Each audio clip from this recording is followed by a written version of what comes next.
He was originally a top student, viewing mathematics as a lifelong belief. After graduation, Chen Luo devoted himself as a teacher for many years, long qualified for promotion. Yet while supervising a student exam, he dozed off for a moment. Then he suddenly realized he had transmigrated. Chen Luo entered the body of a student named Blai. But Blai's mathematical knowledge was as poor as pig feed. He was also the class-famous idiot. Just as he woke up in this body, Chen Luo was called to the blackboard by teacher Brittany to solve a problem. Seeing everyone's reaction around him, it was clear this world valued mathematics extremely highly, but the mathematical level was still extremely low, because in the previous question, Chen Luo was asked to calculate the sum of numbers from 1 to 100. On Earth, even elementary students knew the quick method, but here, everyone only knew how to add the numbers one by one. This suddenly gave Chen Luo an idea. Wasn't he now the most proficient mathematician in this world? On second thought, Chen Luo happily accepted the transmigration and living under the identity of the kid Blai. He intended to return to class to show off his learning talent, but as he was about to leave, he accidentally bumped into a girl. Her falling posture was extremely awkward. Chen Luo stepped back in fright, muttering non-stop under his breath. Then he reached out his hand, politely intending to help the girl up. "Sorry, I was not paying attention. Are you okay?" Unexpectedly, she did not accept his goodwill, screaming as she stood up. "You again?" Chen Luo was bewildered. "Do you know me? How could I not recognize you? At the freshman orientation, you also caused my fall, in the exact same pose, making me a laughingstock in front of the whole school. I remember your face. This time is even worse, ambushing me on purpose. You despicable pervert." Chen Luo was scolded relentlessly, momentarily not understanding what was happening. So that kid Blai had created an enemy with this girl before, and now he had to take the blame. "Miss, I did not ambush you. Furthermore, you bumped into me first, is that not right?" Chen Luo tried to explain, but the girl did not care to listen. She shouted loudly. Her hands began to form a hand seal, chanting a spell to summon the fire element. Chen Luo chuckled. He thought she suffered from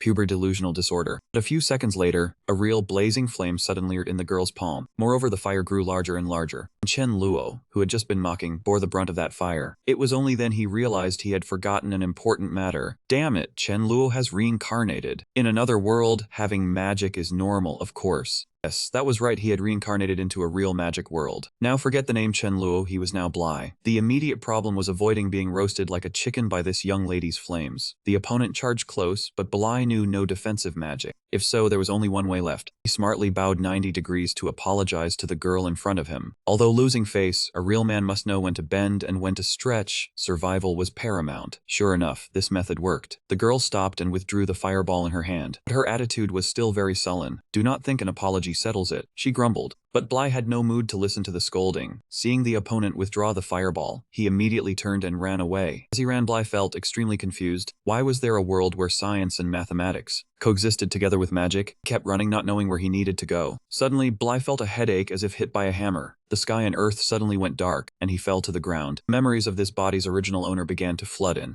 It turned out the Blai family once had a glorious era. It was a noble family. His father was a general. But after Blai's father died in battle, his family quickly declined. To maintain their livelihood, Blai's mother had to work multiple jobs and endured much gossip. Blai himself was a sensible child. Afterwards, he was accepted into Donata's Green Academy. This made his mother extremely happy. Blai was very hardworking, studying with all his might. He only wanted to restore his family's glory. Unfortunately, he possessed not a shred of magical talent. Blai could not form even the simplest fireball, making him a laughingstock. They mocked him as a destitute noble, with some jeering that he was useless and would soon be expelled. Others said he was bad at math because he could not afford a tutor. If not for his father's noble title left behind, he would not be worthy of attending the Donata's Green Academy. Some even said Blai's black hair and brown eyes were strange in the city of Pao, claiming he was a half-breed. Gradually, Blai was drowned by these venomous words and began to see himself as a lost cause, inept at both magic and math. Suddenly, the soul of a math teacher transmigrated into his body, opening a new chapter in his life. Thus, we have the interface of Blai with the content being Chen Luo. At this moment, Blai woke up to the call of a classmate. He realized that it was Jasmine. She was his classmate and also the first person he saw after the transmigration.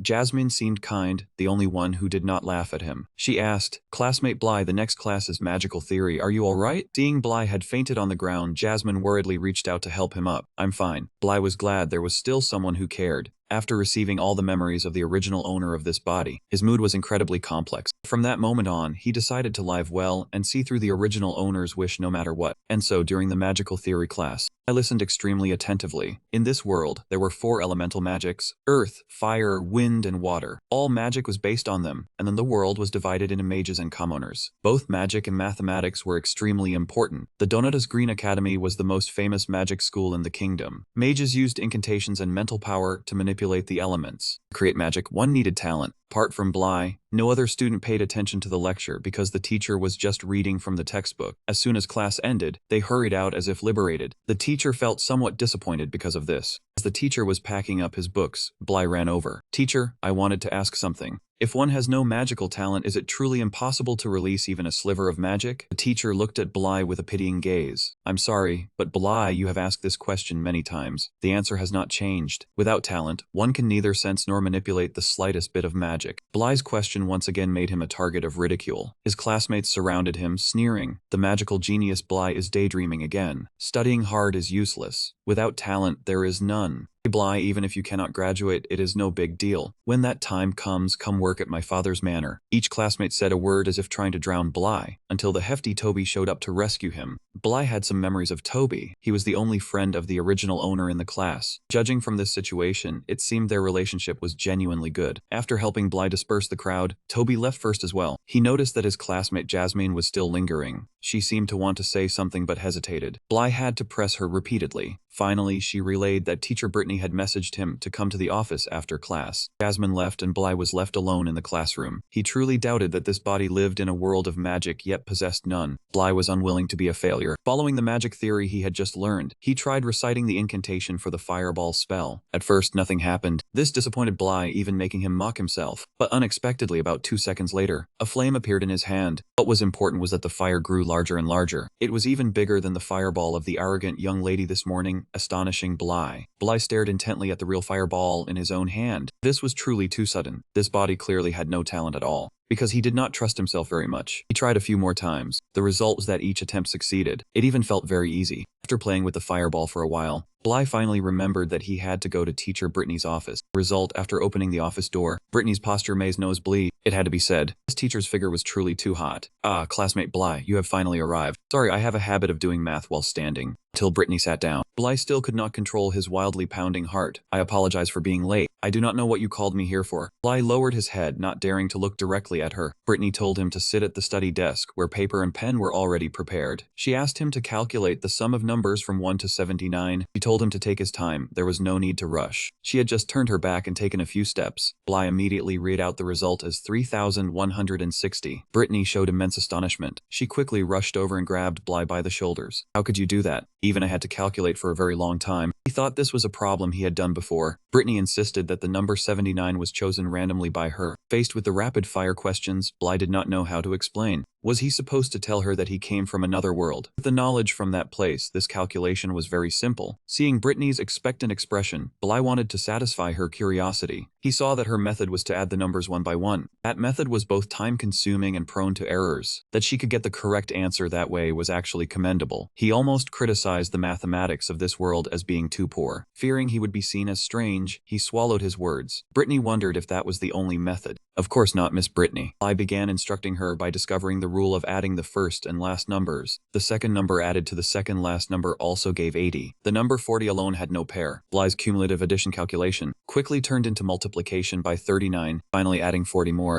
Brittany grasped it very quickly and was extremely excited that her student had discovered the solution. Bly even further developed the arithmetic progression formula for her. Everything condensed into a single formula left the teacher stunned. She was so astonished she fell backward. Bly never expected his elementary level math knowledge. It shocked the scholars of this world so severely. After a moment, Brittany recovered and asked if he had thought of it himself. Bly nodded shamefacedly, said that using that method was quite convenient. He could not say the formula was invented by someone else. Brittany was silent for a few seconds, then tightly grasped Bly's hand, praising him as a true genius. He said that as long as he continued his research, his future would be limitless. Brittany's words of praise were truly touching. The truth was that Bly was solely focused on staring at her chest. Brittany then asked him if he wanted to become a great mathematician. Fortunately, Bly was still sober enough to refuse. He said in his past life he had pursued mathematics, but in this life he only wanted to be a mage. Brittany showed clear disappointment at his answer. She quickly regained her composure and advised him. She said he had a gift for mathematics, a blessing from the goddess of wisdom. She also emphasized that Bly had no magical talent whatsoever. No matter how Brittany persuaded him, Bly remained resolute. He only wanted to be a mage. With the level of mathematics in this world, he only needed a few arguments to become a mathematician. But that was the achievement of mathematicians from another world. It was not his own accomplishment at all. On the contrary, the magic of this world held a much stronger appeal for him than the empty fame of being a mathematician. Seeing her student so determined, Brittany wanted to make a bet with him. because in a few days was the 3rd grade magic exam. This exam would decide whether they stayed or left the Green Donatus Academy. Anyone who did not pass the exam would be forced to drop out. Therefore, she wanted to make a wager. If Bly could pass the magic exam, she would not offer any more advice. But if he did not pass, Brittany could send an invitation for Bly to become a teaching assistant so he could stay at the school. He had to give up magic and follow her to study mathematics. Brittany was very confident she would win. Everyone in the school knew that Bly had no talent in magic, but she did not know that Bly was now different from before, and this bet would only bring him a humiliating defeat. Bly left the office. The truth was Brittany's nagging attitude annoyed him a little. For someone obsessed with mathematics, it was understandable that she would react that way upon discovering a genius like Bly. Bly did not intend to lose the bet, so he immediately went back to the magic research room. On the way back, lost in thought, he bumped into someone again. What a familiar scene. Along with that familiar feeling, sure enough, it was that stubborn young lady again. It was clearly the other person who bumped into Bly first, but as soon as she got a clear look and saw it was him, she immediately raised her fist to punch him. Thinking again that punching was useless, she chanted a spell to summon a fire elemental. But this time Bly had more experience dealing with her. While the other person was still chanting, he had already run away without a trace. This young lady's name was Isabella. Today she had also come to see teacher Brittany. From the moment she stepped into the office, Isabella's expression was very unpleasant. When the teacher asked, she grumbled that she had run into some reckless guy twice in the same day, and she swore she would use the fireball spell to burn him to ashes if she ever saw him again. But that was not the main issue that brought her to the office. Yesterday, Brittany had assigned Isabella a problem to calculate the sum from 1 to 100. Isabella spent half the afternoon to get the result. She was very excited, thinking she was great because her speed was almost catching up to the teacher's. If it were yesterday, Brittany would have praised Isabella endlessly. But today Isabella was just a shadow because Bly had solved that problem in less than a minute. How did he solve it so fast? Isabella muttered. She was shocked when she heard Brittany talk about Bly. It is true, he used a method that even I have never seen before. Brittany explained the solution to Isabella. The more she listened, the more shocked she became. Could such an amazing method really be thought up by a student? Getting over the shock, Isabella became spirited, saying she wanted to see fellow student Bly for a moment. Seeing the eager look in the girl's eyes, Brittany found it hard to refuse, so she told her which class Bly was in. Knowing the class, Isabella went straight there and kicked the door open. She stood on the podium and demanded fiercely, "Hey, who in this class is named Bly? Tell him to come out and see me." Toby saw Isabella and sweat poured down his face. Everyone knew this senior was fierce and wondered what she wanted with Bly. He was about to speak up when Bly, hiding under the desk, pinched him painfully. Toby understood, so he said Bly had just stepped out for something. Isabella's attitude was clearly not very pleased. "Fine, when he gets back, tell him I am looking for him." Toby nodded vigorously. Hearing the classroom door slam shut, Bly finally felt at ease and crawled out from under the desk. The whole class cast worried looks towards Bly, making all the hairs on his body stand on end. "Bly, be honest with me. What happened between you and senior Isabella?" "Isabella? The girl just now is named Isabella?" Bly stammered back. Toby's attitude grew more serious by the minute. "Bly, aside from reading books and writing poems, do you know nothing else? Do you even know who senior Isabella is?" Looking at Toby's expression, Bly was frightened before he even heard the answer. "Hey, don't scare me, who exactly is she?" "I thought the other person was from the mafia. It turned out she was just the school goddess." Toby was afraid that if outsiders knew Bly had offended Isabella, he would be bothered. Bly breathed a sigh of relief hearing that. At least this was the famous Donatus Green Academy. Those simps could not just do whatever they wanted. Toby saw that he still did not understand the problem, his expression growing even darker. "Do you even know you are at Donatus Green Academy? Then tell me, where is it?" "On Baker Street," Bly stammered in reply. "Then where is Baker Street?" "Bang Fong," you answered with a knave tone. Toby let out a heavy gloomy sigh. "Earlier, I thought you were pretending to be stupid, but it turns out you really are stupid. Senior Isabella, her father is the lord of this city. Now that he was here, only a madman wouldn't be afraid." Bly was not a madman. He knew he was truly doomed for provoking this girl. Bly broke down sobbing, wondering if it was too late to kneel and apologize to Isabella. Toby hadn't thought of a way out yet, but someone had been eavesdropping on their conversation. "Touching senior Isabella, you don't need to stay in the academy anymore. And that's right, with your useless kind of magic, you won't last a few days anyway." I turned around with irritation. The one who just mocked him was a blonde brat. Based on the original host's memories, his name was Ban, a bully who picked on the weak in class, with Bly as his primary target. What Ban said wasn't entirely wrong. Besides magic, the academy taught mathematics, history, and strategy. If he couldn't become a mage, he could still become a respected scholar. But at San Donatus Academy, graduation required daily magic training. Therefore, all second-year students must pass the magic exam. Anyone who failed would be forced to drop out. This exam was actually simple. Basically, everyone passed. Bly was a rare case, completely devoid of magical talent. For him, this year's exam was the end of the line. Luckily, Chen Luo's soul transmigrated in time, changing Bly's fate. He had been lost in thought over this matter for a while. He inadvertently ignored Ban, which angered him. "Are you listening to me?" Ban slammed his hand on the table, calling Bly a fatherless bastard. He shot Bly glare like a bullet, but that insult about Bly's father just now was truly excessive. Before he could react, Toby couldn't hold back. "Ban, do you want to fight?" Toby's attitude and tone clearly showed he wasn't joking, but that bastard still wanted to humiliate Bly in public. "Toby, this isn't your business, is it? Bly is my friend. His business is my business. If you want to fight, I've got room to stretch my legs." If it came to a real fight, Ban couldn't beat Toby. He fumed but had to let it go. Didn't forget to threaten that he'd settle the score later. Bly felt incredibly moved. Looking at the chubby Toby, he didn't seem very reliable, but at the critical moment, he was incredibly loyal.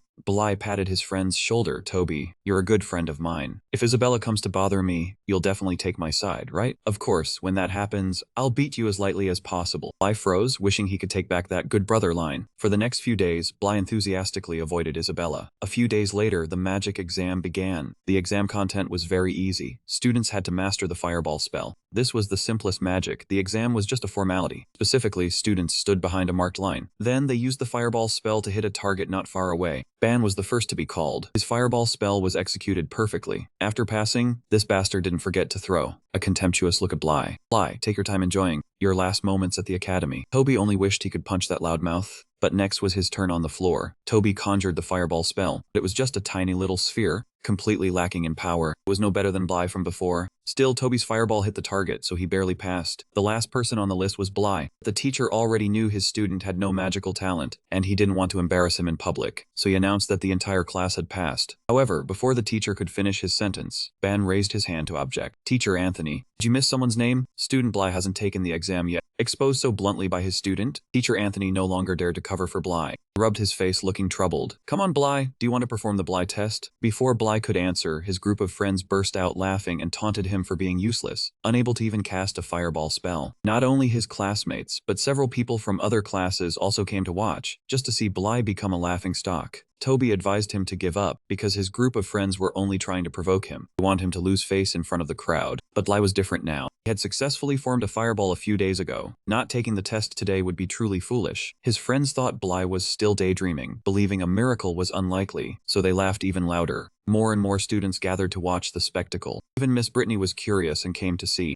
Finally, Teacher Anthony had to step in to restore order. In his heart, he actually admired Bly. Regardless of the result, his actions showed spirit. Bly stood in front of the target. He took a deep breath, then began to recite the incantation. In the past few days, he had discovered he could release magic without hand seals or incantations, but to fit in with everyone else. Bly still pretended to recite the incantation exactly like in the book. For the first second, nothing happened. His friends immediately burst into loud laughter. They thought Bly was once again making a fool of himself. But in the next second, a fireball began to form from both of his palms. Its size far surpassed the fireballs of the others. It shot powerfully straight into the target in front of him, causing a violent shockwave. Everyone present had their jaws hanging wide open in shock. When the shockwave passed, the target was shattered and charred black. Teacher Anthony was astonished, but still announced that Bly had passed the test. His friends stared blankly at the target, muttering that it was impossible. Toby was the happiest, running over and putting Bly in a headlock to celebrate. "Little brat, you're really good at hiding your skill." Before the two could celebrate, Teacher Anthony called Bly into a private room. It was understandable. A worthless person like Bly suddenly excelling on the test day, anyone would be suspicious. Bly only said he practiced every day according to the book and suddenly managed to create the fireball. Teacher Anthony pondered, finding this matter too miraculous. Magic was a gift from the divine gods. Those without talent were considered abandoned by the gods. Such people were already rare, and Bly had once been one of them. For someone abandoned by the gods to suddenly receive a blessing was even rarer. Gaining the ability to control magic like this was truly unusual. Moreover, Bly's fireball today was superior in both power and speed. Teacher Anthony believed he had potential to become an outstanding mage. Bly found this scene familiar, as if he had seen it somewhere before. A few days ago, Miss Brittany had used the exact same phrasing to advise him to study math. Bly thanked the teacher and said, "When I first arrived here, I was very interested in magic, but now I only want to return to the original world." Seeing the teacher's confused expression, Bly knew he had misspoken. He had to lie, saying that reading too many magic books had made him talk nonsense. Hearing that he read many books, Anthony was even more satisfied, believing Bly's efforts far exceeded ordinary people. "The world you mentioned must be the legend of the Saint Arcane Master." The word Saint Arcane Master piqued Bly's curiosity. It seemed to be the highest rank. Legend said that a Saint Arcane Master could master space magic and tear through space-time to another world. But it was only a legend. Nowadays, people believe the gods only created one world. "Did you say that a Saint Arcane Master could tear through space to another world?" Bly asked again. When Anthony nodded, a thought arose in his mind. Teacher, I will definitely become a Saint Arcane Master.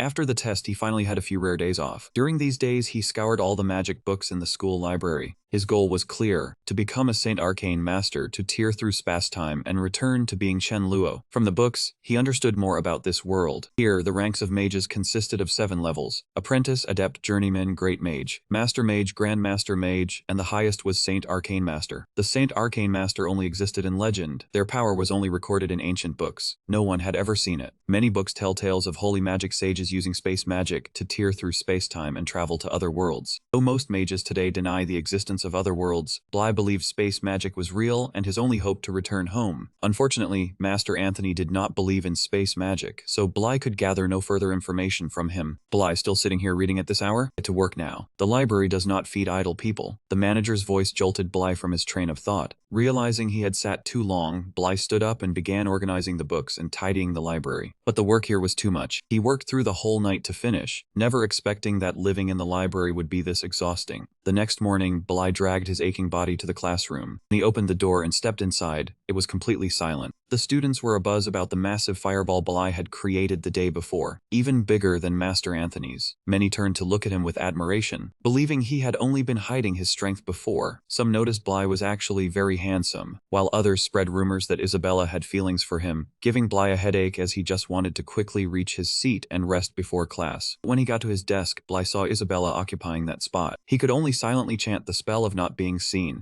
Not being seen, but this did no good at all. As soon as she saw him, Isabella immediately stood up, not expecting that he was the Bly Miss Brittany had mentioned. Bly knew he could not hide forever, so he wanted to take this chance to explain and clear up the misunderstanding with this senior. But Isabella did not give him a chance to speak. She immediately cast a fireball spell, wanting to teach Bly a lesson. She attacked without warning, and Bly did not know which magic to use in response. He could only raise both hands to cover his face, hoping her fireball would not ruin this handsome face. But he waited and waited, yet Isabella's fireball spell never landed. Bly opened his eyes curiously and saw that teacher Brittany had stopped her. "Isabella, how can you use magic in class?" Isabella struggled. She wanted to accuse Bly of deceiving her multiple times, but Brittany had no interest in hearing that. She told Bly to come to her office, and also called Isabella to follow along. When the three left, the classroom remained quiet, with most students speculating about Miss Brittany meeting Bly privately. Only his friend was in a bad mood, still unsettled after seeing the fireball the other day. Brittany led the 2 young ones to her office. First, she gave Bly a chance to explain and properly apologize to Isabella. Thanks to the teacher speaking on his behalf, Isabella had no reason to keep pressing the matter. Then came the main issue. Brittany admitted she had witnessed Bly's fireball with her own eyes and that she had lost. She promised not to force him to study mathematics together, but was curious to know why Bly managed to do it. This was the first time she knew someone without magical talent could transform like this. "I was just lucky," Bly said humbly, then changed the subject. "Right, Miss Brittany, I wanted to ask you a question." "Alright, if you do not want to tell me, I will not force you. Ask away. I will tell you whatever I know." To connect with magic elements, is it absolutely necessary to coordinate chants and gestures? Before Brittany could answer, Isabella sneered, thinking the question was idiotic, since everyone knew elemental connection required chants and gestures. "Are all mages the same with no exceptions?" Bly persisted. Seeing his seriousness, Brittany also answered seriously based on her knowledge. No matter how powerful a mage is, they need chants and gestures. Those who are better only understand the elements more deeply, so their connection time is shorter. Magic is a gift from the gods. People believe the gods taught their ancestors to use chants and gestures, so magic has been passed down through the generations. Casting magic without chants and gestures, I fear only a god can do that. Seeing Brittany's serious expression, Isabella beside her continued to laugh loudly, saying she did not need to answer that itchy question. After that answer, Bly was bewildered, because he could completely cast magic without any chant or gesture. During the test, he had only pretended to be like an ordinary person. Could it be that because he was an outsider, the gods here could not control him? This is basic magical knowledge. If you want to be a mage, you should memorize the theories in the books, Brittany advised. But she had called him in today for something more important. After speaking, Brittany handed Bly a scroll. He did not know what it was, but Isabella beside him recognized it at a glance as the Academic Gazette, a publication for the most influential theses in the kingdom. When Bly opened the Gazette to look, Isabella glanced over and was startled by the content. On that thesis were the names of Miss Brittany and also Bly. It turned out that from the formula Bly had suggested last time, Brittany had researched and written it into a thesis. Since he was the one who suggested it, she included his name as a co-author.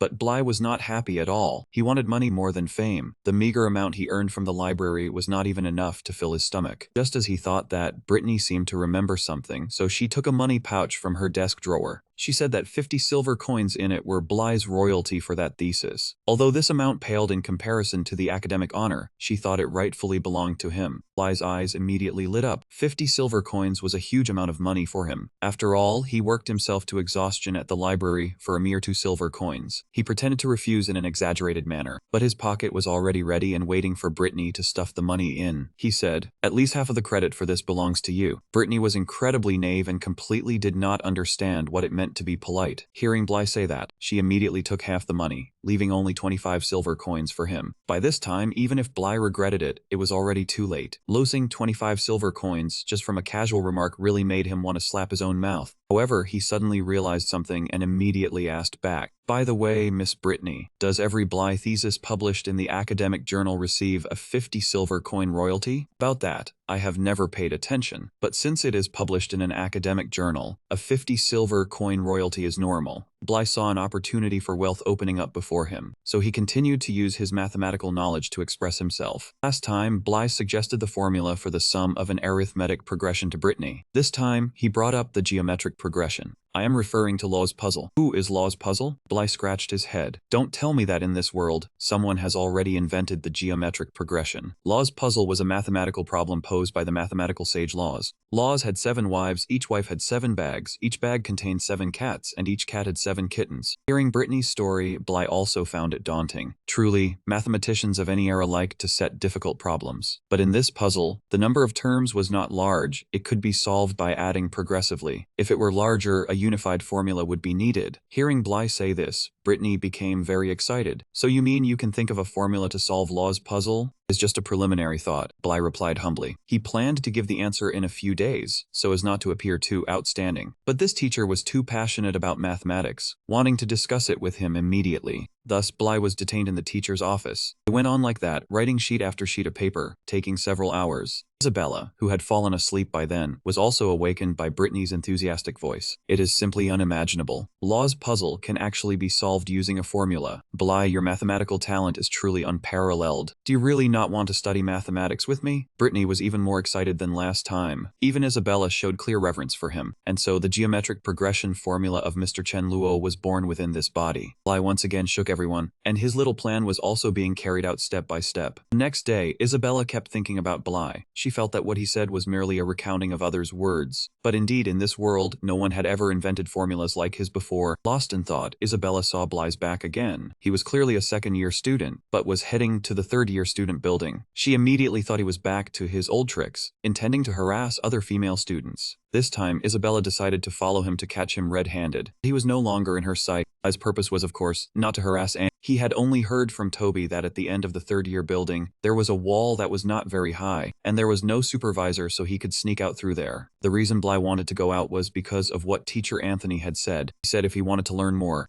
knowledge about magic, then he could go to the City Magic Association. There were mages of higher ranks there than him. This was the first time Bly had seen the outside world since crossing over, outside the campus of Donata's Blue Academy, and the bustling scene outside truly made him feel a bit of anticipation. This city was more prosperous than Bly had imagined. He went straight to the Magic Association. Then he took out a half-mask from his pocket. Although Bly's identity was nothing special, caution was paramount. It was best not to reveal his identity. After stepping into the association's main hall, Bly felt that his decision to wear a mask was extremely wise, because the receptionist here was his classmate named Jasmine. She was probably working part-time at this place. Setting that aside, Bly told Jasmine that he wanted to hire a magic tutor. The price list was 10 gold coins a month for a high-level mage, 5 gold coins for an intermediate, and a beginner only cost 2 gold coins. Hearing this, Bly almost spat blood. It turned out the hardest thing in life was being broke. 1 gold coin was equivalent to 100 silver coins, and his total assets were a measly 30 silver coins. He was disappointed and about to leave. Jasmine realized he was having financial trouble, so she suggested to Bly that instead of hiring a tutor, he could get a library membership card from her. The library of the City Magic Association housed tens of thousands of books on magic. Most magical knowledge could be found there. Though it was not as good as having a personal tutor, it was completely free. I could not miss this opportunity and immediately agreed. But Jasmine added a sentence that nearly made him spit blood. Then, sir, please present your magic certification. How could someone like Bly, who had only just created a fireball a few days ago, have a certification? Seeing his dejection, Jasmine was very surprised. She thought Bly was already a mage since he wanted to hire a tutor. A book borrowing card required an apprentice certification. Jasmine said again, the apprentice certification is very simple. For a fire mage, you just need to launch a fireball in front of a certifier. Bly immediately cheered up. Jasmine advised him not to apply for the certification today. Person on duty today, named Andra, was very strict, with a pass rate of less than 10%. Over 300 mages had already failed under him. Bly was still determined to get the certification right away, because he could not sneak out every day. So Jasmine led him to meet Andra. There were two people in the study, a mage with spiky hair who looked difficult and an old man with white hair. I observed their attire. The spiky-haired man wore a red magic robe with 2 silver threads, exactly a mid-level fire mage. What is your name? Why are you wearing a mask? Andrew sat down and asked while sipping tea. My name is Chen Luo. I am wearing a mask because I accidentally burned my face a few days ago while practicing fireballs. Burned your own face? It seems your fireball is not ordinary. The old man beside him spoke up. Chen Luo, a strange name. At your age, only now seeking certification, your entire life will at most reach the elementary level. I understood why Jasmine advised him not to come today. This guy was only a mid-level mage, yet he acted so contemptuous of others. The certification should have been conducted in examination room, but Andrew, out of contempt, wanted to do it right here. Relying on skills from the previous magic competition, Bly was somewhat uneasy about this request. He did not want to break the room's furniture, but the old man told him not to waste time as his fireball could not possibly hurt Andrew.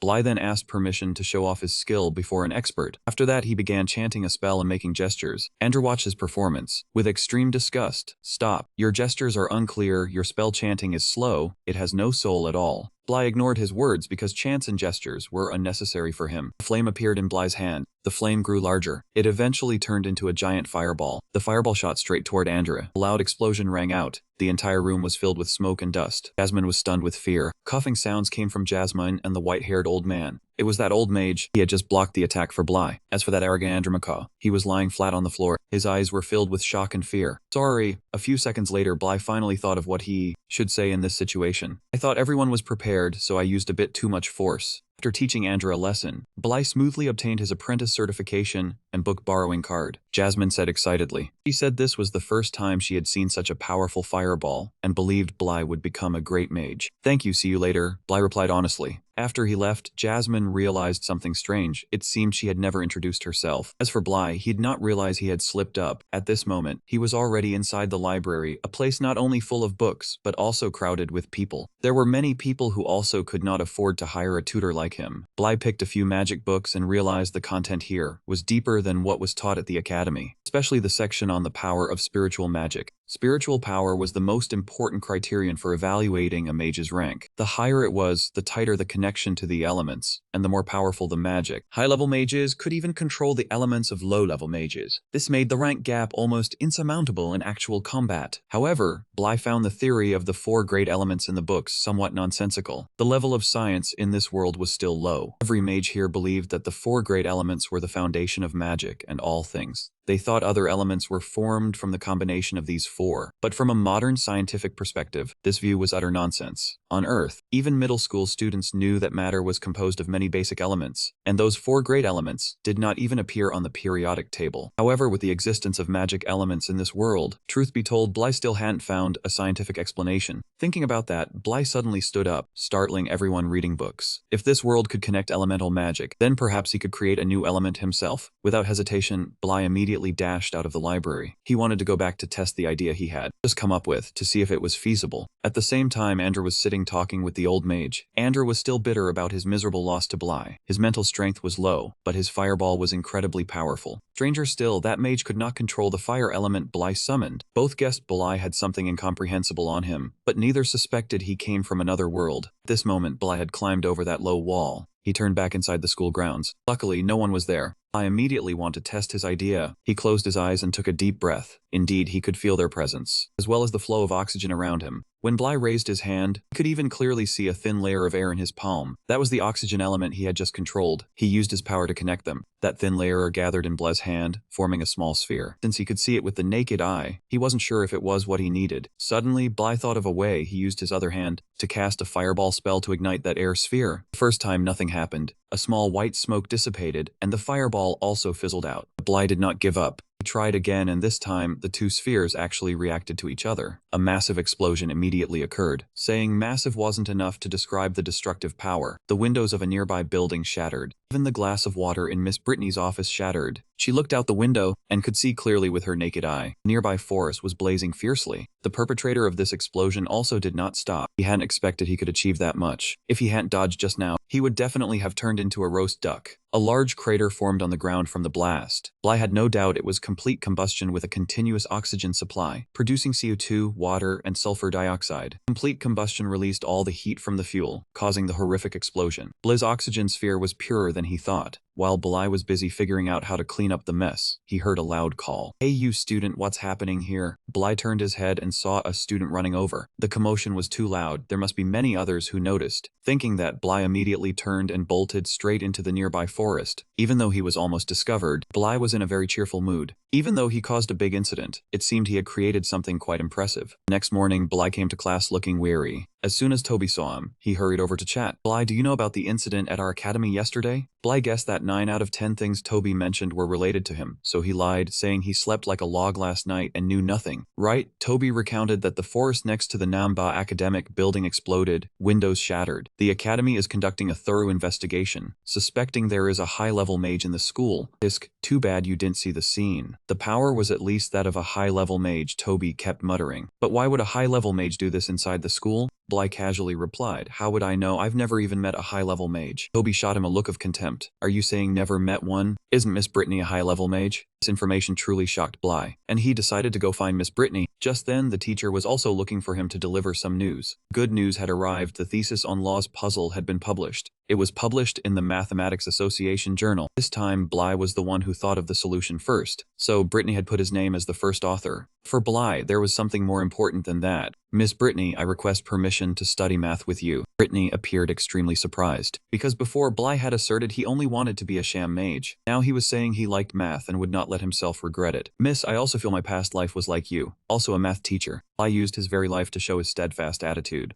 But in truth, he approached Brittany because she was a high-level mage. Brittany was carefree, only feeling happy that Bly had changed his mind. Overjoyed, she hugged him tightly. Though Bly had a young body, his soul was a grown man. Pressed so close in the hug, he nearly had a nosebleed. "It is settled then, Bly, come study math with me every evening. With your talent, you will become a great mathematician." Bly quickly pushed her away before his nose bled. "Miss Brittany, may I also ask about magic?" "Of course you may." Bly breathed a sigh of relief, having achieved his goal, and promptly left. Brittany reminded him to come tomorrow evening to start learning math. Just as Bly opened the door, Brittany suddenly shouted loudly, "Wait!" Her face was full of thought. She was silent for a few seconds, and that silence was long enough for Bly to start worrying. "Bly, I am thinking, you are not pretending to study math just to ask about magic, are you?" This teacher quickly hit upon Bly's dark tension. Her gaze was filled with suspicion, anticipation, and disappointment. Bly was in a tight spot. After a moment of fluster, he spoke. "What are you saying, Miss Brittany? I just thought, being with you every day, it would be more convenient to ask about magic than to find Master Anthony." Before he finished his sentence, Brittany rushed over, her hands on his shoulders, her eyes sparkling as if about to melt. She knew it. Bly could not use mathematics as a tool. Bly sighed inwardly, feeling guilty that his teacher was too naive, revering mathematics. She was completely defenseless against a schemer like him. After that, Brittany let him go rest. Next afternoon, after class, Bly arrived on time to meet Brittany. In the office was another person, Isabella. As soon as she saw Bly, her eyes turned sharp. "What are you doing here?" Isabella's voice was full of annoyance. Before Bly could speak, Brittany answered for him. "Sorry, Isabella. From now on, Bly will study math with us." "Isabella, you are the senior. Please help Bly." Brittany tried to smooth the relationship, but Isabella did not want to be friendly. When Bly sat down, she gave a loud snort. Brittany had prepared exercises for both of them. Question 1. Drop a stone to a well, then drop a stone with double the mass. Ask when the second stone will catch up to the first stone. Isabella wanted to show off, and hearing this, she said, said. This is motion math. We need to know the time interval. But before she finished, Bly cut in. They will never catch up. If air resistance is ignored, the larger stone cannot catch up to the smaller stone. Isabella snorted, her face full of contempt. Bly, even without basic knowledge, you should know better. Brittany was not extreme, but her face showed clear disappointment. Bly, even if you do not know what air resistance is, the ancient sages said that falling speed is proportional to mass. The greater the mass, the faster the falling speed. That is a basic truth everyone knows. Isabella chimed in. Bly was irritated by the shallow level of understanding in this world. Even more annoyed by Isabella's condescending attitude, he retorted. Is everything the sages said correct? Have you ever verified it? Bly, you dare to question the ancient sages? The two looked at each other, the room thick with tension. Bly held firm to his own view. Science is very serious, and the attitude towards it must also be serious. An unverified truth is not a truth. Seeing his firmness, Isabella agreed to verify it, but she wanted to make a bet. I refused immediately. He never liked such bets. Brittany quickly intervened before the two could get into a fight, but Isabella insisted on betting 10 gold coins. Bly was dead broke. How could he refuse that sum of money? He quickly changed his mind and agreed to play. He asked Ms. Brittany to witness the bet. So the three of them headed to a tall tower. Brittany followed the request and found 2 stones with a 2-fold difference in mass. Before the experiment, she advised Bly to think it over because, to Isabella, 10 gold coins meant nothing. But for Bly, it was a huge sum, yet he was unafraid because advanced science was his backing. He affirmed he had thought it through thoroughly. Brittany could only sigh. Bly, confidence is good, but do not be too arrogant. After speaking, Brittany used magic to fly up high. It turned out her magic was of the wind element. With it, she could gently ascend to the top of the tower. In her hands, she held 2 stones of different masses. Isabella was extremely confident in her victory. High above, Brittany held up both stones, then she released them at the same time. And the strange thing was that even though the sizes differed, both hit the ground at the same time, right in front of Isabella. Bly alone was not at all surprised. As for the 2 girls, they were utterly astonished.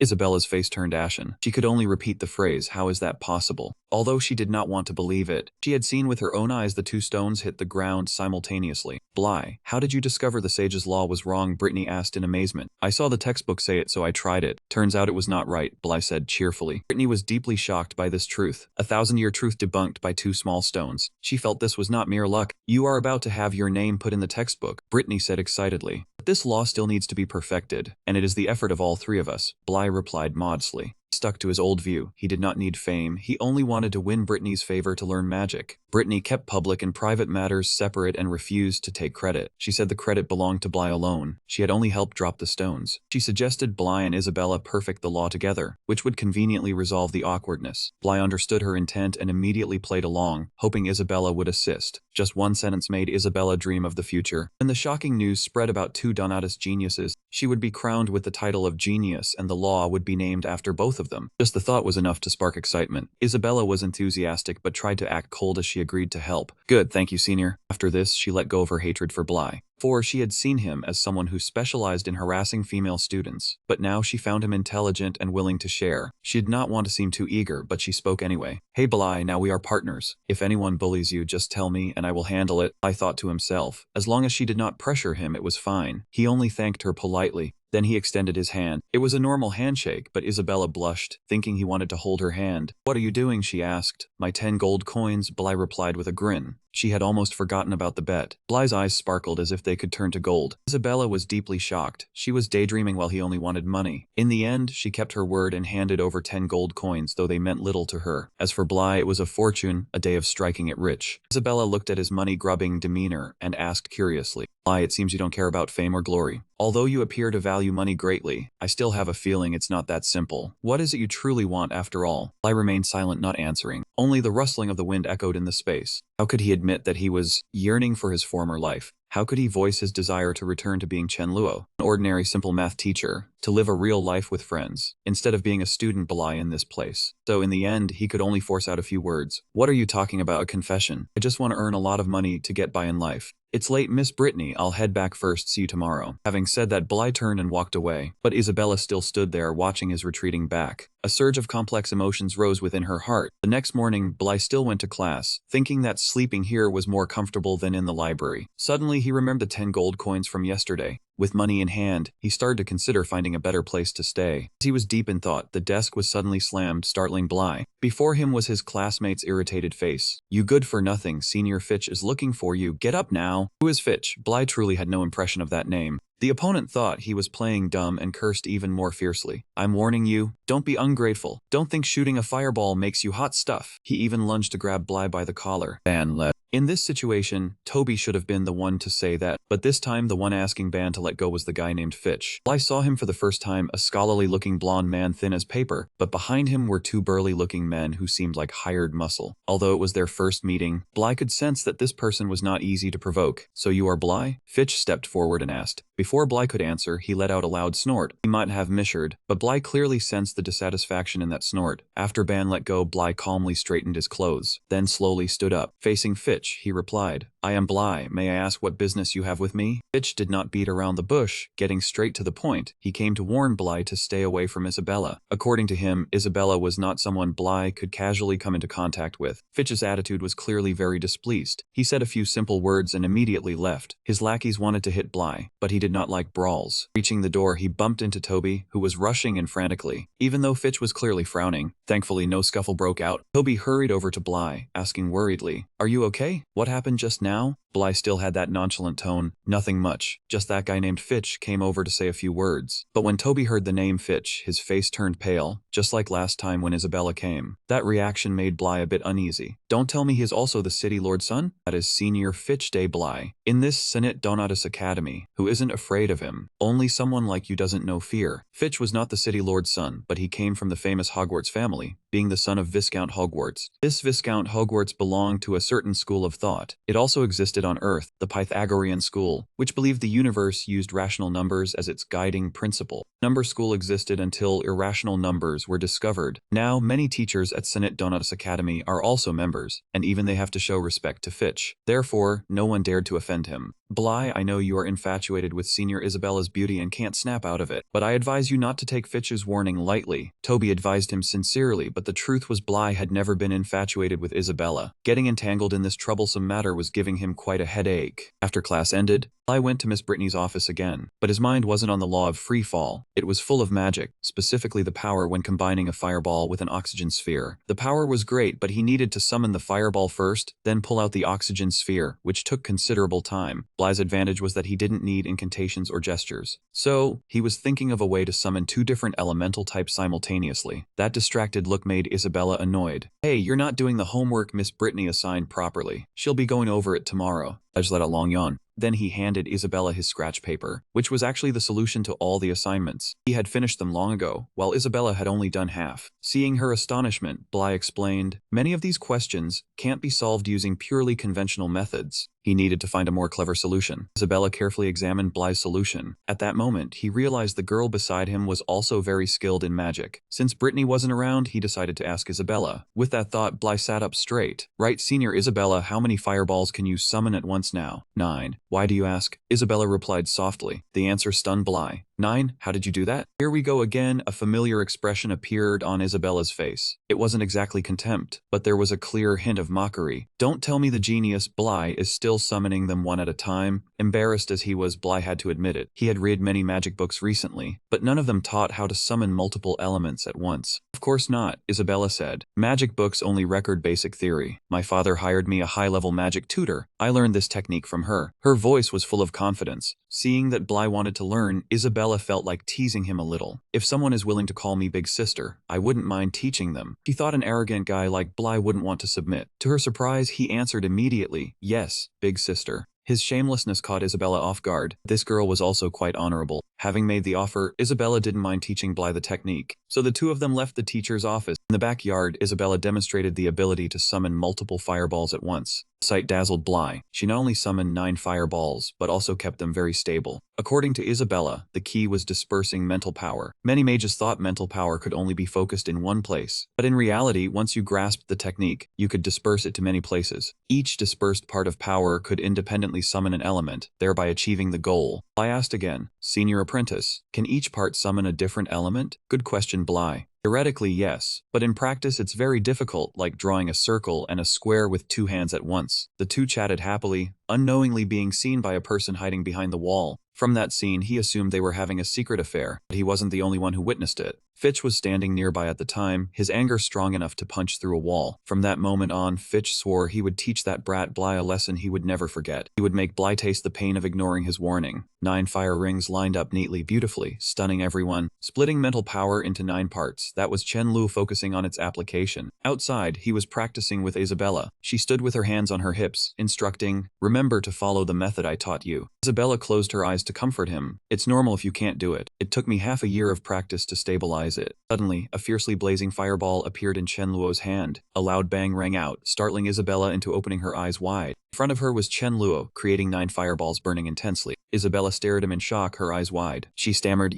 how did you do that?" Chen Luo, while controlling his power, calmly replied, "Just did as you taught me, big sister, split the power into 9 parts." Hearing him speak so lightly with that infuriating expression, Isabella pointed at him angrily. "I didn't ask that. I asked how you did it right away?" Chen Luo asked innocently. "Once you know the technique, you can do it immediately. Didn't you, big sister?" His naive question left her speechless, staring at him while questioning her life. This freak is not only good at math, his magical talent is also heaven-defying, Isabella thought. She looked at Chen Luo's red face, clearly realizing he was a favorite of the gods. Then she snapped back to reality, stomping her foot hard on the lawn. Isabella turned and shouted loudly, causing the 9 fireballs and Chen Lu to stumble back. "Of course I did. I understood it much faster than you." After saying that, she turned and ran off, leaving behind a line. "I don't want to teach anymore. From now on, if you have any problems, figure them out yourself." Chen Luo stood there, scratching his head in confusion. What did I do to make her angry again? Girls' minds are really hard to understand. Chen Luo shoved his hands into his pockets and suddenly touched something. His eyes lit up and he let out a soft, questioning exclamation. Isabella had run far away, her steps strong and angry, cursing as she walked. That freak is so infuriating. Suddenly Chen Luo ran up from behind and grabbed Isabella's hand. This action surprised her.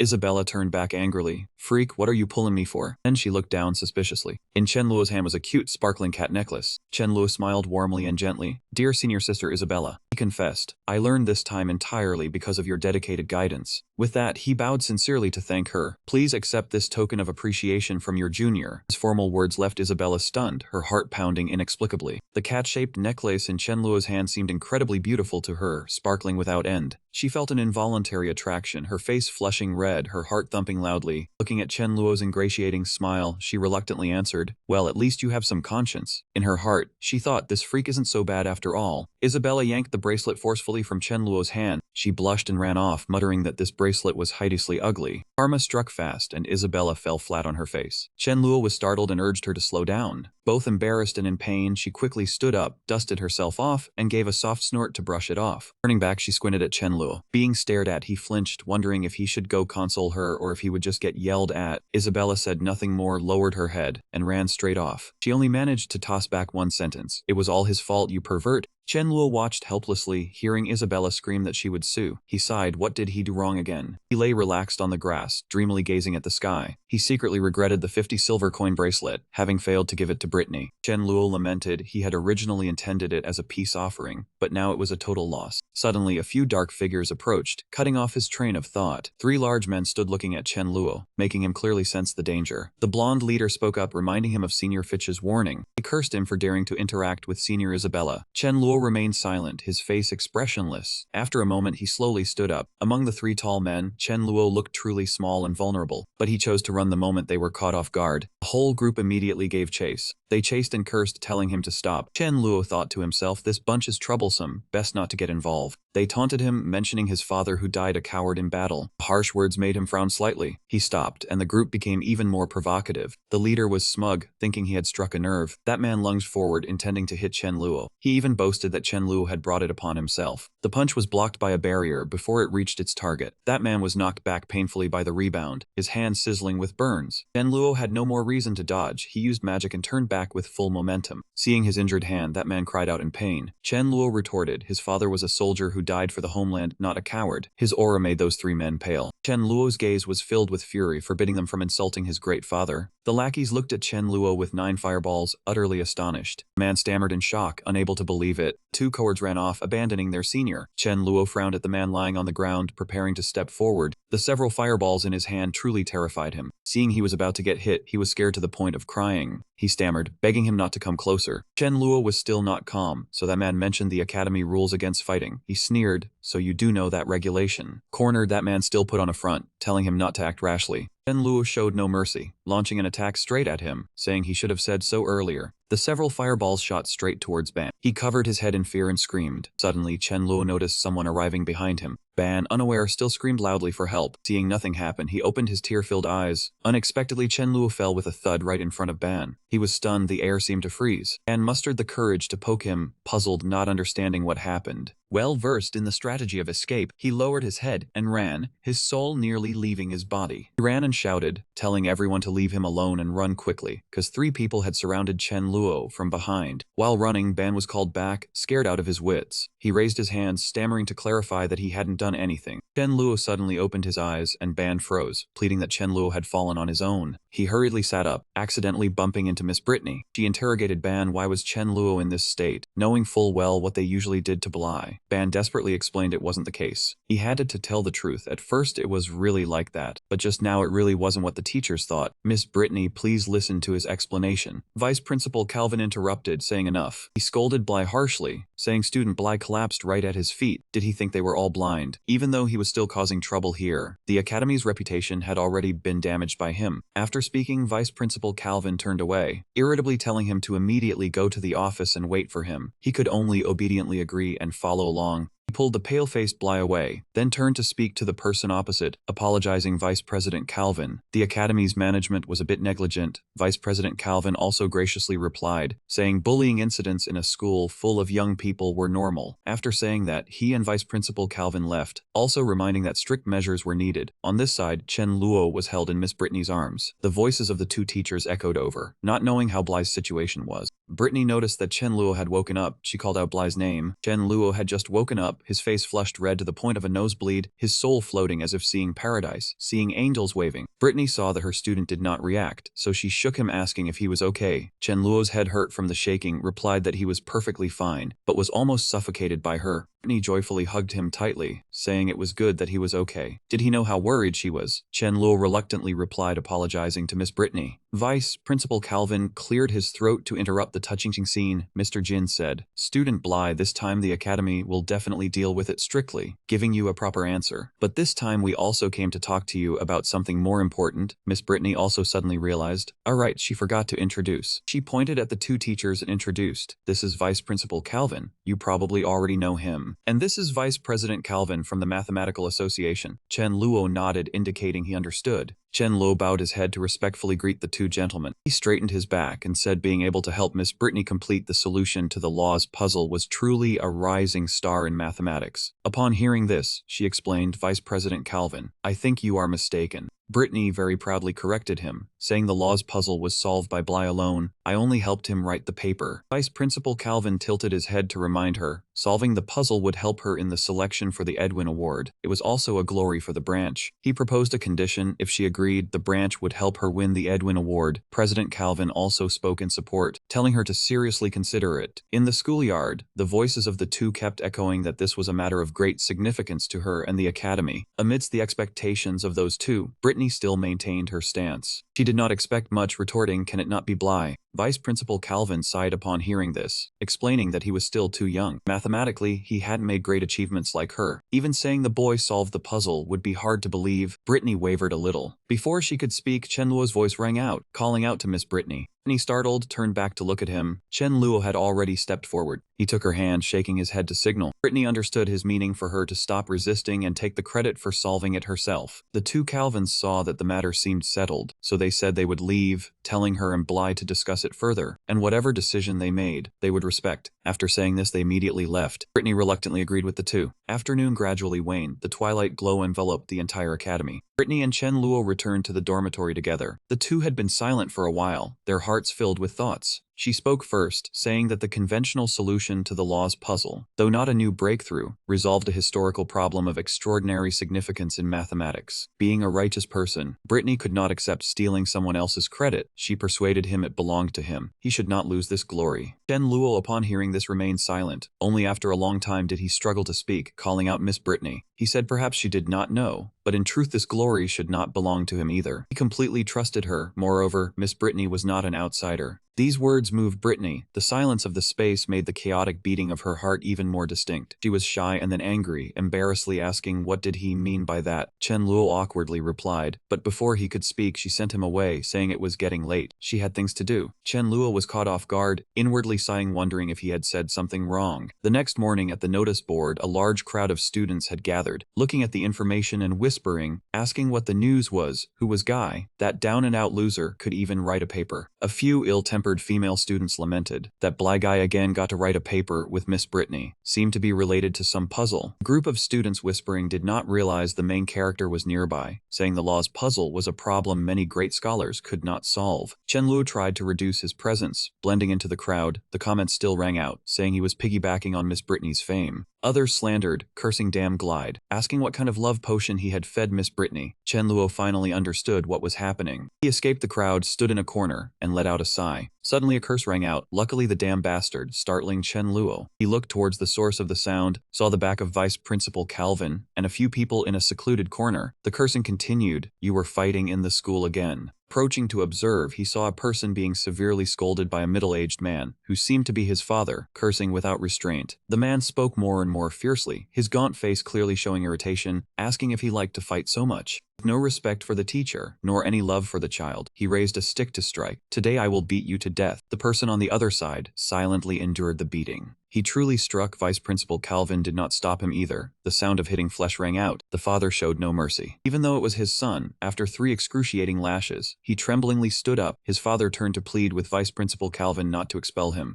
In response to the pleading, the vice principal was ruthless, saying, "Sorry, the student's behavior was too terrible, we can only." Before he could finish speaking, the man knelt down very disgracefully. That action surprised both Vice Principal Calvin and Ban. He bowed down to beg, pleading with him. The principal looked troubled, asking what was he doing. Ba's father clasped his hands, humbling himself to the extreme, begging you, begging you. He was about to bow to Vice Principal Calvin, but she could not bear it and stopped her father. "Dad, please do not do this." At that moment Chen Luo spoke up, Vice Principal Calvin. He turned and replied, "Good morning, Student Bly." He greeted back politely, "Good morning, sir." Chen Luo asked curiously, "Vice Principal, what happened to classmate Ban?" Gritted his teeth upon seeing him, feeling extremely ashamed. He explained, "Ban violated the rules, the academy will handle it with expulsion, rest assured Bly." Ba's father, seeing his son's victim as if grabbing a lifeline, hurriedly tugged at Chen Luo's sleeve. He was cornered and had to beg him, "Are you Bly, please, I beg you." His weathered face showed a pitiful look. "I beg you to forgive Ban. I will discipline him at home. Our family worked so hard to get him in here. If he is expelled, his whole life will be ruined." These words shook Chen Luo. He sighed and decided to speak up for them. Chen Luo turned to Vice Principal Calvin, smiled and said, "Vice Principal Calvin, even though I and classmate Ban had a minor conflict." Under Ban's stunned gaze, Chen Luo actually spoke in his defense. "There is no need for such a harsh punishment." The atmosphere gradually fell into silence. The 3 people bowed their heads, waiting for the principal's verdict. Vice Principal Calvin looked sternly at Ban and said with a warning tone, "Since Student Bly has spoken for him, this time I will let it go." The father and son waited nervously for the decision. The principal said, "The academy temporarily revokes the expulsion decision." He also set a condition: if Ban offends again, there will be no second chance. Before the principal could say more, Ba's father forcefully pressed his son's head down as an apology. Fulfilling his parental duty, he scolded sternly, "Hurry up and thank Student Bly and Vice Principal Calvin." Ba humbly lowered his head, struggling to say each word. "The thank you, Vice Principal." He hesitated for a long time before he could speak. "Thank you, Classmate Bly." Right after, the bell signaling the next class rang, and the students in the hallway quickly entered their classrooms. Principal Calvin coughed lightly to break the awkward atmosphere and said, "You 2 hurry into class." Chen Luo and Ba quickly appeared in the hallway outside the classroom door. Ban, with a gloomy face, suddenly spoke, "Bly, why did you?" He did not answer immediately, standing still with his hand on the doorknob for a long time. With the last bit of compassion he had for him, Chen Luo replied firmly, "Do not disappoint your father anymore." Hearing this, Ba reflected on himself and felt deeply ashamed. He hesitated for a moment, then mustered the courage to say, "Thank you, Bly." Receiving the sincere apology, Chen Luo calmly opened the door and stepped into the classroom. Suddenly, Ba behind him seemed to remember something and continued, "Oh, right." Chen Luo listened silently as he earnestly warned, "Watch out for Fitch, he will not let you off easily." Frankly told everything he knew about Fitch. His uncle is a vice principal of the academy. After a short chat, Chen Luo immediately headed to the library for his part-time job, grumbling nonstop on the way about his unlucky day. Upon arriving, he saw the supervisor standing waiting for him at the door. Chen Luo looked at him with confusion and called out, "Supervisor." He got straight to the point, "Bly, have you offended someone recently?" He calmly replied, replied, "Is something the matter?" Seeing his innocence, the supervisor could only sigh. He recounted the matter. "Starting tomorrow, you cannot work at the library anymore, nor can you sleep in the partition. This is an order from a vice principal." After hearing this, he quickly packed his things and went to Miss Brittany's office. The math teacher saw Chen Luo and got down to business. "I am preparing to take you and Isabella to the Math Association for a networking party tonight." Seeing him in a hurry to leave, she asked, "Bly, can whatever it is not wait until tomorrow?" Chen Luo hesitated, scratched his head, and explained, "Sorry, miss. I was just kicked out of the library. I have to find a place to stay outside tonight." Hearing this, Brittany joked, "Why did not you say so earlier? I have a spare room. You can move in with me." Thought about living together and blushed with embarrassment, stammering his reply. "About this, is it really okay to live together?" He was delighted but still feigned hesitation in refusing. "That does not seem very convenient." Brittany sincerely wanted to help. "What is inconvenient? Living together we can discuss math anytime. It is also very convenient for you to ask me about magic." Chen Luo scratched his head shyly and agreed softly, "What you say is indeed true." Seeing him keep hesitating, Brittany sealed the deal. "Okay, it is decided then. Move quickly after the dance ends." Chen Luo smiled wryly and reluctantly agreed. Just then, Isabella burst through the door with an excited expression. "Miss Brittany, I am here." She paused slightly when she saw him. "Why is Bly here too?" Brittany calmly explained. "Bly's also coming to the networking party, and he just quit his job at the library. He will be moving in with me from now on." Hearing this, Isabella immediately changed expression, her anger flaring. What? How could Brittany let that pervert stay with her? Brittany tried to calm her. "Isabella, I have told you many times, Bly is not that kind of person." Being scolded, Isabella stammered in reply, "I am just worried for you. That man has ill intentions and a shady purpose." Hearing her talk about him like that, Chen Luo had to swallow his bitterness, not understanding why he had become a pervert. To ease the tense atmosphere, Brittany laughed and coaxed Isabella. "All right, rest assured. Go get changed quickly. We need to get to the academic exchange party before it is late." She turned her head to add, "Bly, do you have anything more formal to wear? Tonight is your first time attending. You should dress a bit more properly." Chen Luo awkwardly asked back, "Formal clothes? Would a magic robe be acceptable?" Brittany smiled warmly and waved her hand. "If you have one, then of course it is fine." That evening, at a luxurious and magnificent manor, scholars from everywhere gathered there in large numbers. Of course, Chen Luo, Isabella, and their teacher Brittany could not be absent. All three had changed into splendid attire, ready for the party. Looking at the magnificent scene before her, Isabella curiously asked her, "Is this the place?" Brittany happily introduced, "This is the Hogwarts Family Manor, the permanent venue for the Bong City Mathematics Academic Exchange Party." She further explained, "Number School is the top university in the Laurent Kingdom, so Hogwarts holds a very large position in the Mathematics Association. Every exchange session is held here." Chen Luo carefully observed the manor, relying on Brittany's words to vaguely formulate thoughts. "Hogwarts Manor Fitch's home?" At this moment, the scholars began to converse animatedly. "What do you think of that calculation method?" "Not bad, but there is one thing." Brittany approached from afar to offer a greeting. "Vice President Calvin." He quickly recognized her and said happily, "Brittany, Bly, you two are here." Chen Luo politely bowed. "President Calvin." Isabella beside him looked at him with suspicion. "When did that guy get to know the vice president?" He said enthusiastically. "Brittany, I and some old friends were just talking about you. If you are willing, then I can introduce them to you." Seeing this was a matter for the adults, Brittany signaled to her students, "Bly, Isabella, you two go on ahead. I will find you later." The two happily obeyed and entered the mansion. Chen Luo admired the lavish food table, sighing inwardly, "So many delicious things. Rich people truly are different." With a chicken leg in his mouth and a glass of wine in his hand, he savored, "So good. This is the first time I have eaten like this since coming here." Suddenly Isabella shouted, "Bly, are you a pig?" She pulled his arm while walking and muttered, "Miss Brittany brought us here not for you to eat. This is so embarrassing." Suddenly Chen Luo was attracted by something on the wall. He halted in front of a painting, causing Isaac to stop as well.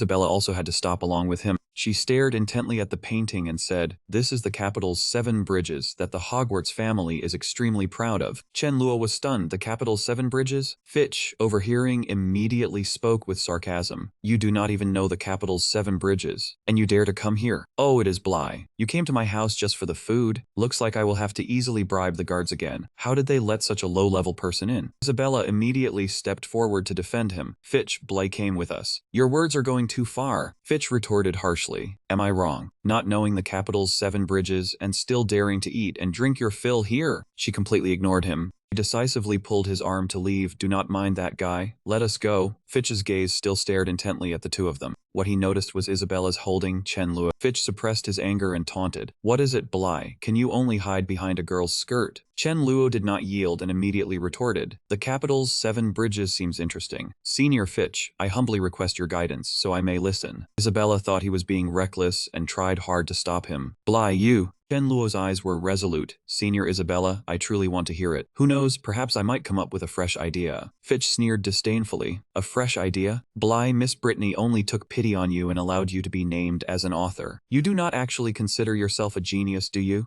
Isabella again stepped forward to argue. "Fitch, what do you know? That thesis was conceived by Bly first, so of course his name should be on it." His face looked sinister. "Since that is the case, we shall see if he has any new ideas then." Fitch spoke loudly to attract the crowd. "Everyone, please look over here. This Bly here claims he can solve the capital's 7 bridges." Seeing the situation being blown out of proportion, Isabella was extremely frustrated. Whispers began around them. "Is Bly that young man who solved the lost riddle with Brittany? He is just a wet behind-the-ears brat. I do not know what method he used to make Brittany add his name as an author, and now he dares to claim he can solve the capital's 7 bridges." Hearing the unpleasant comments about Chen Luo, Brittany, and the dean immediately took notice. Bly, seeing his goal achieved, Fitch said triumphantly, "Do not disappoint everyone, math genius." Chen Luo scratched his head sheepishly. "I never said I could solve it." Suddenly a woman's hand grasped his. Miss Brittany called softly, "Bly." He looked at her in confusion. "Miss Brittany, why did you come over?" Brittany leaned in and whispered, "Why did you provoke a quarrel with Fitch? Do you know how great the Hogwarts family's influence is?" She said sternly, "If you anger them, not only the Mathematics Association, but even the Academy will find it hard to have peace." Brittany continued, "Moreover, the capital's 7 bridges is a difficult problem that has troubled scholars for 100 years. Fitch wants to make things difficult for you, hoping to embarrass you in public." At this moment he was holding a glass of red wine. He approached the pair of teacher and student to greet them. "Miss Brittany." Fitch bragged in front of many people. "Didn't you once say Bly was a math genius? So why have you lost all confidence in him now?" Brittany intended to resist strongly, but before Fitch could finish his words, Chen Luo spoke up to stop her, saying it was fine. He looked at her with a firm gaze, telling her to let him try, considering it as thanks to Senior Fitch for swapping the library job for him. Hearing that, both Isabella and Brittany understood the reason for his intense reaction. Brittany asked him worriedly if he had really thought it through, but Chen Luo ignored her, turning to respond to Senior Fitch. Standing opposite his opponent, he said, since he insisted, he would solve the riddle of the 7 bridges of the royal capital. Fitch openly challenged him, saying he did not expect him to be so foolish and to let him see what brilliant insight he had. He began recounting the legend. The riddle of the 7 bridges of the royal capital was a question posed by the first patriarch of the Hogwarts family, and several hundred years had passed with no one able to solve it. The story began several hundred years ago, when the founding patriarch of Hogwarts served as an official in the royal capital and had noticed the unique terrain of the place. Drawn as an overall map, the royal capital was not as vast back then as it was now. The inner city was split in two by the Lauren River, with 2 islands in the middle. For convenient travel, the royal capital built 7 bridges connecting the districts and the 2 islands, making it easy for people to cross back and forth. One day, the patriarch looked at the 7 bridges and suddenly had an idea. He posed the question to himself, could one start from a point, cross each bridge exactly once, and return to the starting point? When he announced this idea, it immediately attracted the attention of the entire scholarly community in the kingdom, with many distinguished individuals flocking to find the solution. Over a long period, scholars conducted countless experiments, but no one found a way to solve it without repeating a bridge. Until one day, the patriarch found the solution himself. He informed the mathematical community, and would announce it the next morning in front of everyone. The next day, almost all the scholars gathered before the 7 bridges, but they waited from morning until evening and still did not see the patriarch arrive. A few days later, his body was found. Unfortunately, on the night before the announcement, being too excited, he had slipped and fallen into the river. His death was a great loss to the mathematical community. The solution to the 7 bridges of the royal capital was lost, and even the Hogwarts descendants did not know the solution from back then. For several hundred years, countless scholars tried to solve the problem, but no one succeeded. Fitch proudly boasted that although the solution was lost, to commemorate the first patriarch, the Hogwarts family had carved the problem in the main hall. He stood before the painting, saying proudly that this was the honor of their mathematical lineage. Chen Luo calculated again and thought to himself, indeed everything was as he had predicted. The so-called 7 bridges of the royal capital was merely a copy of the 7 bridges problem from this world. After showing off, Fitch did not forget to insult him, asking how it was going. Great genius, had he found a solution yet? Chen Luo calmly replied, no, he had no way to find the solution, and moreover, it could never be found.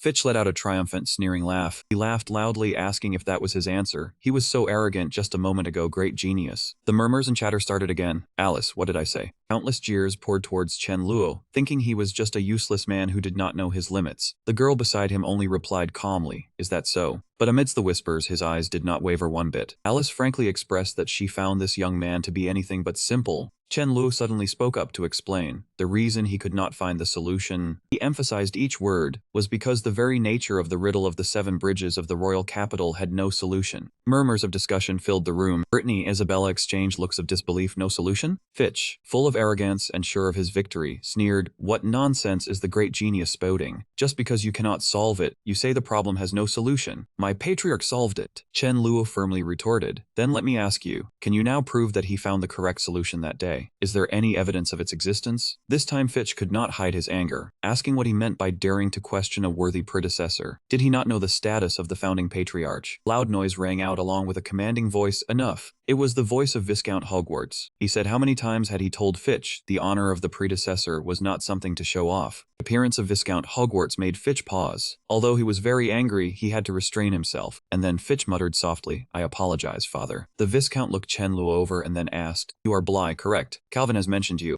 He bowed his head in greeting, honored to meet you, Viscount Hogwarts. With an air of superiority, Viscount Hogwarts said sternly, Bly, I saw your argument with him. He was at fault in some ways. I apologize to you on his behalf. Having said that, he changed his attitude, showing clear seriousness and a warning. But what you just said about the 7 bridges of the royal capital having no solution is a slander against the honor of my family's predecessor. I ask you to withdraw those words. Chen Luo calmly replied that he did not mean to offend, but the truth was that the 7 bridges of the royal capital had no solution. Isabella's eyes remained on Chen Luo, carrying a hint of worry and contemplation. It seemed this was the first time she had seen this man so serious. Hogwarts' brows were tightly knit, showing anger. Bly, have you really thought this through? And Luo was firm, reaching into his pocket as he spoke. Then I will demonstrate why the 7 bridges of the royal capital has no solution. He pulled out a pen and began to write a proof, arguing that previous wise men who tried to solve it through practice found it extremely difficult, because there were too many possibilities far beyond human capability. After speaking, Chen Luo held up the paper and said, please take a look at this. He pointed at the drawing and explained, we can turn this practical problem into a mathematical one, treating each landmass as a node and each bridge as a line, forming a figure like this. Chen Luo confidently said, the 7 bridges of the royal capital problem is simplified to starting from one node, drawing the entire figure in one continuous stroke, without repeating a line, meaning each bridge is crossed only once and returning to the starting point. Everyone at the party was astonished, so that's how it could be done. Excellent. The girl next to Alice praised Chen Luo. Simplifying the practical problem into a few strokes was a brilliant idea, and commended Alice for having a good eye for talent. Bly was indeed extraordinary. Alice said nothing, crossing her arms as she continued to watch the solution unfold. Chen Luo's explanation was very clear, except for the starting and ending points. When a person enters a landmass via one bridge, they must leave it via a different bridge. He drew a diagram with arrows showing the direction of travel, labeling nodes with an odd number of connections as odd degree nodes, and nodes with an even number as even degree nodes. Brittany understood, if you want to start and return to the same point, you must enter and leave every node. So only when all nodes have even degrees will the 7 bridges of the royal capital have a solution. Chen Luo smiled and praised Brittany for stating it well. That was indeed the key point. The man with glasses said, if that is the case, then the 4 nodes of the 7 bridges of the royal capital being odd degree is not strange. Chen Luo immediately replied, correct, all 4 nodes are odd degree, so there is no method to start the beginning and return while crossing all 7 bridges. His tone became firm, confirming once again that the 7 bridges of the royal capital had no solution. Everyone in the room was filled with admiration. The man with glasses exclaimed in praise, the proof is flawless, the 7 bridges of the royal capital truly has no solution. Wright could not suppress his anger, shouting, what nonsense are you spouting? Viscount Hogwarts never expected to hear the truth from an outsider, thinking to himself, so that's how it was. Had Hogwarts been deceiving people all these years? So there was no solution. There never had been a solution to the 7 bridges problem. Fitz still refused to concede to Chen Luo. He said, do not listen to that man's lies. But it seemed no one wanted to hear his excuses anymore. Alice said disdainfully, the one who lied was the first patriarch, deceiving scholars across the entire kingdom for so many years. Fitch felt the sting of defeat, turning to plead with Viscount Hogwarts' father. Seeing that the Viscount was unresponsive, he called out softly, father. But Fitch only received a heavy punch to the face from his father. He fell to the ground with a loud thud. Viscount Hogwarts angrily shouted, shut your stinking mouth right now. He scolded, "If it weren't for you, you useless brat." After speaking, he glanced at Chen Luo, considering him quite formidable. "Just wait for me." Viscount Hogwarts snorted coldly, suppressed his anger, and left, clearly displeased. After a moment, Chen Luo's voice rang out, calling after him. Chen Luo said, "According to the rules of the mathematical community, since I solved the senior's question, he is obligated to answer my question. Is that not correct?" Hearing this, the Viscount's hand gripping his cane tightened slightly. His throat felt constricted, letting out a dry sound. He replied slowly, "You do not need to tell us. We know to follow the rules. Ask your question." Chen Luo maintained the expression of a victor without arrogance and asked, "For a square with a side length of 1, how long is its diagonal?" Hearing the question, the Viscount was a bit stunned. Brittany whispered in surprise to Chen Luo, "Do you not know the Hogwarts theorem discovered by that family?" Chen Luo did not rush to explain, while the Viscount confidently replied, "The square of the diagonal equals 2, basic knowledge." Chen Luo smugly retorted, "I am not asking for the square, but the actual length of the diagonal itself." As he spoke, the corner of his mouth curled up. Viscount Hogwarts flew into a rage, nearly bursting into flames upon hearing such a twisted argument from a child like Chen Luo. In the corner of the room, murmurs arose, with some saying they had never considered the length of the diagonal, while others said it might be easy to express. Looking at the Viscount's somewhat flustered expression, Chen Luo became even more certain of his thoughts. Indeed, as he had guessed, this man already knew this number from the laws. He unconsciously raised his hand to rub his chin, analyzing his own judgments. In that other world, although scientists were respected, few people knew of them. Chen Luo recalled, people were more interested in the trivial gossip of celebrities than in scientists, who contributed to humanity. But in this world, even though science was still underdeveloped, the status of scholars was extremely high. He continued to think. The people here revered knowledge even more than magic. Scholars who made great contributions received the respect of everyone, whether royalty or nobility treated them with reverence. For this reason, scholars gathered into schools, held enormous political and economic resources, forming powerful factions, and the number school was one of them. The Hogwarts family was a renowned mathematical lineage, playing a core role within the sect, which gave them a voice in mathematical circles throughout the kingdom. Even Isabella's father, the Lord of Paul's City, had to show them respect. In short, the sect was an organization uniting politics, academia, and religion, with devotees who worshipped numbers. They believed that everything could be measured, and that every entity in nature could be accurately represented by numbers. Chen Luo immersed himself in deduction, realizing this belief was identical to the school of Pythagoras in his previous world. The Pythagorean school emerged in ancient Greece, founded by the famous scholar Pythagoras. This school was once very powerful, but it had a fatal flaw that led to the collapse of the entire organization. That flaw was that the numbers they understood were not real numbers. Chen Luo seemed to be absorbed into a world of contemplation. They were confident that integers and rational numbers represented all numbers.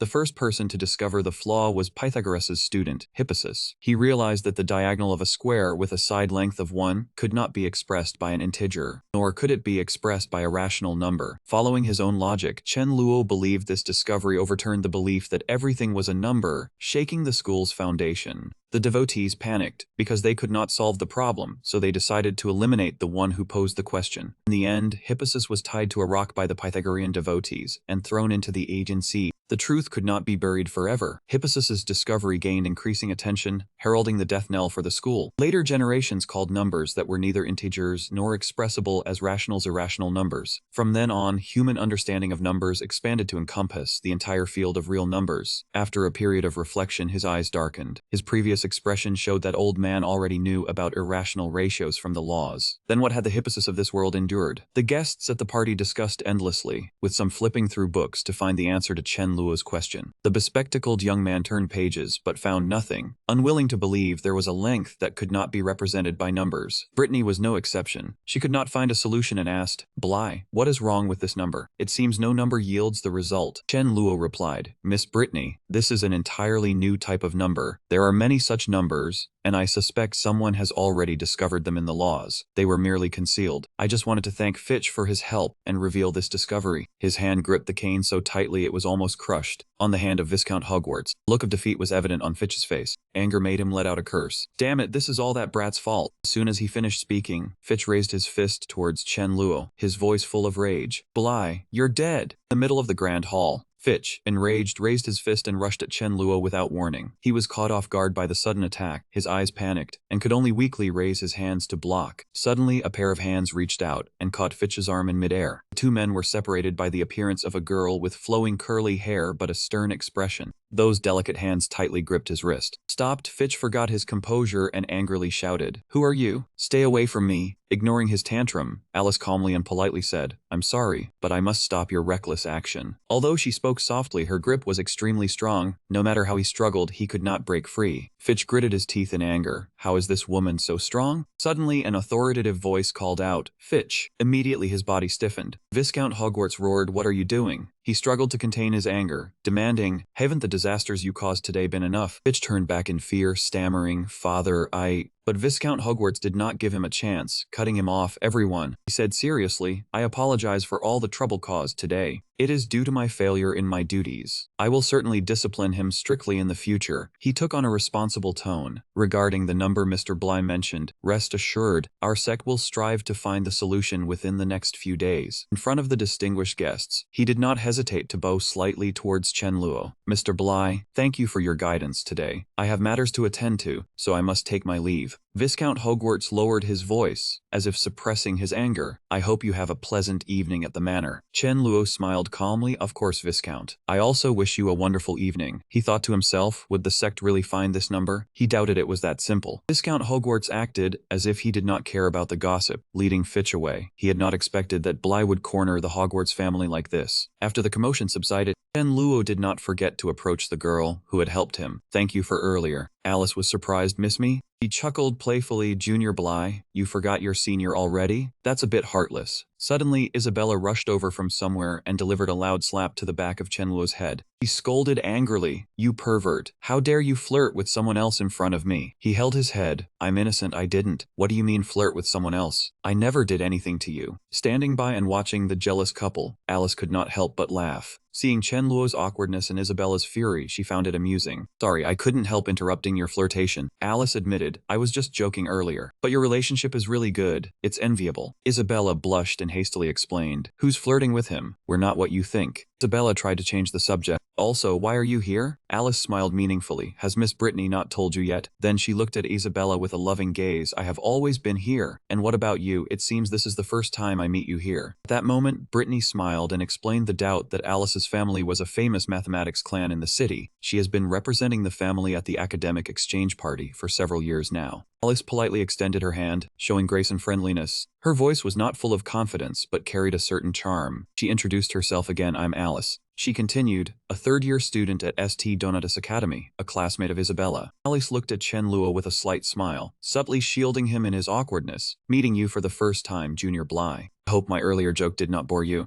Understanding the situation, Chen Luo also happily took her waiting hand. "Meeting you for the first time, Senior Alice." After shaking hands with Chen Luo, she suddenly used her hand to lightly pull the front part of her own shirt. Immediately rolling hills appeared before Chen Luo's eyes. It made his nose bleed and scream in silence. Seeing Alice do that, Isabella felt a bit deflated. Her gaze subconsciously drifted down to her own somewhat flat chest. Truly, one man's meat is another man's poison. Alice leaned close to him, using a coquettish voice to call him Junior Bly. She sincerely praised, "Your performance today was truly amazing. This is the first time I have seen the arrogant Hogwarts family so tattered." She continued to ask, "Can I come find you to ask about mathematics from now on?" Chen Luo actually refused, making Alice pause. His expression turned firm. "Allow me to decline." Chen Luo put his hands on his hips, his expression upright as he suggested, "I suggest you should still ask Brittany. Many of my ideas were inspired by Brittany." Hearing him say that, Alice crossed her arms, rested her chin, and shook her head in admiration. "You are truly hard to read." Saying that, in the middle of the grand hall, Alice lightly turned her head and waved goodbye to him, accompanied by a somewhat polite sentence, "Goodbye for now, Junior Chen Luo. Next time when no one is around, we can talk later." Chen Luo watched her leaving figure and also politely raised his hand in response. "Goodbye, Senior Alice." Behind him, Isabella saw the affectionate scene between the two. Her face pouted, her voice grumpy and nagging. "What is this about waiting until no one is around to talk?" Brittany, standing beside, also raised her hand in farewell with a helpless face. "Goodbye, classmate Alice." Then Isabella crossed her arms, her gaze fixed on Chen Luo, as she spoke in a spoiled tone. "You two are bad, you almost lost your soul. I think you seem like you want to leave with Alice." Chen Luo opposite her heard this. He lightly glanced at her and said in doubt, "Why would I want to leave with her?" Seeing him talk back, Isabella's anger flared up again. She pointed her finger straight at Chen Luo's face and scolded, "Seeing a beautiful woman and wanting to follow her, you are no different from those annoying guys." Chen Luo touched his nose and looked at Isabella in confusion. "Is she as beautiful as you?" Hearing his compliment, her face flushed red, her voice stammered and faltered. "So you think she is not as beautiful as me?" Chen Luo's expression was frank as he replied, "No." Hearing this, Isabella spoke with embarrassment. "Is that so?" After saying those deceitful words, he turned around, secretly swallowing tears as he thought to himself, "This old lady is pretty easy to coax." But then again, since she didn't ask about body shape, just looks, it probably is not a mistake. Suddenly a voice appeared, cutting off the conversation of the three. "Hello everyone." Vice President Calvin appeared out of nowhere. Brittany saw him. She said excitedly, "Vice President Calvin, why are you here today?" Vice President Calvin clasped his hands behind his back, his expression solemn as he looked at Chen Luo's group and spoke, "You three are the main characters of tonight's party. I naturally had to come and say a greeting." Hearing those words from Vice President Calvin, Chen Luo replied humbly, "President Calvin flatters us. We merely helped solve a math problem and then incidentally posed a small question." Calvin looked at him with a satisfied gaze. "The question you solved and the question you posed are both far from simple." An image of a question densely filled with incomprehensible lines appeared, followed by his words, "Solving the 7 bridges of the royal capital question was something the Hogwarts family had always been extremely proud of. Yet your proof today indicated that this question has no solution.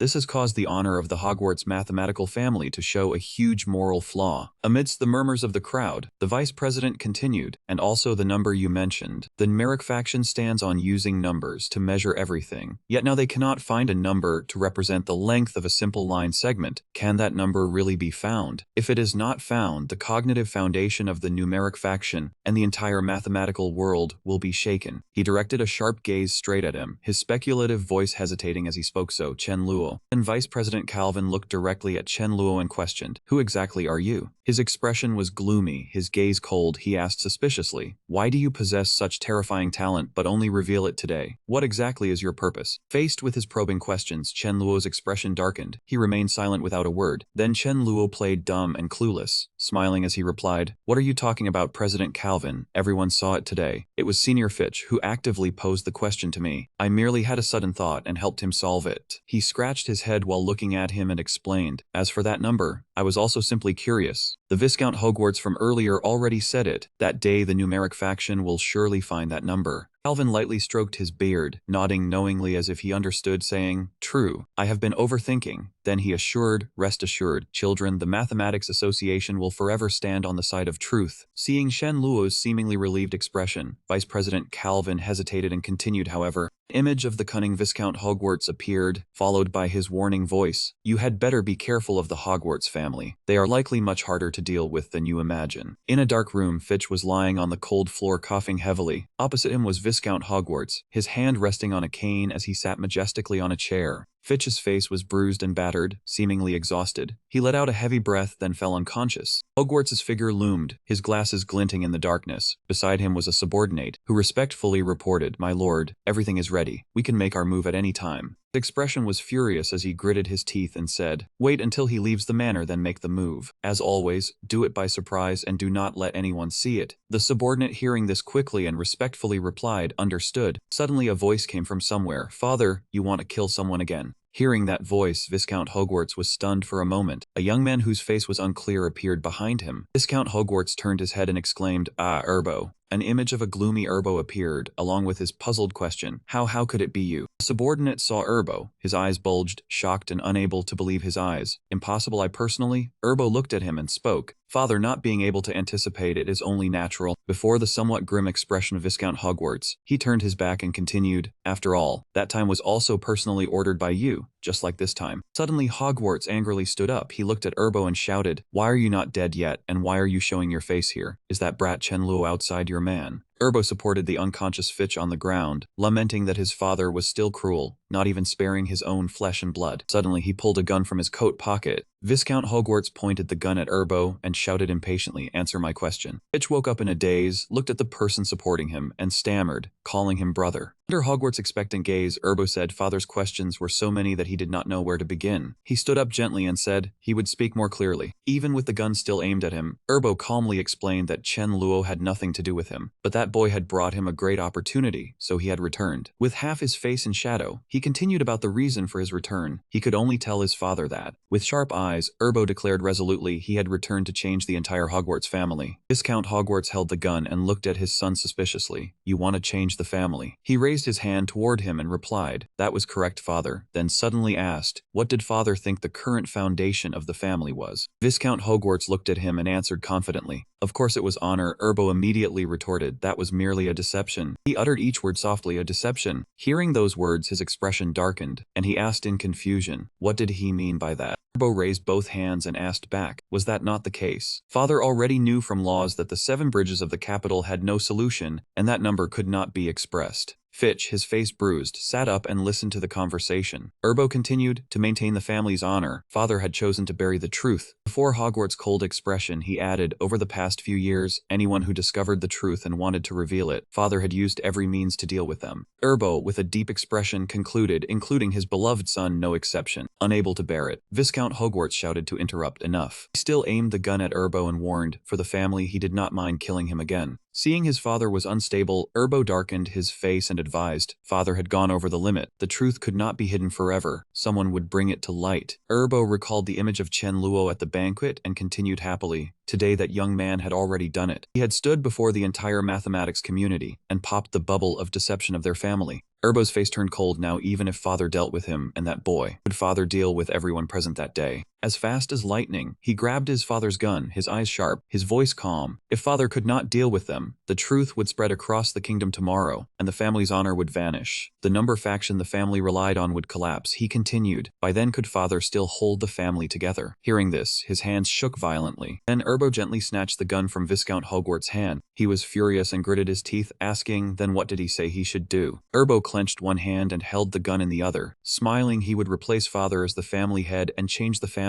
He gently touched him, his eyes reddened, his voice dark and threatening. Father should know. Now no one besides him could save this family. Hearing those words, Hogwarts seemed to hesitate, speechless. Then suddenly Erbo leaned close to his ear and said something that made his face change color, terrified, drenched in sweat. A few days later, at Brittany's house, in the cozy room, the alarm clock rang loudly, waking Chen Luo. He gently sat up, stretched, and greeted the new day. Chen Luo got out of bed, turned off the ringing alarm clock, and thought to himself that lying on the bed was much more comfortable than the warehouse. He gently opened the door, rubbed his eyes, and said in a sleepy voice, good morning. Suddenly, Chen Luo's gaze was attracted by something. On the desk, a thick stack of documents appeared, covering the entire surface. Seeing that pile of documents, his face turned pale, drained of all color. Chen Luo's expression was worried, certain that she must have stayed up all night again to find that number. After the banquet, the proof of the 7 bridges of the capital being unsolvable spread like wildfire. The reputation of the Hogwarts family was questioned, and newsboys bustled all over the market. Even more shocking was the number that could not be expressed. The mathematics community was calling it the devil's number, accompanied by a square with a big question mark. Hearing this, Chen Luo praised smugly that name was cool. The scene of scholars frowning in thought, as if everyone was trying to calculate the devil's number, especially the people from the number faction, but no matter how hard they tried, they could not express it. Chen Luo looked at the numbers on the paper and thought this was only natural, because this world could not yet express irrational numbers. Even so, the scholars were still respectable. They diligently pursued the truth. Chen Luo looked at the paper flying past the window and said to himself, he believed they would eventually find a way out, just like their counterparts in another world. Though the path might be rough, they would ultimately reach the other side of the truth. He stood for a long time by the window, watching the paper fly far away, as if entrusting his hope and faith. Gentle sunlight shone through the window frame. Chen Luo sat on the chair opposite a thick stack of papers. He propped his chin in thought, staring intently at the document, when suddenly his eyes widened as if he realized something. On the table was a newspaper, with a picture of Mr. Hogwarts in the center. Chen Luo looked at the newspaper with a puzzled expression. He picked up the newspaper and sighed inwardly. Abandoning mathematics was a reasonable decision. This new family head was interesting. Chen Luo curiously wondered what the new family head looked like, not noticing Brittany's figure slowly approaching from behind. Brittany rubbed her eyes, her face flushed, and greeted him, good morning, Bly. He saw her and blushed, replying awkwardly, good morning. Seeing that seductive look, Chen Luo hesitated as he continued speaking, Miss Brittany. Brittany glared at him and questioned, last night I told you to wake me up when you got up. Hearing this, Chen Luo averted his eyes from her and stammered, I forgot. Seeing his adorable reaction, Brittany lightly poked his cheek and scolded affectionately, what a bad kid. Her hand pointed to the sky as she spoke, you forget every time. Brittany glanced at him and said casually, it was the same with that other guy. Actually, you already know something, don't you?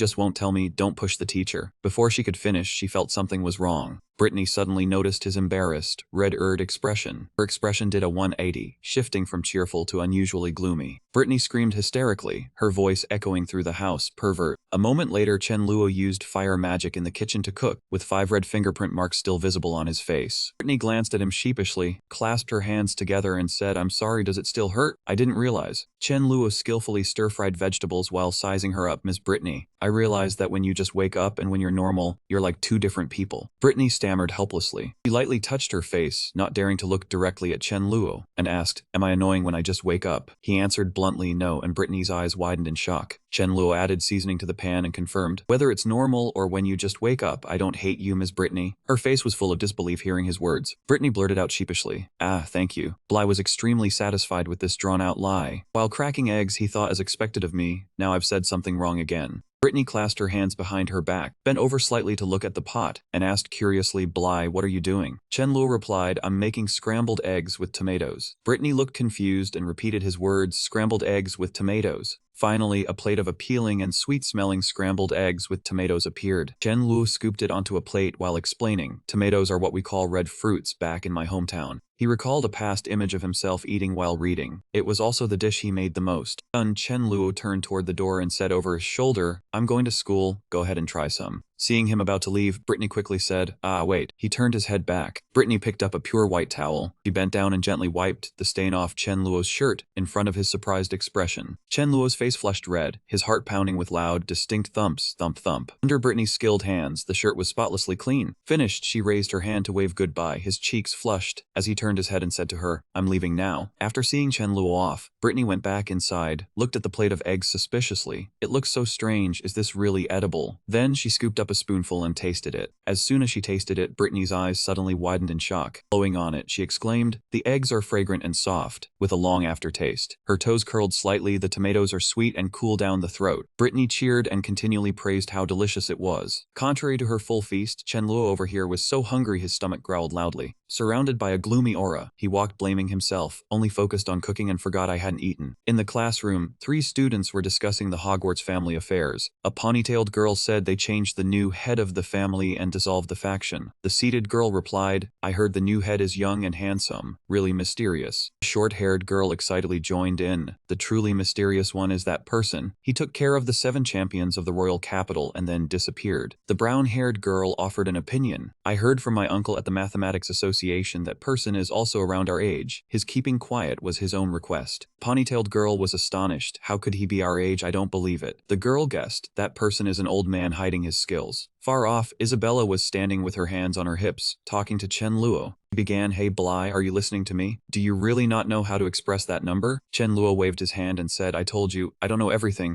Isabella angrily slammed her hand on the table. "Impossible, you're lying to me." Suddenly, a voice sounded, "Isabella, are you picking on my little Bly again?" Alice opened the classroom door and walked in with a smile. "Good morning." Hearing this, both Chen Luo and Isabella turned their heads to look. As soon as she entered, Alice blew a kiss and winked. It startled him into a panic. Isabella looked at her displeased. "Alice, aren't you in 3rd year? What are you doing here?" Chen Luo also greeted, "Hello, Sister Alice." 2 classmates far away were attracted. "Both campus beauties are here looking for someone. What kind of luck is this kid having?" The male classmate rested his chin on his hand, imagining the 2 senior girls. He couldn't help feeling jealous inside, that Bly is really on a lucky streak with women. Jasmine walked by and saw the 3 of them, not understanding what was going on. Alice moved close to Chen Luo and asked, "Junior, what were you talking about with that number earlier?" Her breath brushed against his hand, making him blush. Suddenly a strange sound came out. It was Chen Luo's stomach growling. He held his stomach in embarrassment and turned his head away, leaving Alice and Isabella dumbfounded. Chen Luo scratched his head and apologized to the 2 of them. Alice broke into a warm smile as gentle as spring sunlight. Isabella could not help scolding, "Bly, are you a pig? It is not even meal time yet." Alice stood behind, covering her mouth and chuckling, while Chen Luo could only force a smile. Suddenly, a steamed bun was placed in front of Chen Luo, making him salivate. It turned out to be Alice's. She asked politely, "I brought an extra lunch today. I wonder if anyone could help me finish it." Chen Luo's eyes lit up, looking at the steamed bun in Alice's hand with a greedy stare. He immediately agreed,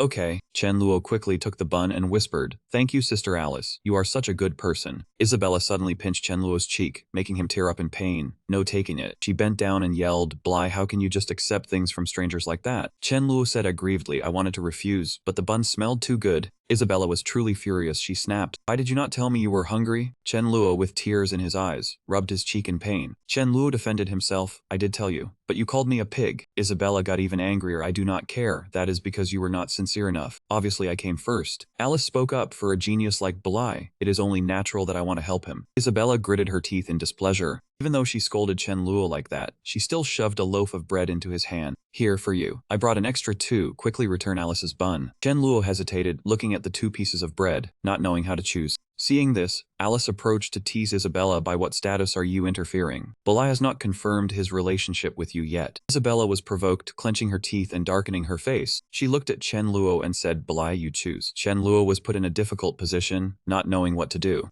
Isabella said, you can only choose one, my bread or Alice's bun. Alice also chimed in, little brother Bly, just choose the one you like, either is fine. Even though they spoke calmly, the two still looked at each other with defiance. Chenluo, sitting between them, broke out in a sweat. Alice and Isabella looked at each other challengingly. Chenluo in the middle could only smile awkwardly. Isabella handed him the bread. Chenluo immediately took it. Okay, thank you, Sister Isabella. She smiled triumphantly. My bread is still better. Alice crossed her arms, her gaze sharp as she looked at Chenluo. Suddenly Chenluo stuffed both pieces of bread into his mouth at the same time, his cheeks bulging. Eating both caused him to choke, his face red as he struggled to swallow. The food slowly went down, making Chenluo's neck bulge. Chenluo said tearfully, the bread from both of you is delicious, thank you. Isabella and Alice both smiled, well done. Isabella, holding her blushing cheeks, said smugly, is my bread really that good? Alice gently touched Chenluo's cheek, wiping away the remaining cream. Then she brought her hand to her mouth and licked it, saying, you have food on your lips. Chenluo blushed at the scene. Alice continued to tease, Bly is still so careless. Isabella got angry and shouted, Alice, what is your intention? Alice sat on the table, sucking her finger, replied, my bread is too sweet. The bell for class rang. Alice sighed regretfully. Class is starting soon. As she walked out, she waved her hand sweetly. See you later, Bly, study hard. Chenluo happily replied, goodbye, sister. Isabella gritted her teeth and pointed directly at Chenluo. She stood with her hands on her hips, her eyes sharp. I am leaving, wait for me after class. Chenluo broke out in a sweat, yes. Isabella walked out and slammed the door hard. The whole class fell silent. Chenluo sighed, they are finally gone.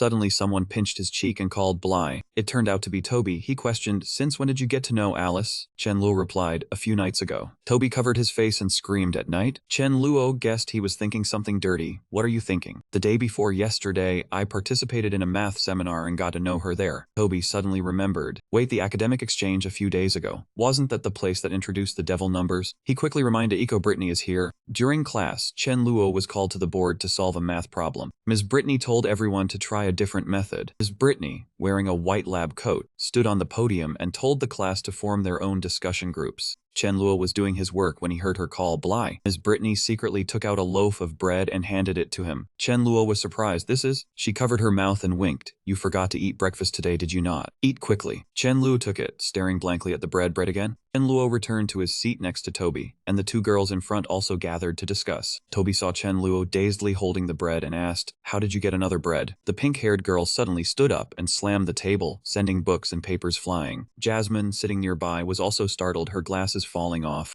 Chenluo smiled awkwardly. It is a long story, let us discuss the lesson first. The pink-haired girl clasped her hands in front of her chest, her eyes sparkling as she asked Toby if he had seen that mysterious person at the math exchange a few days ago. He must have seen him, right? I saw in the school paper that the mysterious person solved the 7 bridges of Bly problem from the capital, and even presented the demonic number during the seminar. Chenluo and Toby averted their eyes to answer, how to put it, consider it as having seen him. The girl asked in confusion, what does consider it mean? Jasmine stared at Chenluo, not knowing what she was calculating. Chenluo answered evasively, when that person appeared I was busy with something. When I returned the exchange was already in chaos over the demonic number. I could not find that person. Toby whispered to him, making the pink-haired girl even more curious. Why did he have to leave temporarily at such an important moment? Chenluo looked away, making up a lame excuse, ate too much so had diarrhea. Toby's expression was shocked as he picked his nose and said diarrhea at the crucial moment. Even if you were given a chance you could not use it. The pink-haired girl defended her friend. Toby, what are you saying? At least he got to participate in the exchange. All high-status figures from City A3. Knowing 1 or 2 people is already impressive. She put on an adorable look with sparkling eyes and asked Chenluo, are you free recently? Come to my house and teach me a few Bly math problems. I have many questions I don't understand. My estate is huge. If you get tired you can even sleep over. Toby teased the pink-haired girl. What could you possibly want to learn? I am embarrassed to expose you, she retorted. I am just studious. Is that not allowed? Jasmine stood far away watching everyone talk. Her face suddenly darkened. Outside the school, the sunlight was still gentle, the weather was not too hot. Chen Luo hid behind the wall and sighed in relief. Lucky I acted fast. Otherwise, I would have been trapped in the classroom by Isabella. He stretched and complained, even Chris is quite annoying. Then a mysterious voice suddenly rang out. Why are you so focused on practicing magic? You still need to build a good relationship with magic. Chen Luo walked while muttering to himself that he should go practice magic, then stumbled at the unfamiliar words. Before him was a person dressed in black, face not clearly visible. That person suddenly pressed a sharp object against Chen Luo's neck. He frowned and demanded, who are you? That person remained cold and silent. Only then did he see it was Jasmine. She said coldly in a threatening tone, do not move, this knife is very sharp. Chen Luo raised his hands in surrender and said Lily. Before he could finish, the girl interrupted. If I am not mistaken, Jasmine accused, the one who solved the 7 bridges problem and presented the demonic number that day. It was you, was it not? I noticed your abilities increased strangely. She shouted loudly, staring intently. You are not Bly, he does not have that talent. Tell me, where is Bly? Who are you? Why are you impersonating him? Chen Luo replied irritably, you ask too many questions, I do not know where to start. But first of all, I am Bly. He told himself not to mention the time travel for now. Jasmine pinched Chen Luo's cheek hard and scolded, still being stubborn. Do you think your disguise spell is so perfect? She saw his face did not change and was surprised, but no matter how perfect the disguise spell, direct touch would break it. Jasmine was shocked, frowned, and said, what? She pulled Chen Luo's cheek harder, no reaction. Chen Luo took advantage of Jasmine's moment of carelessness to kick her leg. Jasmine lost her balance, fell. The girl closed her eyes tightly and she did not fall down as she imagined. Jasmine opened her eyes in confusion. It turned out Chen Luo was supporting her. Jasmine blushed as she looked into his eyes. At that moment, he was staring seriously straight at her. Jasmine struggled shyly. What are you doing? Let me go now. Chen Luo sighed. I will let you go. He pointed at the spoon, but do not hold it against my neck anymore. Chen Luo raised one finger to signal, you tested it just now, now do you believe I am Bly? Jasmine turned her face away and said, let me go first. She moved away from Chen Luo, then muttered, even if you are not using a disguise spell, how do you have this kind of math and magic talent? Your way of speaking is also different from Bly. He scratched his head and explained it is a long story. Chen Luo said, I am Bly but also not, actually I had a long dream, and when I woke up I became like this. He told about a world without magic, where science and technology developed. He remembered the sci-fi movies. The people there did not know magic, they considered it fiction. Instead, science and technology in that world had developed tremendously, even surpassing magic, like the transportation and communication devices people use daily. Humans used technological products to do many things magic could not achieve. Relying on science, they touched every corner of the planet, even beyond the atmosphere to other planets. Chen Luo said, I was an ordinary math teacher in that world. That was how I had advanced knowledge unimaginable to the people here. At that moment, an enthusiastic Sufang female student spoke up. Teacher, he smiled and asked if she had a question. A girl as bold as Jasmine asked, Teacher, can you really travel through space? Are there other planets out there? Chen Luo adjusted his glasses. Classmate, that is a very good question. Of course you can get beyond the sky. Outside the universe, there are countless planets. The mischievous student covered her mouth and laughed. I understand, thank you, teacher. But the main point is, why did I suddenly become like this? Chen Luo in his dream was stunned, could only remain silent helplessly. Finally, the story ended. Only the beloved sunlit school remained. Chen Luo and Jasmine stood quietly looking at each other for a moment. Chen Luo said, sorry for going on too long. In short, after that long dream, I woke up with math and magic talent, but lost many of my original memories. Jasmine frowned, showing suspicion. She touched the glass and thought for a moment, then he quietly took a cloth to wipe his sweat. That was indeed the case. Jasmine sighed and said, fine then. Girl smiled awkwardly. It seems you really are Bly, still liking to talk as before. Chen Luo asked doubtfully, do I usually say that too? Jasmine put her hands behind her back and replied, close enough, you prefer science over magic. The girl also said, you once mentioned want to live in a world without magic, because you had no talent. Jasmine lowered her head. Back then you cried in your dream because you lost your memories. I will help you recover them. Chen Luo held her hand and said, so you have always cared about me. Thank you, Lily. Jasmine's face flushed red. She was speechless. You are overdoing it. I only agreed to help you find your memories. Do not overthink it. He sighed, what am I overthinking about? The dramatic conversation finally came to an end. In the hallway, people passed by. Only Chen Luo stood still in contemplation. Instinctively lowered his head to look at his own 2 hands. Suddenly, an arm wrapped around Chen Luo's neck, startling him. It was Toby, one hand hooking his neck, the other locking around his stomach. He scolded helplessly, what are you doing, fatty? Let me go. Toby wanted to continue the joke. Where did you go earlier? When the tornado swept the parking lot. Lucky there was a plane. He questioned, hiding from me to do something sneaky. Come clean. In the distance, Fitch watched them with a dark expression. Chen Luo would not be outdone, using 2 fingers to poke into his large nostrils. Seeing him, Chen Luo recognized him immediately. Senior Senior Fitch. Tommy stepped forward to shield Chen Luo. What do you want? Unexpectedly, Fitch instead bowed and lowered himself before them. Gathered his courage and said, Friend Bly, I am sorry. It was my fault. He enunciated clearly. I, Fitz-Edward, sincerely apologize to you. Hearing Fitch ask for his forgiveness, Chen Luo was stunned, his mouth agape. The people around saw this and started whispering, what is going on? He was still bewildered for forgive. The crowd buzzed. A female student covered her mouth and whispered, Senior Fitch is apologizing. What did Bly do? Another girl was confused. The Edward family is in chaos. Why did he suddenly come to the academy to apologize? Fitch respectfully handed over an invitation letter. Chen Luo was puzzled. He explained, This is from my brother, Erbo Edward. Fitch's voice was steady. He wants to hold a press conference for the kingdom's mathematics circle. He bowed his head to suppress himself. Hoping you, the adult Bly, will overlook my faults and forgive me. Toby advised worriedly, Guy, do not go. Fitch suddenly bowing and inviting you. There must be a trick. Looking at the letter, Chen Luo tried to ponder the underlying reason. Night fell over the Edward family mansion, a classical building with a large fountain. Inside, the guests chatted. Professor Law's long time no see, you are here too. Standing outside, Chen Luo told himself, in the end I came out of curiosity. I wonder how Erbo will handle this. His ear was pinched tightly. He was startled. This familiar feeling. Isabella pinched Chen Luo's ear and said angrily, I knew you would come. Where did you go this afternoon? Brittany suddenly appeared, calling out, Bly, of course you came too. Brittany stepped forward and waved. Before coming, we even looked for you at the academy. Chen Luo asked her, Miss Brittany, did everyone also receive an invitation letter? Brittany folded her arms and replied, the news of the Edward family holding a press conference tonight. It has almost spread throughout the kingdom's mathematics circle. She looked inside. Almost everyone from the A3 circle is here, but no one received an invitation. Holding the invitation, Chen Luo pondered. Could it be that only he received the letter? His ear was touched again, making him jump.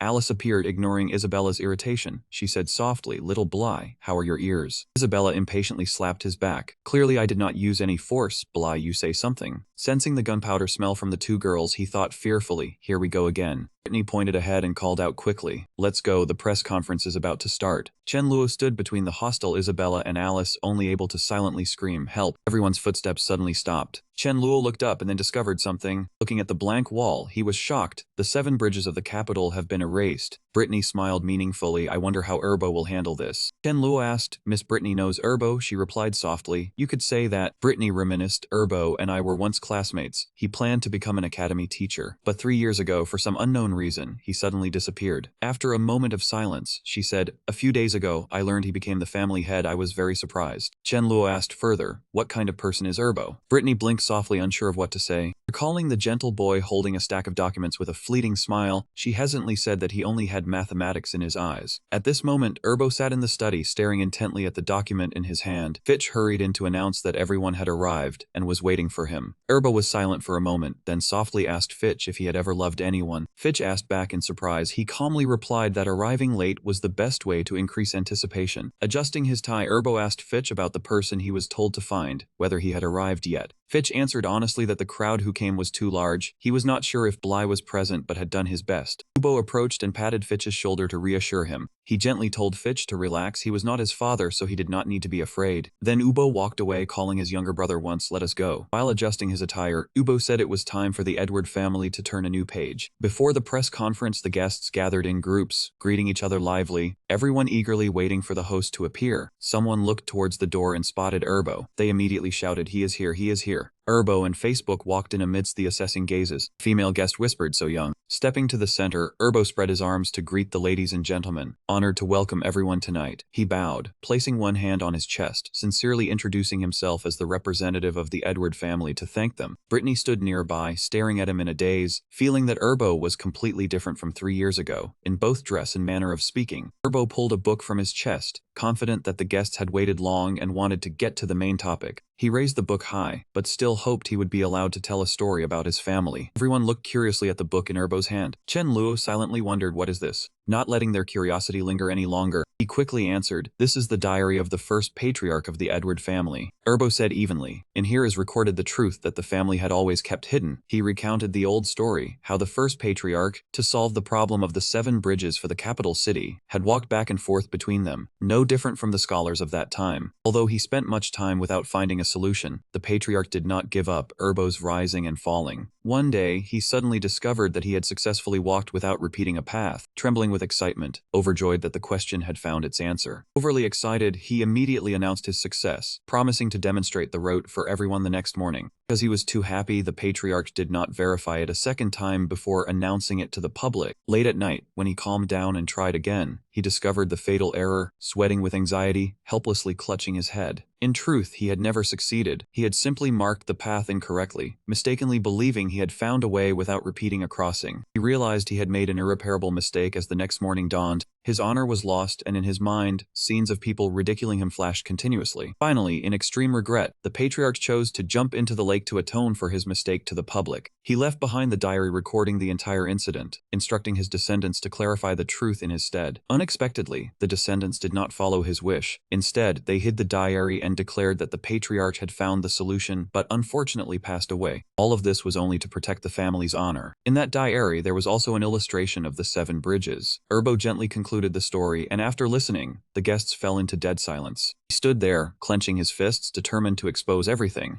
Erbo said softly that nonetheless, the truth could not remain hidden forever. The Edward family must face the facts. Then he sincerely bowed deeply before everyone. Seeing this, Fitch quickly supported him, saying, "Sir, what are you doing?" Erbo closed his eyes tightly, still speaking with determination. "I represent the Edward family. For the truth hidden for so many years and this prolonged lie, I sincerely apologize to everyone." The guests gasped, covering their mouths, unable to believe the Edwards had covered this up for so long. Chen Luo looked at him, secretly admiring that Erbo was indeed very decisive. He coughed softly, pondering to himself that after the 7 bridges puzzle was proven unsolvable, the Edwards lie had already been exposed. Chen Luo's eyes widened in realization that by revealing the truth now, the responsibility shifted to the descendants, minimizing the impact on the patriarch and the family's image. The girl asked with doubt, "So a few days ago, you disbanded the number sect to gain an advantage for this speech?" Erbo immediately replied that self-interest was part of the reason for disbanding the number sect, but not the most important one. He placed his hand on his chest and spoke clearly. "The most important reason is the devil number." The girl continued to ask, "So you mean you still haven't found the devil number?" Erbo ran his hand through his hair, answering with a headache, "That is correct, but it is not due to a limitation in ability, but rather because..." Chen Luo was surprised to hear him say that the devil number did not actually exist. A middle-aged man asked back, "What do you mean by saying it does not exist?" Eben quickly explained, "Strictly speaking, this number does not exist in the current mathematical system. That is the fundamental reason I disbanded the number sect. We are not yet qualified to say that all things can be calculated through mathematics and numbers." Another person asked again whether that was the unsolvable devil's number. He answered firmly, "No." Erbo turned to everyone and voiced his thoughts. This thing was neither an unsolvable devil's number nor a mathematical nightmare. On the contrary, it was an entirely new field. He suddenly became serious. The one who could lead the mathematical community to resolve all this now was...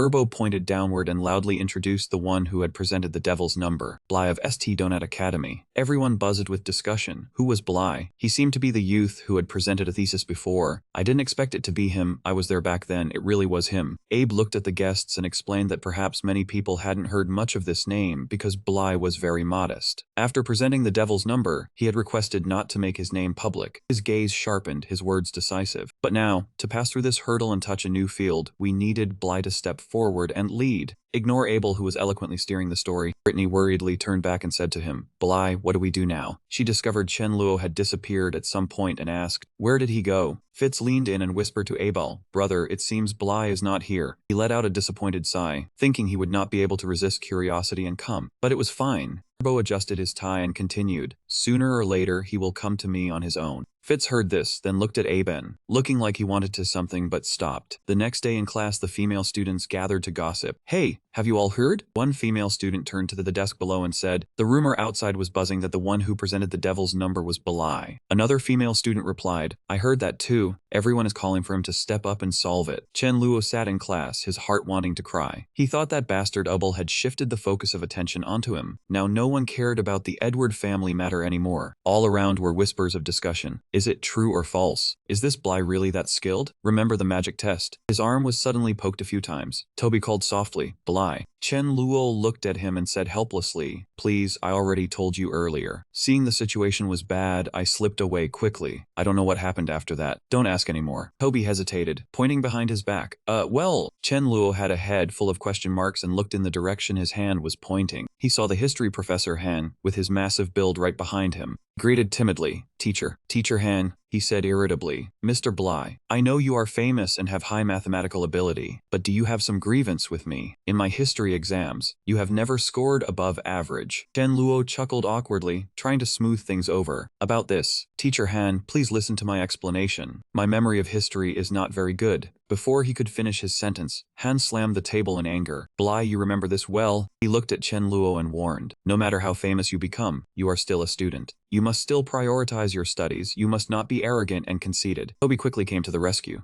Teacher Han, someone is looking for Bly. Han heard this and then vented some of his anger on him. Looking for what? Can't you see I am teaching him a lesson? Toby muttered resentfully in a low voice. But he looked sternly at Toby. I said I am teaching him a lesson. No one who comes is of any use, even if it is Vice Dean Calvin, understood. Vice Dean Calvin heard this and placed his hand on Han's shoulder, saying, Teacher Han, I have come to find Mr. Bly, causing him to jump in surprise. Han hurriedly took out a handkerchief to wipe his sweat, saying, Vice Dean has arrived. Bly, hurry up. Don't the Vice Dean waiting. Chen Luo strode straight across the school hallway. When he arrived, his footsteps stopped. Calvin looked at Chen Luo with a gentle smile and said, We meet again, Bly. Looking at the hand he extended, Chen Luo asked dejectedly, Dean Calvin, have you come because of the devil's number? Calvin was straightforward. People are calling for you to step up and solve the puzzle. The A3 City Mathematics Association is also under pressure, hoping you could help us with this matter. Chen Luo found it hard to hold back. That matter, Calvin gently pleaded. We truly need your help. This matter won't do you any harm either. Chen Luo let out an unexpected laugh and refused immediately. I don't really want to help. Toby anxiously opened the door and walked into the classroom. Miss Brittany looked at him with a face full of question marks. She asked with concern, Toby, what is wrong with you? Toby propped his hands on his thighs, panting as he reported the news. This is bad, Miss Brittany. You need to go see Bly. He has been taken away. Toby shouted, startling Brittany. At the same time, Chen Luo was in the meeting room. Members of the Mathematics Association stood quietly waiting outside the door. The atmosphere in the room was suffocatingly tense. Everyone's gaze was directed at Chen Luo. 4 deans and vice deans closely observed his every move. On the right, the 3 vice deans of the Mathematics Association were equally stern. Chen Luo continued to mutter, and the 10 attendants standing outside the door. He looked at them and pointed out calmly, Dean Calvin, are you forcing me to agree? Vice Dean Calvin spoke up. Sir Bly, you presented the devil's number, so now you cannot abandon the entire mathematical community and leave them stuck. Chen Luo found it ridiculous and mocked. Dean Calvin, has your mathematics become so accustomed to viewing truth as a devil? The 2 deans and vice deans were angered by that remark. Does this brat know who we are? But Dean Calvin quickly raised his hand to stop them. He continued to press, asking whether the devil's number truly could not be expressed as a ratio of integers. Chen Luo answered frankly, saying it was not just the devil's number. He leaned back leisurely in his chair, listing a series of numbers such as the square roots of 2, 3, and 5, all of which could not be expressed as integers. Chen Luo continued, saying there were infinitely many such numbers and they could be proven mathematically. But that was all he could say. President Calvin hesitated. What do you mean? He was bewildered, saying they had been wrong for hundreds of years. Chen Luo calmly comforted him, saying it was normal, as mathematics was a science of constant correction. He said that as long as a method of proof and a new definition for this type of number were found, mathematics would expand. Vice President Calvin interrupted, saying Bly must know how. Please help the mathematics community. He refused without hesitation, saying he was sorry, but he could not help with this matter. Chen Luo guessed, I see that you are afraid of a century-old truth being overturned, afraid that you have been on the wrong path. He emphasized, saying that was a normal thing. Chen Luo thought of his hometown, where generations of humans had fought against devils for the truth. He argued that precisely because of fear, they must understand the fear thoroughly to seek the truth. Brave predecessors had once overcome their fear, and now he was handing over the results for the mathematics community to develop. Chen Luo affirmed that as long as they faced their fear directly, everyone would overcome it. He concluded, saying that the praise of humanity was meant for the courageous. The entire room was stunned. The vice president murmured, the praise of humanity is praise for the courageous. The elders seemed to understand, and they all bowed their heads in unison. This startled him into stepping back. Calvin said sincerely, you are right, we were too focused on fame and gain earlier. He thanked Chen Luo, saying the mathematics community would remember this forever. Chen Luo replied awkwardly, it was nothing. You flatter me. His words were cut short by the sound of the door breaking. Door flew into the wall, dragging the attendant outside, who stumbled and fell. A heavy noise rang out, startling everyone. The attendant fainted as if his soul had left his body, and everyone looked toward the door. Brittany, in a towering rage, stepped in. She raised her hand and shot 2 gusts of wind in 2 directions. Brittany gritted her teeth. What have you done to my Bly? Chen Luo raised his hand and called out, teacher. He stood calmly amidst the whirlwind and spoke. I am here, it's fine, he said, giving a thumbs up. They only sought me out to discuss matters. Brittany's fury dissipated and she suddenly felt embarrassed. Brittany awkwardly bowed her head and apologized. Sorry, principal, I thought. Calvin, though his bangs were a mess, still smiled gently. I understand, Bly is a genius and also your favorite student. We were a bit abrupt. Brittany stammered, about this. All misunderstandings vanished and the sky was clear again.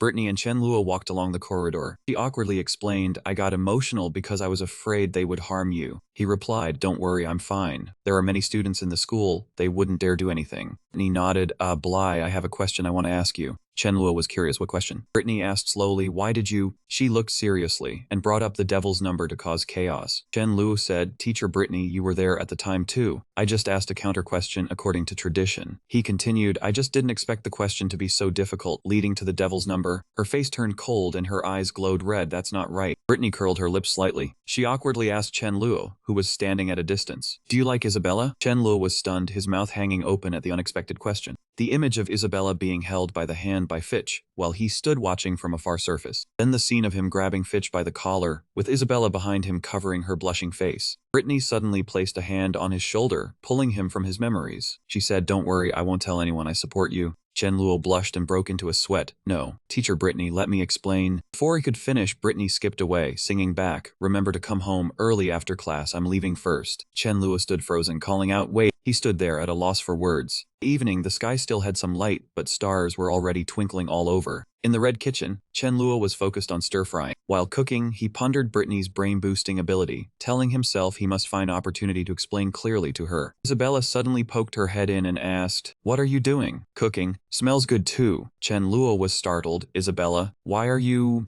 Brittany appeared to explain. I called Isabella over. She wants to study the devil number tonight. Might as well let her taste your cooking. Chen Luo was helpless. So that's it. Brittany used chopsticks to pick meat from the pan. Chen Luo suddenly asked, by the way, your main cultivation direction is wind magic, right? Isabella replied proudly for her. Miss Brittany is a high-level wind mage. While peeling potatoes, he muttered, I bought supplies today. I plan to make a refrigerator. I'll probably need a wind mage's help to draw out the air. Brittany misheard, cold shrimp. What's that? Chen Luo handed over the paper. It's a refrigerator. It helps preserve food better. Seeing Brittany focused on looking, Isabella curiously approached. On the paper was drawn a small cute refrigerator. The two girls' reactions were opposite. Brittany was surprised, while Isabella covered her mouth and laughed mockingly. Ignoring Chen Luo's darkened face, she laughed until she lay down. Bly, your drawing is so artistic. Isabella stood up, still laughing endlessly. Her drawing looks like a dog scratching. Chen Luo snatched the paper back, shouted, who asked for your concern? This is a design drawing. Brittany suddenly called out, Bly. Blue light appeared around her, her hair gently floating. A stream of clear water in the air formed into a shape identical to the drawing. She asked, you wanted this, right? Brittany's eyes turned purple, staring intently at the result. Chen Luo touched the thing before him, exclaimed, that's right. How did you do it? She created two swirling streams of water to explain. I know water magic too, so making this thing is easy. Isabella was surprised. How is that possible? Dual system mages are rare, Miss Brittany. Chen Luo continued, with such good talent, why are you at St. Donuts Academy? The atmosphere dropped. Brittany was silent, her face sad as she turned away. On the stove, the food was bubbling loudly. Changing the subject, she pointed at the stove. Looks like it's done. Chen Luo quickly turned off the stove. Almost forgot. A sumptuous meal of fish, shrimp, meat, and vegetables was neatly arranged. He announced done. Get ready to enjoy. The three sat at the table. Isabella commented, smells fragrant, but looks so strange, all dishes I've never seen. Brittany handed a bowl to Chen Luo. At first I thought it was strange too, but it's very tasty, you try. Chen Luo said, this is a dish from my hometown. It's normal you haven't eaten it. But I didn't invite you, did I? Isabella sulkily crossed her arms, turned her face away. That pervert's food can't be good. I'd rather die than touch it today. On the table, 3 plates were empty, spotlessly clean.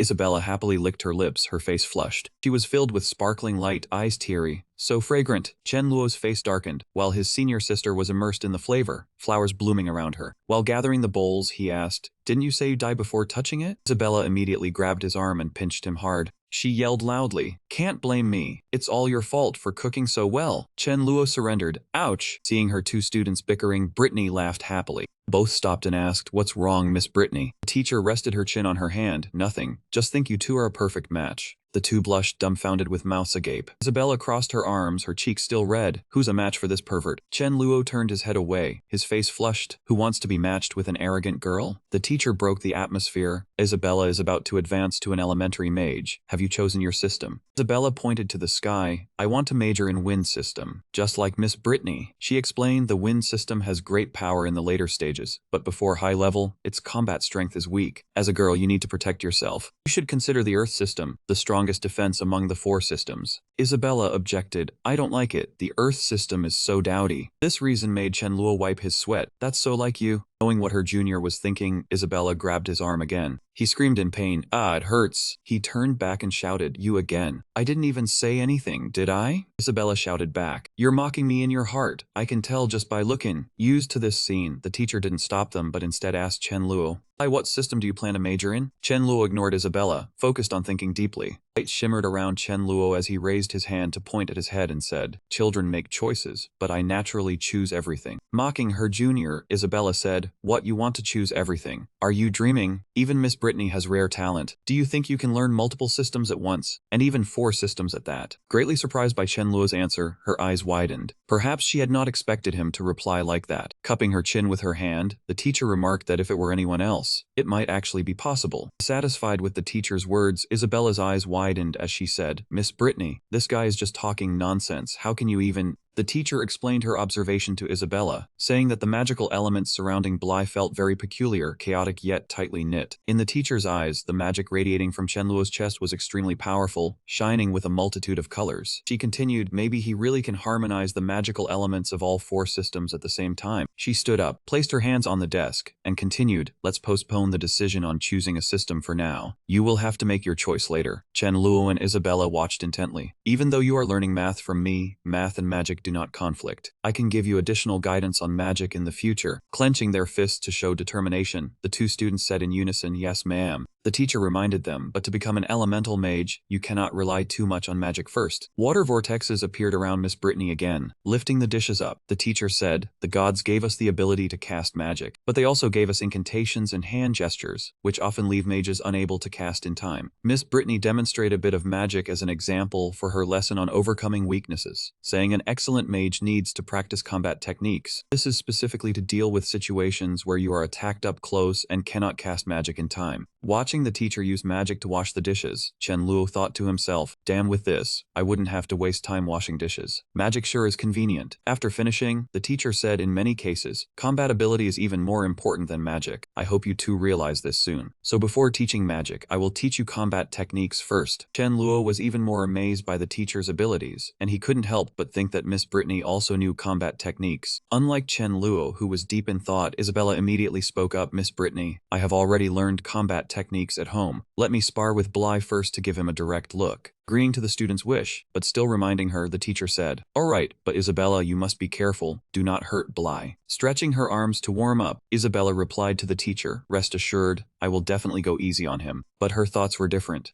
You are a bit better than me at math and magic, but in combat, I am definitely not losing to you. Sensing something unusual from his senior, Chen Luo's eyes showed worry, and he broke out in a cold sweat. Entering the training room, everyone changed clothes for convenience. Isabella got into a ready stance, while Chen Luo still stood and watched. Isabella reminded him with good intent, but in reality she was mocking Bly, saying, don't start crying from my beating later. Both were extremely serious. Isabella made the first move, dashing quickly toward Chen Luo while he remained standing still. Chen Luo calmly observed his senior's technique. He watched to counter, as Isabella ran fast toward Chen Luo and shouted loudly, take this. Every movement was decisive, her speed like tearing through the wind, but Chen Luo still dodged. The deep, vast sky stretched out like a black velvet carpet, dotted with countless twinkling stars like diamonds above the house. Chen Luo and Isabella clashed, their movements as fast as lightning. Each technique unleashed was marked by blue and red circles. Fists flew, and the sound of collisions rang out sharply. Suddenly, Chen Luo unexpectedly grabbed Isabella's wrist. Every action seemed to freeze, her hand held tight and unable to move. Isabella's eyes widened in surprise. She was shocked by this move and didn't know what to do next. Suddenly, Chen Luo twisted her arm behind her back, forcing Isabella to bend forward. Her beautiful face still showed surprise. Chen Luo was very strong, controlling Isabella with just one hand. Forced to kneel with one hand supporting the ground, Isabella shouted angrily, pervert, let go now. letting go of his senior with one hand on his hip. Chen Luo replied lightly, I can let go. That's fine. Isabella's annoyed glare still fixed on Chen Luo. Chen Luo's face turned to fear, but sis, don't. Not letting him finish, a foot shot toward Chen Luo's face at an unbelievable speed. Isabella, taking advantage of him speaking, suddenly launched a sneak kick. She jumped up to execute a sharp kick, but Chen Luo dodged in time, lifting his leg to counter. He swiftly dashed forward, leaving Isabella behind. She was done for. Her legs from before slipped upon landing, causing her to lose balance and support. Isabella panicked even more, flailing her arms. Her whole body fell backward, mouth wide open, face showing fear, eyes tightly shut. She cried out. Now she couldn't think of much, only knowing she was about to fall. She was ready for a painful fall, but no, nothing happened. She hesitantly opened one eye to see the situation. The atmosphere was completely different, shimmering and romantic. Chen Luo held her waist with one hand and her hand with the other, calling out, Senior Isabella. Immediately, Isabella's face flushed red and hot, her eyes glistening, her lips trembling at Chen Luo's words. Sorry for the offense. The teacher, standing to the side, raised her hand to her mouth. Her face showed surprise as she spoke to break the awkward atmosphere. Bly, so you have learned combat techniques before. Lifting his head to answer the teacher, Chen Luo said, I haven't formally studied it. I just found fighting competitions interesting, so I practiced for a while back home. The teacher was skeptical but also kept praising him. She crossed her arms, then brought her hand to her cheek. In the teacher's mind, she imagined a scene of footwork and cultivation with a blue fire ring above her head, then said, another thing I've never heard of. Bly, your homeland is truly miraculous. He felt a bit embarrassed, his face twisting, nose red, cheeks sweating. Isabella's familiar hand was about to grab Chen Luo's ear. It turned out Chen Luo's hand was still on Isabella. Her face was red, but she still shouted, Pervert, how long are you gonna hold me? Let me go now, while her hand pinched Chen Luo's cheek, making him wince and apologize. I forgot. Isabella pouted in a huff, one hand on her hip, saying, if I hadn't slipped, I would never have lost, leaving Chen Luo standing there not knowing what to say. Contrary to Isabella, the teacher was extremely excited, her eyes shining like twinkling stars. She said enthusiastically, Bly, the combat technique you used earlier was very interesting. Try attacking me. Ignoring Isabella's sulking, Chen Luo turned to the teacher and said, that's not good. It's hard to control the force in combat. Earlier, I almost hurt Senior Isabella. But the teacher kept talking, just rest assured, attack with all your strength. Having no choice but to comply, Chen Luo got into a ready stance to unleash his combat technique. He clenched both fists and reminded her, all right then, Miss Brittany, please be careful. Chen Luo's body shot forward like an arrow, everything around him swept away by the force, the air trembling. Miss Brittany still stood waiting, time to counter. His feet lightly touched the ground before springing up powerfully. His face turned serious, showing a decisive attitude. Chen Luo froze at her counterattack, Brittany's knee nearly touching his face. He suddenly remembered the words of his kickboxing coach. With a cold face and a faint smile, Brittany kicked straight at her student's chin. Chen Luo took the hit but remained lost in thought while fighting the expert. Brittany followed up with a strike to the back of his neck with her left hand. As if knowing who had won, Chen Luo's train of thought lingered, and now he believed. This scene was familiar, like what Chen Luo had done to Isabella. Brittany reached out to support her student's neck after the move, refusing to let him rest easy. Chen Luo collapsed to the ground, his darkened face showing he had been defeated. The teacher kindly caught him before he fainted. Chen Luo's eyes rolled back, and he was completely unconscious. The teacher gently held his head. From a distance, Isabella asked if Miss Brittany was okay. Chen Luo lay sprawled on the teacher's lap, his face pale. The teacher replied that he had only lost consciousness for a moment and would wake up soon. Isabella stood up to correct her, clenching her fists, her cheeks flushed. She stammered in protest, saying she wished this pervert would never wake up again. The teacher was now standing behind Isabella, a bright expression on her face as she asked if she truly liked Bly. Isabella was startled as if struck to the heart. The teacher couldn't help laughing, covering her mouth with her hand. Isabella, both embarrassed and clenching her fists, looked very cute. Isabella knelt down urgently to deny it, quickly explaining how could she possibly like that pervert. Miss Brittany should not speak nonsense. Returning to a gentle, teacherly demeanor, her eyes were affectionate as she said there was no need to deny it. She would not be mistaken. The teacher still held Chen Luo in her arms, a soft smile directed at Isabella. Her voice was gentle and fond because she also liked him. Before the teacher could finish her sentence, Chen Luo suddenly woke up, turned and hugged the teacher tightly. He exclaimed weakly. Miss Brittany was also extremely surprised by this action. The most surprised person was probably Isabella, who brought both hands up to cover her mouth. A feeling of panic rose in her heart, and her eyes were round and teary. Chen Luo was still dazed upon waking, his gaze blank. He let out a cry, his heart full of confusion about this situation. Chen Luo sat in class, the injuries from yesterday requiring him to wear bandages. He reached up to adjust his cheek, softly groaning in pain. Toby, the fat friend beside him, looked at Chen Luo with a scrutinizing gaze. He asked how he could get hurt just by sleeping over at Miss Brittany's house. Chen Luo replied that he had just slipped and fallen. Recalling last night, his face twisted. He thought to himself that it was all because of that violent girl. Witnessing Chen Luo's actions with the teacher, Isabella immediately punished him. She sat on him, twisted his arm behind his back, and called him a pervert. Chen Luo could only cry out, having just woken up only to be beaten again. He lay face down on the floor, shouting that it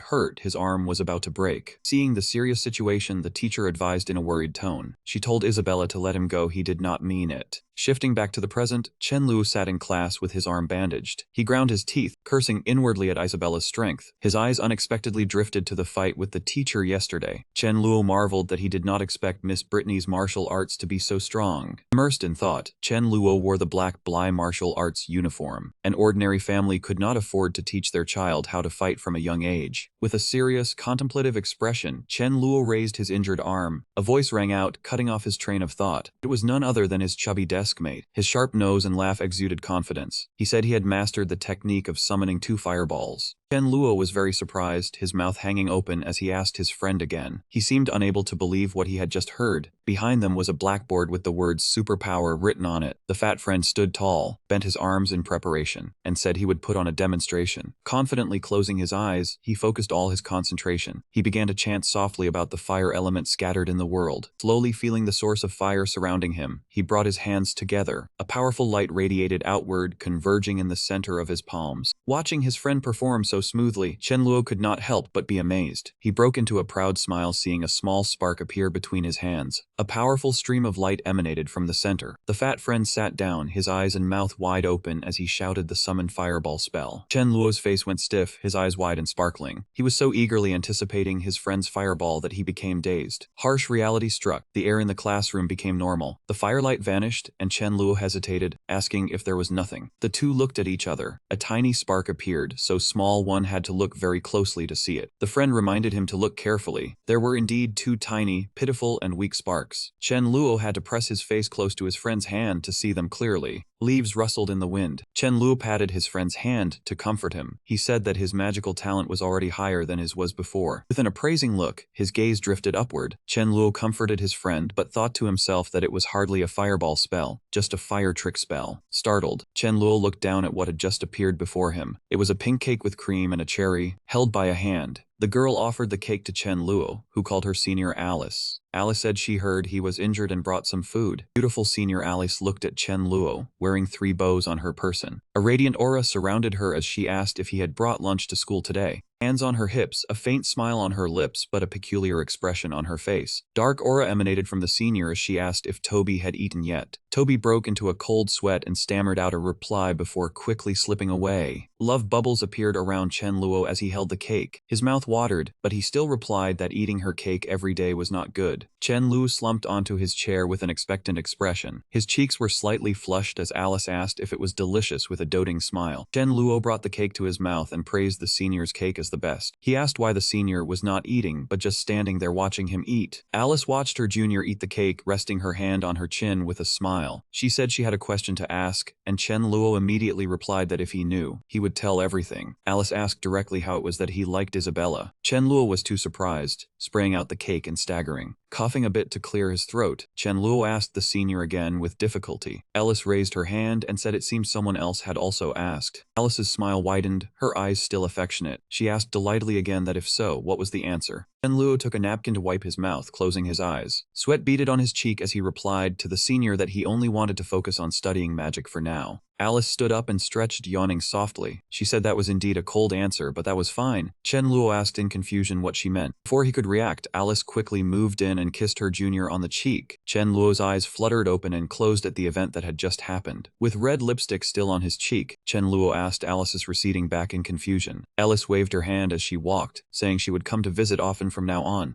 Chen Luo remained seated, with only 2 people left in the classroom. The classmates around began to gossip about Bly, the one who had conquered Isabella and Alice. Chen Luo looked around, thinking about what Alice had said yesterday. He still had not figured out its meaning. He rested his chin on his hand, pen in his mouth, and told himself to stop thinking. The magic books on this floor he had already almost finished reading. Chen Luo stretched and yawned. He looked up at the 2nd floor and decided to go up and take a look. He heard that there were more advanced magic books on this floor. On the 2nd floor, Isabella was engrossed in reading a romance novel. She was still chewing sunflower seeds and scattering the shells carelessly on the table. Chen Luo approached Isabella, handed over his certificate, and asked, "Hello, I want to go to the second-floor library. Which way should I go?" She glanced at the paper and replied, "Ah, so you are an apprentice." Isabella immediately tossed the paper back and said that to go to the second floor, one had to be a junior mage. Chen Luo disappointedly asked, "My mental strength is not enough to pass the test. Is there any other way?" She was still focused on her romance novel, and indifferently replied, "No way with that level. Can you even understand the books on the upper floor?" Chen Luo helplessly shook his head at her attitude. Suddenly, a voice rang out, "Long time no see, Mr. Chen Luo." The owner of the voice was Jasmine. The girl walked up to him, smiled in greeting, and asked if he needed any help. Seeing Jasmine, Isabella quickly shirked responsibility. "So you know him, Lily. This apprentice is not qualified to get a mage certificate." She added, "He really wants to go to second floor. I've been advising him. Well, I'm going to get some fresh air." Chen Luo was annoyed to notice she had forgotten to clean up the sunflower seeds on the table. Jasmine said, "Mr. Chen Luo, it is true that going to the second floor requires the status of a junior mage, unless you can complete a new magic test." Jasmine worriedly advised, "The chance of success is very low. I think you should focus on improving your mental strength to become a mage first." Hearing about a new magic, Chen Luo decided, "Then let's do it that way. I have a way to improve a water magic spell." Jasmine warned, "If you fail, the association will consider you a fraud and put you on the blacklist. You will lose all resources. Are you sure?" Chen Luo reassured her, "Rest assured, Lily, trust me." She was silent in thought for a moment. Seeing his determination, Jasmine agreed to lead the way. "Mr. Chen Luo, please follow me." He nodded slightly. In the room, Master Brady and Andrew were discussing matters when Jasmine reported about Chen Luo. After hearing this, Master Brady was surprised. "What? An apprentice wants to improve the water ball technique?" Master Andrew sneered, "Probably just looking to scam people again. The basic water ball technique has been around for generations. What room is left for improvement? Ridiculous." Master Brady warned Jasmine, "Think carefully. If he fails, not only will he be blacklisted, but he will also be fined for wasting resources." Jasmine trusted Chen Luo, persuading them, "I understand, but I trust this mage. Please let him try once." Seeing her insistence, Master Brady waved his hand, "Then let him in, perform it right here." Given permission, Chen Luo entered the room.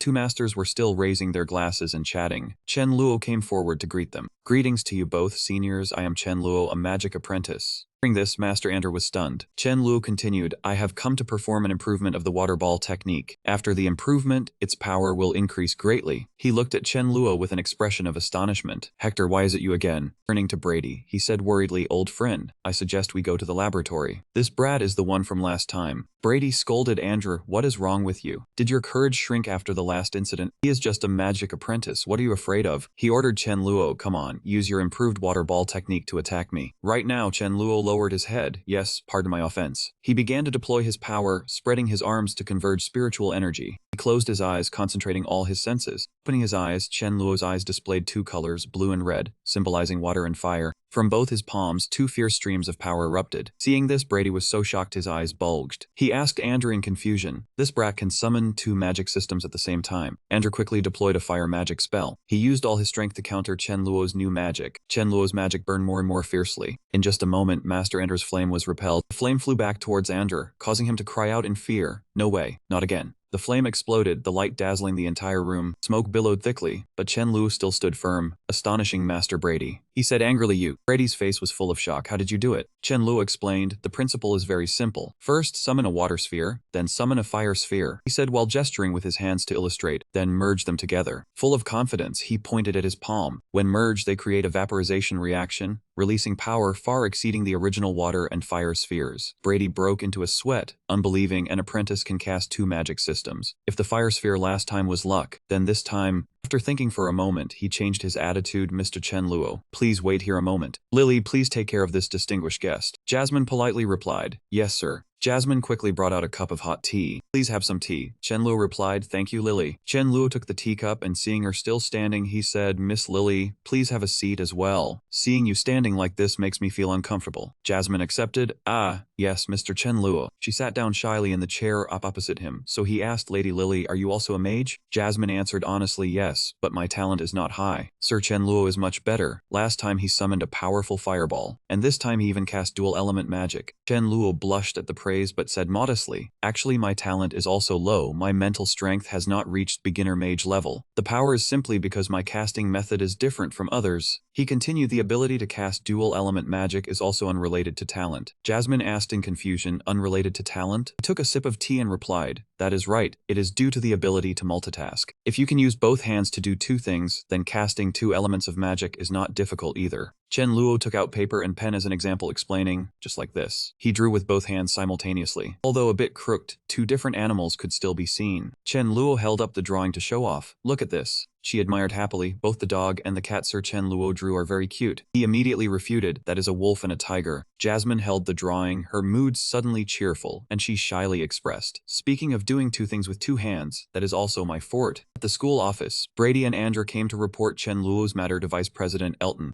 The two teachers before him, he also did not believe it and asked suspiciously, a magic apprentice can use dual-element magic. Grady, are you joking with me? The two teachers affirmed forcefully, it is true, I saw it with my own eyes, and Andra can also testify. Vice President Elton, the powerful fireball from last time was also created by this person. Hearing this, Teacher Elton took it seriously. What he demonstrated is not just an improvement of magic, but can also represent a new direction for magic development. He propped his chin in thought and continued, but the problem is how many people can use this type of magic. It seems it can only be this. An improvement that cannot be popularized is meaningless. Finally, he ordered the summoning of deacons and inspection staff. In the large hall, many newly summoned people whispered, wondering why they were suddenly told to drop their work and come here. Someone replied, it is an urgent order from Vice President Elton. It seems he wants to verify a form of magic. Isabella grumbled as she walked. Really, it made me run over before I even finished my nails. Speaking of which, where has Brat Lily rotted off to? She didn't even clean up the melon seed shells she spat out. She really has no sense. Suddenly a voice reminded everyone, ladies and gentlemen, Teacher Brady, along with Vice President Elton and Andre, stepped forward to announce, there is a mage requesting certification for magic improvement. His casting method is special, requiring the simultaneous use of fireball spell and water ball spell. He continued, summoning you all here is to verify whether this magic can be widely developed, and I hope you will try your best to test it. After hearing this, everyone began to buzz with discussion, simultaneously casting a fireball and a water ball. This is an impossibility. Isabella stood in the corner of the room, thinking to herself about Chen Luo's magic improvement. Could it be that man from earlier? No, it could not be. That man was just an incompetent apprentice. The mages took turns trying to cast this new magic together. Some tried to cast a fireball with one hand, while gathering water elements with the other. Fire elements are spread throughout the world. Hear my command. Fall upon this place water. But the other hand could not withstand the water sphere spell. The casting failed and the mage threw up his hands. It is impossible. No matter how much I focus my mental power, I cannot make the fireball and water sphere appear simultaneously. How can one combine two different elemental systems, summoning one element while summoning another? Surrounding mages also could not do it, speaking in unison. Simultaneously casting two-system magic is impossible. Even with more focus it is impossible. Yes, completely impossible. Master Brady turned to Master Elton, Vice President, no one in the association can do it. He spoke up. Indeed, lead me to see Mr. Chen Luo. All three masters went to find Chen Luo and Master Brady asked, Vice President Elton, is this demonstration perhaps? He understood the implication and replied, yes, this type of combination magic is merely the unique talent of that Mr. Chen Luo. Except for him, no one can do it. The masters affirmed that this time it should be impossible to prove successful. On the other side, Jasmine was smiling brightly. In her hands were two magical spheres of the water and fire systems.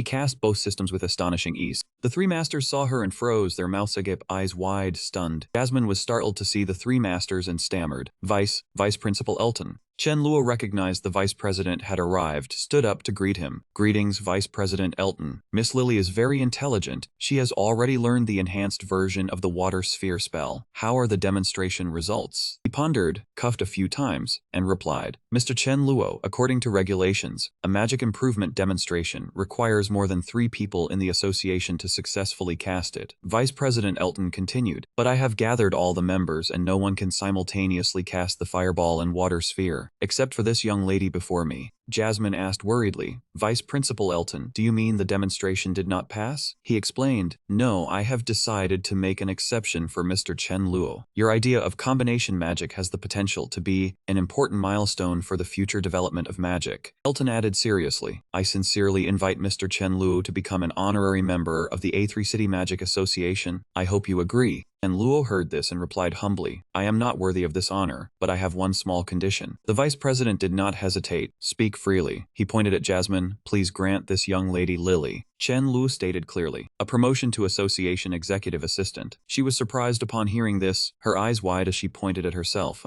Oh, Isabella shouted loudly, what? She slammed the table in protest. Lily gets promoted to executive assistant just for helping that apprentice prove his magic. The 3 staff members sitting there were also frightened. Isabella bitterly bit her nails and cursed. Damn Lily, that position was supposed to be mine, but it was stolen away. She suddenly pulled the collar of the person sitting in the middle tight, saying, "Tell me now where Lily and that apprentice are." The girl stammered in fear, I do not know either." Isabella did not receive an answer, pushed the girl hard and cursed in anger, useless, causing the girl to cry out in pain. She suddenly remembered what Chen Luo had said earlier. That is right, the 2nd floor of the library. Lily, you wait for me. In the office, Vice Dean Elton was sitting and discussing with Chen Luo. He held a pen and wrote down lines about the magic improvement. After finishing writing, he picked it up to read, smiled contentedly, and said, "All right, the copyright of the improved water sphere spell belongs to you. The management rights belong to the association." Chen Luo was surprised. Copyright. He thought to himself, this world also has copyright. The Vice Dean explained, this copyright is promoted by the association. Anyone who wants to learn must pay. Half of the fee is paid to the copyright holder, which is you. He used a copper coin as an example for the copyright fee. Half was split to him. The other half was paid to the managing association. Vice Dean clarified, if someone learns or spreads the magic without paying, once discovered, they would at least be blacklisted. At worst, they could face imprisonment. He thought to himself, unexpectedly, this place is backward in science and technology, but its copyright awareness far surpasses my world. He put the improved magic scroll into a tube and asked, regarding the price of the improved water sphere spell, what does Mr. Chen Lu think of 100 gold coins? He was slightly startled by the price. What? Chen Luo repeated, 100 gold coins. He sighed inwardly, that much. Seeing the reaction, the Vice Dean misunderstood. Is Mr. Chen Luo finding it too little? This magic requires high talent. I am afraid setting a high price would cause buyers trouble. Chen Luo quickly replied, then let us do as the Vice Dean suggests, 100 gold coins. As for worrying about people causing trouble, I have a way. The Vice Dean was curious, huh? Chen Luo thought gleefully, 100 gold coins is too little. No wonder mages are all rich. If this is not a black market interest rate, then what is? He stated the solution. I suggest adding one line of text at the end of the explanation. The Vice Dean stood up in shock. What? Chen Luo wrote as he spoke. This improved magic has special talent requirements. Please think carefully before purchasing. Once bought, no refunds or exchanges. He adjusted his glasses and read. The improved magic has special talent requirements. Please think carefully before purchasing. No refunds or exchanges. The final interpretation. Right belongs to the association and Chen Luo. The Vice Dean questioned, what is the final interpretation right? He answered, it means we are ultimately not responsible. Upon hearing this, his face darkened. Very good, Mr. Chen Luo is indeed thorough in his thinking.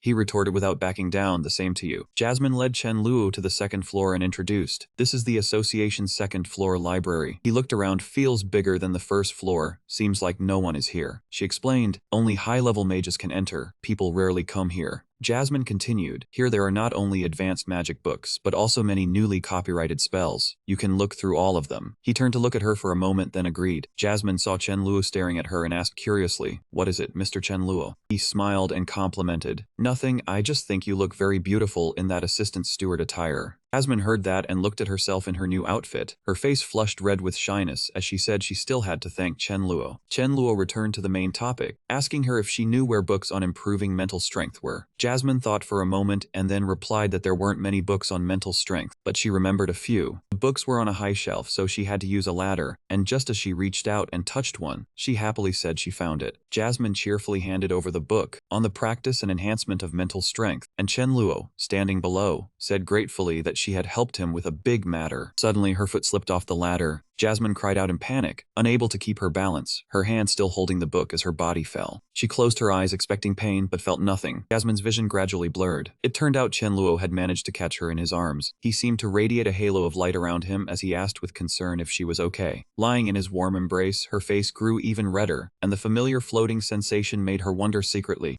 Isabella, hiding behind a bookshelf, peeked, her face scrunched up, clearly showing jealousy. Jasmine stammered nervously, telling Chen Luo to just read his book, that she would go to her work. He casually replied to call if there was anything, which made Isabella even angrier, thinking she knew it. Her gaze darkened, believing Jasmine was seducing him. Isabella tried to act coy, calling out to him, and Chen Luo, hearing this, wondered what she was up to. She asked why he had come here, her eyes full of allure. Stepping closer, she began to flatter him, congratulating him on passing the magic certification, like she said he would. Isabella arched her back to show off her figure, tossed her hair, and asked in a whiny voice if there was anything she could help with. Chen Luo looked at her with disgust, felt annoyed, and then shouted loudly for her to get lost. She hadn't expected to be rejected. Hearing him dismiss her, she was flustered, her face pale and speechless. Chen Luo turned his back, apologized for accidentally speaking his mind, and then politely asked her to leave. Isabella stepped forward wanting to explain, saying it was all a misunderstanding and telling him not to believe Lily's words. Chen Luo heard this and immediately understood, quietly sitting down on a chair. He leisurely flipped through the book, saying he hadn't heard anything from Lily, but from what she said, it seems she often did many bad things. He invited her to leave on her own, otherwise he would have to seek help from Elton Hall. Isabella turned pale with fear and quickly said she was leaving. Finally, Chen Luo could read in peace. After a while, he closed the book. After thinking for a moment, he felt the method this book mentioned was worth trying. The content of the book had been known all along. All mages believed that the rate of increasing mental strength was only related to talent. Those with high talent increased quickly. Those with low talent increased slowly.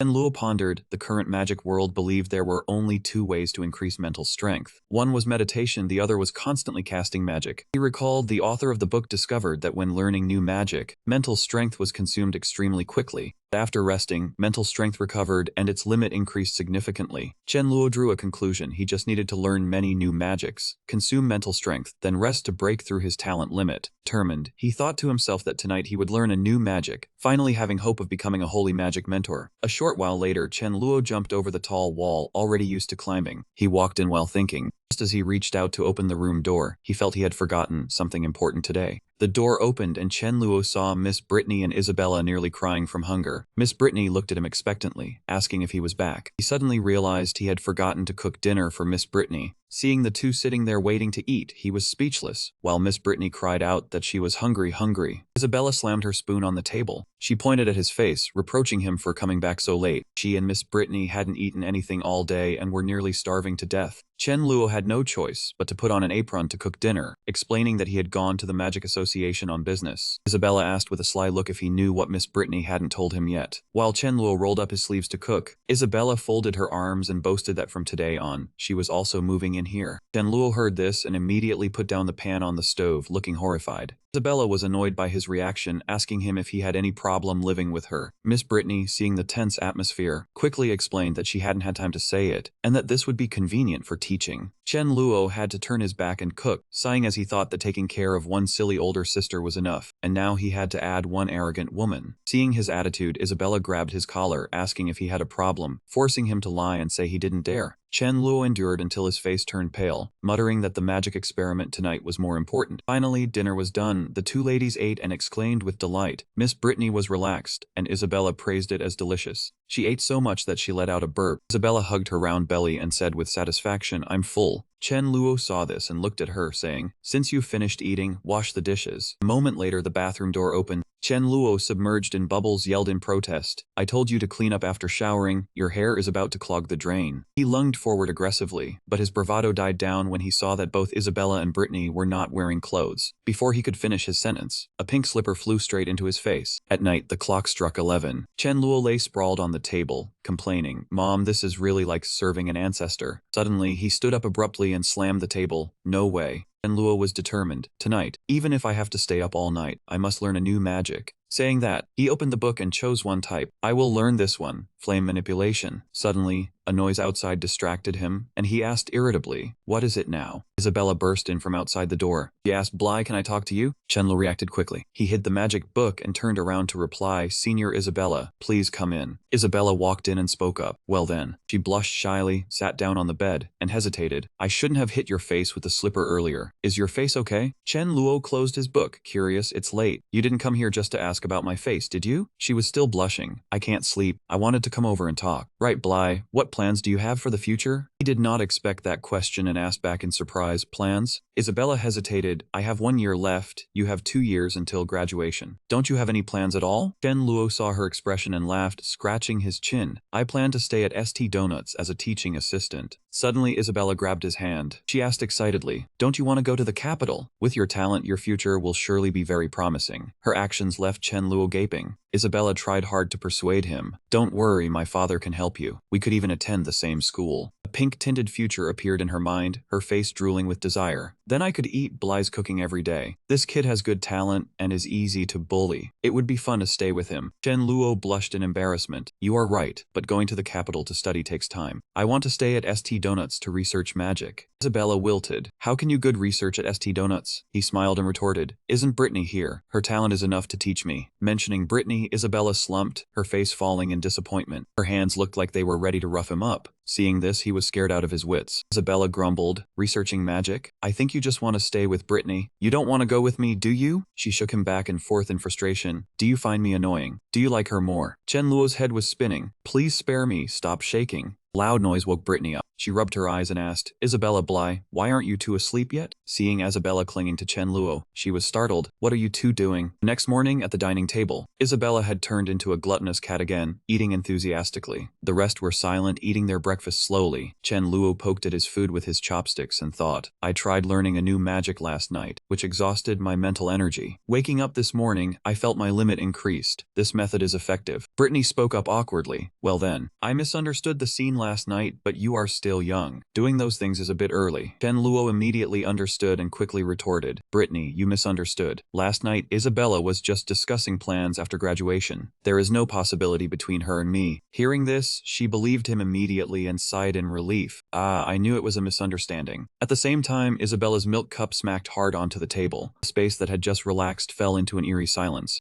Isabella smiled but was clearly angry. Brittany, I have an early class today. I will go to school first. Brittany nodded, yes, okay. As if waiting for that, Isabella shot up from the table, not forgetting to give Chen Luo a loving punch. Brittany asked dazedly, did you two get into a fight? Chen Luo replied numbly, no we didn't. Before his injury could heal, a thick stack of documents was placed in front of him. Right, Bly, do you have time this morning? Brittany spoke up hesitantly. Can you take this thesis on the devil's number to the math association? Chen Luo carried the heavy stack of documents, thinking to himself, Brittany's talent is really high. I only gave a few suggestions, and she completed the proof of irrational numbers herself. The devil's number is considered solved. Looking at the dilapidated building in front of him, its sign hanging askew, Chen Luo doubted, is this really the math association? Why does it look so rundown? He decided to go inside anyway, looking around cautiously as he walked. Before the desk in the middle of the room, a person was recording in a ledger while asking, have you come to submit a manuscript or claim a reward? If submitting, leave it on the desk. If claiming a reward, go upstairs, turn left, and find the steward to stamp it. Chen Luo replied, submitting a manuscript. As soon as he finished speaking, the person at the counter suddenly realized something, raised his eyes, and carefully observed. He was startled, pointing at Chen Luo. You are...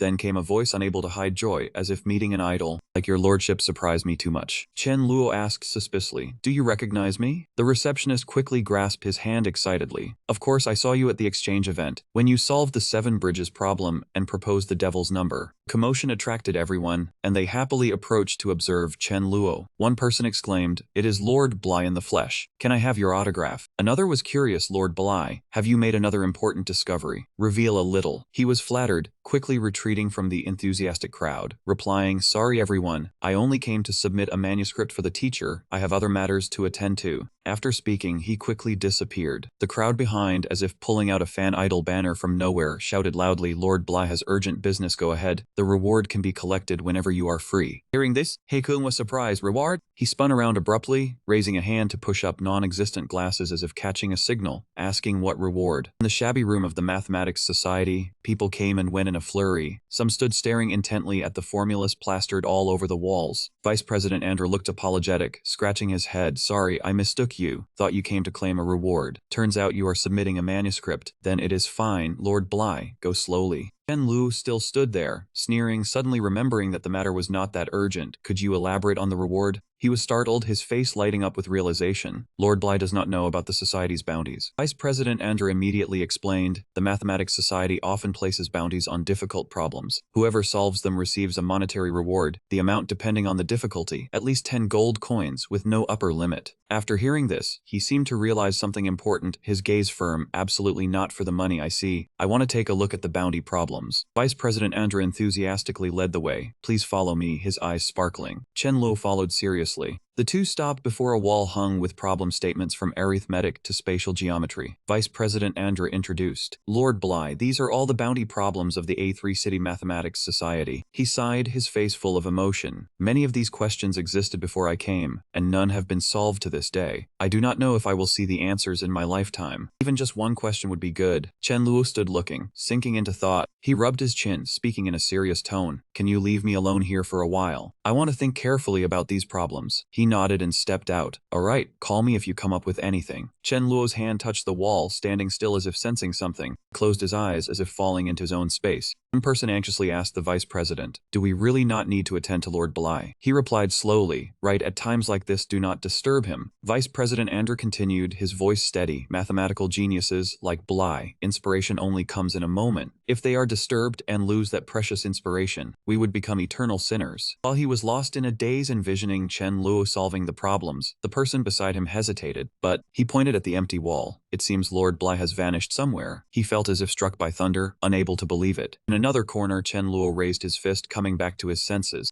He jumped for joy. 535 gold coins. All the bounty problems add up to exactly 535 gold coins. Moreover, they are all simple, many of which elementary school students from that other world would know how to solve. Chen Luo looked at the shabby building, thinking happily to himself, I was just worried about not having money to buy new magic. Never expected this shabby-looking society to be so rich. I do not want to interfere with this world's development speed, but, remembering the scene of bitter poverty, his gaze grew more resolute. They really have too much money now. Thinking of the scene of receiving the reward, Chen Luo skipped and ran humming a tune. This kind of money should be earned discreetly. I will plan carefully when I get back, and come collect it tomorrow morning. Everyone looked at him strangely. A little girl quietly asked her mother, Mom, that guy is so weird. The mother covered her child's eyes. Do not look, let us go. Another day passed. Bright sunlight poured over the room of the Mathematics Society. In the room, Vice President Andrew was bowing his head working, and a person was cleaning. He stopped, asking curiously, Vice President, do you really think Lord Bly is that good? Why did he just look and leave yesterday? Vice President Andrew calmly continued his work, replying, what do you know? Those questions even accomplished scholars have not solved, which is why they remain. Even a genius like Bly cannot solve them simply. Suddenly, a loud thud made the vice president jolt and look up. Before him was a stack of paper taller than a person's head. It had just been slammed onto the table by someone. This is... The person who brought the stack dusted off his hands, his tone indifferent. Claiming a reward, I am in a hurry. Please verify it as quickly as possible and settle with me. Vice President Andrew could not believe it. How can there be so many? Picked up a few sheets to look at. These are the bounty questions. Chen Luo, wearing a half mask, turned his head. All of them. Hearing this, both the vice president and the cleaner were wide-eyed. He slammed the table and stood up. Nanny? Chen Luo answered arrogantly. All the bounty questions of the A3 City Mathematics Society. A total of 23 questions, all answers are here. Time slowly passed until the afternoon. His head was covered in cold sweat. Andrew, one hand holding his head, the other holding a sheet of answers, looked seriously together with the others checking. One person shouted tremblingly, Vice President, the check is done. It is indeed strange. They are all correct. He was startled and looked up. In the room, everyone was still laboriously comparing answers. Vice President Andrew wiped the sweat from his forehead, holding the paper excitedly. They are real. All have been solved. I never thought I would witness this miracle in my lifetime. Truly, the longer you live, the more you see. Who is that person after all? Everyone was too excited, running to where he was dozing off, their voices booming. This is something that scholars across the Nolan Empire, no, even across the entire Divine Grace continent, could not do. They cheered in admiration. This terrifying person could only be described with 4 words, the god of mathematics. Vice President Andrew wiped his tears of emotion and touched Chen Luo on the shoulder, startling him to ask, is it done? Chen Luo yawned and wiped the moisture from his eyes. Oh, have you finished verifying it? Everyone bowed respectfully. Vice President Andrew said, the solution is flawless. No errors. Your contribution to mathematics is truly invaluable. May I ask how to address you? He was startled and sat up straight, replying, my name is Chen Luo. While the old man was still embarrassed, he continued, if the verification has no issues, pay up, a total of 535 gold coins. Chen Luo winked happily at Vice President Andrew. For our first cooperation, I will waive the odd amount. Just give me 530 gold coins. The vice president listened and complied. In the luxurious room, an incredulous voice rang out, slightly stammering, Mr. Chen Luo. Jasmine, both shocked and surprised, looked at the bag of gold coins on the table and asked tremblingly, what is this? Chen Luo arrogantly pointed at the bag of gold coins and said confidently, Buying new magic, the horse strode powerfully through the puddles. It flew like the wind through the heavy rain like a warrior. On its back was a soldier riding the horse. That soldier was now heading to the A3 city lord's mansion. At the city gate, the soldier was stopped by 2 guards. Ahead is the city lord's mansion, no riding allowed inside. The stopped soldier retorted, "Move aside, an urgent order from the royal capital. Quickly inform the city lord." Afterwards, the letter was delivered to the city lord. He was stunned by the content and stammered this. City Lord Austin's eyes widened, his brows furrowed tightly as he exclaimed, "Is this true?" The soldier knelt and replied, "Yes, the royal capital has verified it. Letton has entered A3 city, but the exact location is unknown." The lady beside him clutched her handkerchief in confusion and said, "Isn't Leighton the renegade high-level mage? He has been lying low for 3 years. Why would he appear in A3 city?" City Lord Austin replied, "I don't know." He showed a fearful expression and judged, but with Leighton's magical ability, if he wanted to. Around the city lord's mansion, purple lightning bolts struck down with terrifying power, confirming Austin's statement. It would probably not be difficult to destroy the entire A3 city. At the school at this time, Chen Luo accidentally dropped his pen under the desk. He bent down to pick it up while complaining, "Learning new magic to raise mental power is fast, but it consumes a lot of physical strength and costs money, and I have already finished learning all the new magic I bought." Chen Luo lay down wearily and complained, 500 gold coins are not enough. I need to find a way to make money." Toby sitting next to him turned to look. He smiled slyly as if he had malicious intent. "Bly, why has your body been getting weaker since living with Brittany?" Bly angrily retorted, "Are you asking for a beating?" Among the girls, there was a commotion over something. A girl showed her friend a photo of Luo Shen. "Look, I worked hard to get this photo of Luo Shen." The girls marveled, "So handsome, how did you get it? Let me see. He looks so young." Holding the photo of Luo Shen, the friends praised endlessly, "Luo Shen is so handsome." Toby below saw them fawning over Guy and clicked his tongue, a bunch of fangirls. Chen Luo turned and asked, "Who is Luo Shen?" Toby explained, "You don't know? Lately a masked person named Chen Lu solved all 23 problems of the AMA Association, shocking the Nolan mathematics community, with everyone racing to find him." He emphasized, "Because of his unbelievable ability, they call him Luo Shen." Hearing this, he broke into a sweat. "What is this? How is he already a god?" Toby said with a jealous pout, "Being that skilled must make him an old man. No way he is young, right Bly?" Chen Luo, tired in his hands, could only mutter, Right, you are absolutely right." Suddenly, he put his arm around his shoulder and asked, "After school this afternoon is the magic practice session. Have you chosen a group yet?" Chen Luo asked back, "You are not in the same group as me." Toby lamented with frustration, "I am not going to the magic practice. My level is too low to be of any use going. I had my old man ask for sick leave for me. Besides," he said something that surprised him, "this practice session I heard will be with the 2nd and 3rd years." In the afternoon, in the academy's back courtyard, the teacher gathered the students and said, "This magic practice aims to cultivate magical ability."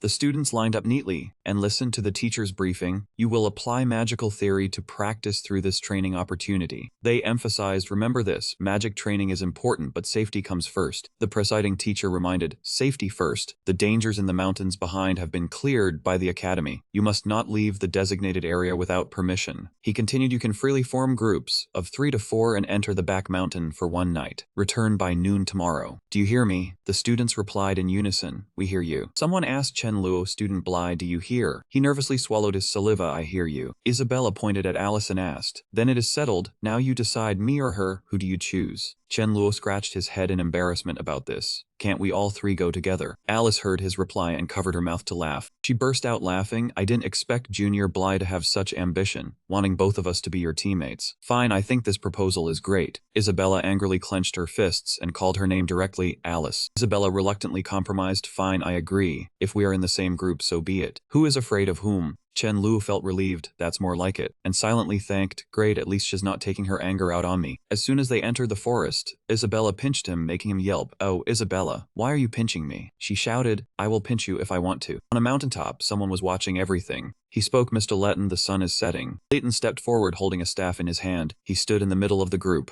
Leighton spoke, "Everyone, finally we have reached this step." The people with him focused and listened intently about this city. Leighton roared, "Will no longer see the sun tomorrow." At the back mountain of St. Donat's Academy, a nighttime forest, a rabbit was foraging for food. Suddenly its ears perked up. It leapt up as if sensing something about to happen. The rabbit's teeth glowed, emitting strange streams of light. The rabbit unexpectedly spat out a large fireball. The flame set the nearby air ablaze. Fortunately, Isabella arrived in time to help. The rabbit extinguished the fire, startling itself as well. Isabella's movements while using magic were extremely graceful. She gently put out the fire, making Alice behind her marvel. "Done." Isabella turned to show off to her teammate. "Success. I have contained its fireball." While Isabella was happy, Chen-luo was focused on observing the rabbit. As he watched, he muttered to himself, just like Anthony said, once it loses control, the rabbit freezes in place. Suddenly, a hand reached out from nowhere and pinched his ear. Isabella scolded, "Bly, the rabbit is so cute. How could you grab its hands?" Bly stammered, "Ow, ow, let go together." Isabella hugged the rabbit. "Don't be scared, little rabbit. I've chased the bad guy away." He held his head dejected. "I'm not even as good as a rabbit." Seeing Chen-luo's pinched red hand, Alice came and took his hand. She rubbed it while moving closer. "Bly, is your hand all right? Not catching rabbits?" He blushed and replied, "It's fine, there's still time." He coughed a few times and asked, "Right, Sister Alice, besides rabbits, do other animals also know magic?" Alice, holding the rabbit, answered, "That's right. On the Saint continent, magic is not a talent exclusive to humans. Most animals can also communicate with elements, but usually only with one element and cannot use complex magic." Alice gave an example. Rabbits can only use the fire element. Furthermore, it can only cast the lowest level fireball spell. She continued, "As for your question about Teacher Anthony, I'm afraid no one on the continent has an answer." He scratched his head awkwardly. "I was just asking casually back then." Elsewhere, Teacher Anthony was standing pensively. Suddenly, a voice called from behind, "Teacher Anthony." Vice Principal Calvin asked, "Why aren't you patrolling the mountain?" He replied, "I was thinking about Bly's question." Calvin was surprised. "Him again? What did he ask?" Anthony recounted. Bly asked why humans need incantations and hand gestures, while rabbits do not. Hearing this, Calvin was also speechless, unsure how to explain. The two stood there like statues, pondering over that question. Calvin patted Anthony's shoulder. "You should go into the mountain to patrol and protect the students." Anthony held on. "But you haven't answered me yet." Calvin quickly replied, "Answer what? Is your question more important than student safety? Go now." At this moment, Chen-luo, Alice, and Isabella were chatting. Sister Isabella, Sister Alice, you too." Isabella blushed fiercely, interrupting, "You already touched it earlier, so whose is bigger?" She turned to Alice. "Or is Alice's bigger?" Bly blushed. I've touched them both, but it's still hard to tell." Alice held his hand. "Then Bly can learn to touch them again." Isabella looked grim. "Really?" She continued, "Clearly my rabbit is bigger than yours. You still won't admit it. Just wait and hear what Bly says." Isabella said loudly, "Bly, tell me, is my rabbit bigger or Alice's?" He could only smile awkwardly, faltering. Suddenly the rabbit in Isabella's arms struggled. It jumped out of Isabella's lap, making her exclaim, "Ah, my rabbit!" The rabbit ran to a tree root, burrowing into a wooden plank as if fleeing. Isabella searched and called out. "Where did it go?" Alice called, "Isabella." Isabella bent down to look into a pipe for the rabbit. "Why is there a pipe here? Did the rabbit just crawl in here?" Alice continued to warn Isabella. "I told you not to run around." Suddenly the ground shook, startling the three. Water seeped out from below. The water grew stronger, sweeping Alice and Isabella down. Isabella turned pale, screaming in fear. Alice was also terrified, but she firmly held onto the rabbit. Dust and smoke filled the air, rocks flew up, the scene was chaotic. A trembling hand struggled to crawl out from the rubble. Isabella, with a pained expression, finally lifted her head, pulling half of her body out. Afterward, she grabbed a soft arm. Covered in wounds, Isabella struggled to drag Alice to a safe place. Both were exhausted, collapsing to the ground, gasping for breath. Isabella's eyes were filled with terror. Where was this place? Alice was faint and delirious from exhaustion, muttering Chen-luo's name unconsciously. Isabella panicked and shook her friend awake. "Alice, wake up." Seeing no response, she brought her hand to Alice's nose to check. Isabella's face darkened, a bad feeling washing over her. She lifted Alice's face, preparing to do something.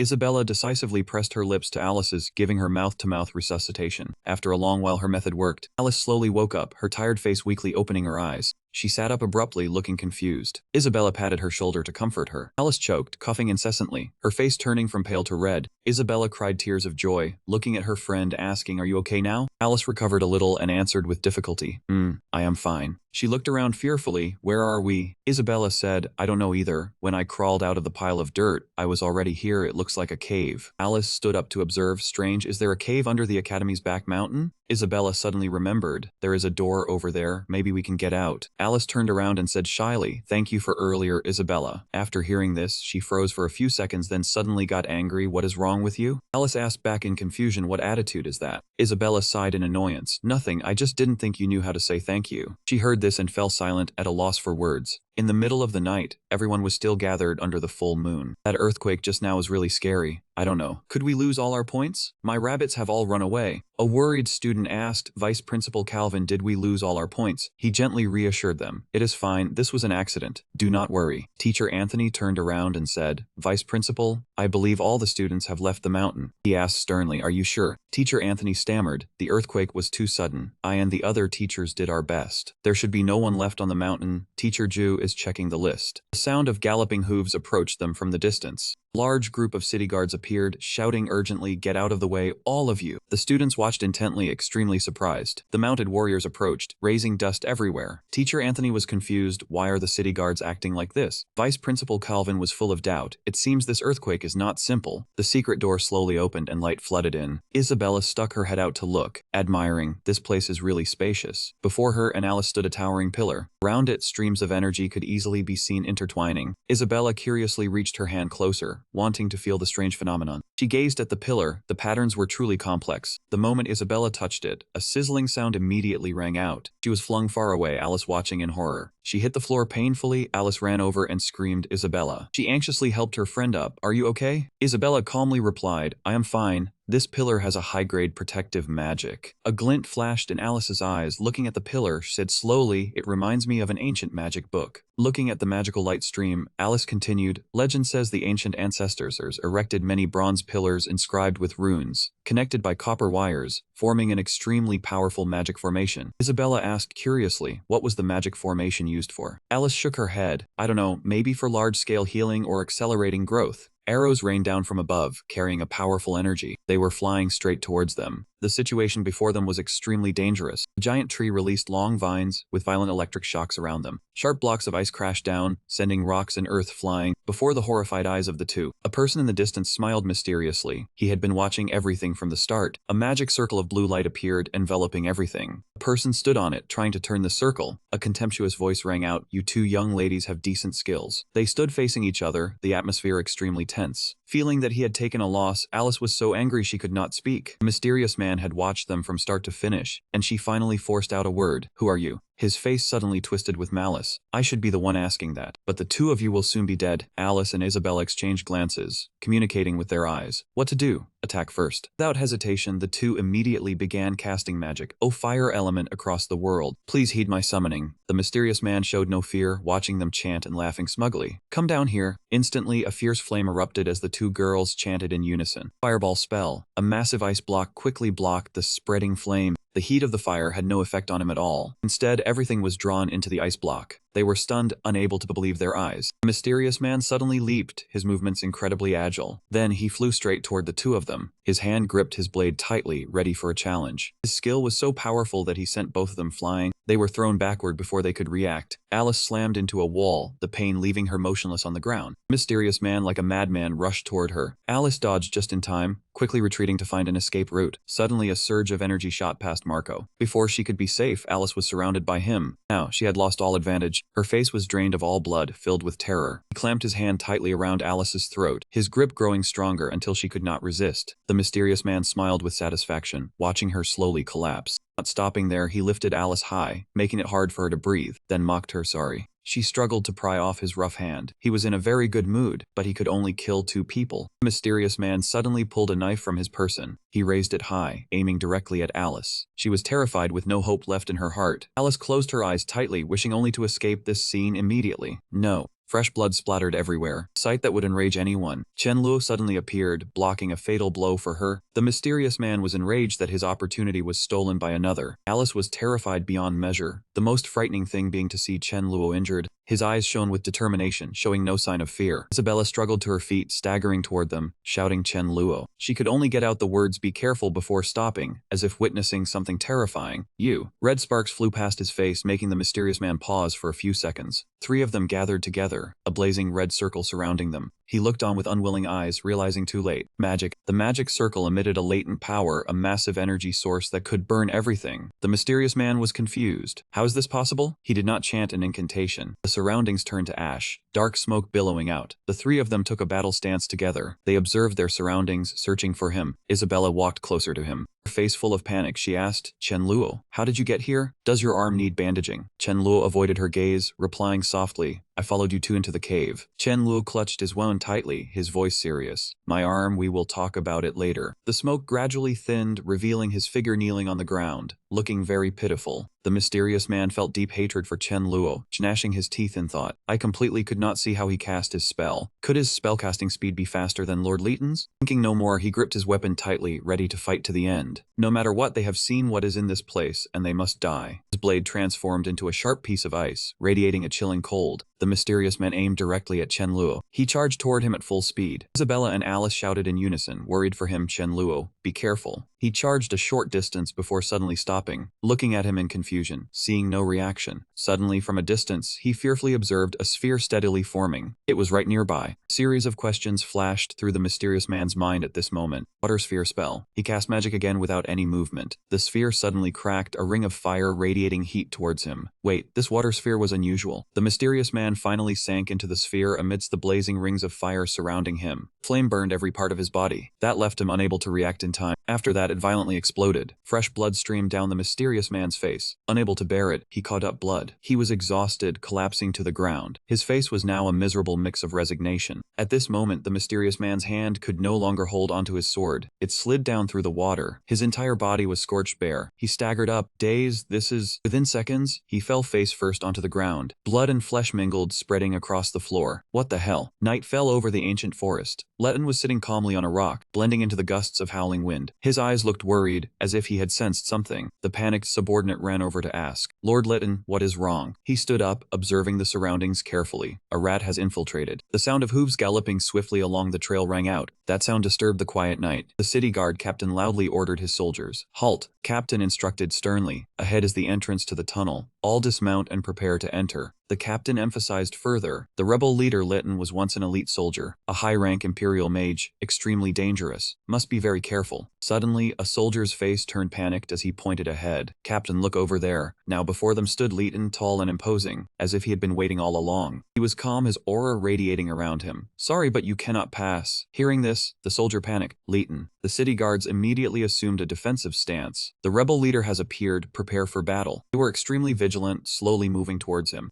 Ethan's uncle saw his trembling and turned to instruct him. Ethan, when the fight starts, stay close to your uncle, don't wander off. Ethan acknowledged. They encouraged each other. No matter what, he is just one man. Surround him, go. After a moment, a hand lay motionless on the green grass. Ethan was in pain, tears now turned to blood streaming down his face. Around him lay the scattered bodies of soldiers. The war horses too had not escaped the massacre. Ethan struggled to sit up. His head throbbed with continuous waves of sharp pain. Suddenly, he couldn't believe his eyes. I'm still alive? Nearby, a familiar voice rang out, its tone utterly drained of strength. He stood up and ran to his uncle, his face pale upon seeing him dying. Uncle. Ethan tightly held his uncle's hand, tears streaming down, speechless. Uncle. He wept bitterly in the rain. How could this happen? What should I do? His uncle looked at him, unable to hold back, and pulled out an object, handing it to him. Ethan, don't worry about me. Take this and go complete the mission. He held that object in his hands, sobbing until he choked. Uncle, I can't do it. Uncle had also seen that man Letton. He alone wiped all of us out. He shouted in anger. The captain, he just raised his hand and killed us. If he moved a finger, I would be dead. Ethan's uncle looked at him one last time, then slowly closed his eyes. He clumsily helped his uncle onto his back, trying to reassure him. Don't close your eyes, I'll take you down the mountain, you will live. The man replied briefly. Complete the mission. Then he slumped his head onto Ethan's shoulder, passing away in the rainy night, his words still unfinished. His face darkened, silently listening intently to every word the man said. City A3, the hand, now without strength, left Ethan's sturdy shoulder. He stood there, crying loudly like an abandoned child. As if refusing to accept the truth, he screamed under the thunder and lightning. Uncle. The door of the house creaked open in the pitch-black room. Chen Luo couldn't bear the pain while bandaging his wound and yelled, Ah, Isabella, be gentle. She looked at him curiously. Right, Chen Luo, how could you use magic earlier without reading the incantation? How did you do that? He tried to evade. I guess I chanted and moved my hands so fast that you didn't see. Seeing him hiding things, she deliberately pressed down hard on the wound. A searing pain flared up, and Chen Luo's eyes welled with tears as he shouted loudly. Ignoring him rolling around, Isabella walked over to Alice. Alice turned to Isabella and gently advised her, Isabella, be gentle with Chen Luo. She remained stubborn. He deserves it for acting so mysterious. Isabella saw Alice staring intently at the pillar and asked, Alice, have you figured out its purpose yet? Alice said sadly, Not yet, but I'm sure it's the thing I saw in the book about magical formation pillars. She stated firmly, I don't know the effect of the magical formation yet, but the earthquake that just brought us here is related to it. She looked at the unconscious person on the floor and the one who attacked them, believing this magical formation had malicious intent. And Luo heard this and cracked his knuckles. That's right. We need to quickly find a way out and report everything to the academy. His eyes gleamed with determination for them to handle this matter. Isabella and Alice looked at him with horrified eyes, as if they had just seen something extremely terrifying. Ethan suddenly appeared. Gleaming tip of his sword pressed against Chen Luo's neck. He stared at them and asked in a harsh voice, Who are you? Why are you here? In the moment he was distracted, Chen Luo decisively reached out and grabbed the blade. In an instant he had broken free from Ethan's hold. Ethan looked at Chen Luo with a stunned expression, unable to believe his eyes. Before he could react, he was pinned to the ground, unable to move. Ethan's hands were locked behind his back, now seemingly unable to resist. Chen Luo calmly placed his hand on Ethan's head and pressed down hard. He looked at Ethan with a contemptuous and angry gaze. So there really were accomplices. Isabella watched him closely, seemingly having guessed something in her heart. Ethan trembled in Chen Luo's grip. "Let me go, or City A3 will be finished." After hearing this, he was extremely confused and stood blank for a few seconds. The whole group surrounding Ethan shouted in shock, "What?" Looking at the pillar still emitting strong electric currents, they finally understood. Isabella heard this, her eyes glistening as she looked at Ethan. "So did you come to stop Leighton from activating the magic array? Were you ambushed and your entire force wiped out, leaving only you?" He slowly narrated. "A few days ago, the capital learned Leighton had infiltrated City A3, but we couldn't find his location. We also didn't know what his plan was, until just now when this place experienced an earthquake accompanied by extremely strong magical fluctuations." Ethan recalled painfully, his voice dropping low. "We just never expected Leighton to be this strong, even with all of us combining our strength." Chen Luo cleared his throat and raised his hand. "About that, I have a question. Who is Leighton?" The whole group fell silent looking at him. Isabella spoke up irritably. "Chen Luo, where is the limit of your ignorance?" Alice explained softly. "Leighton is the most famous and dangerous criminal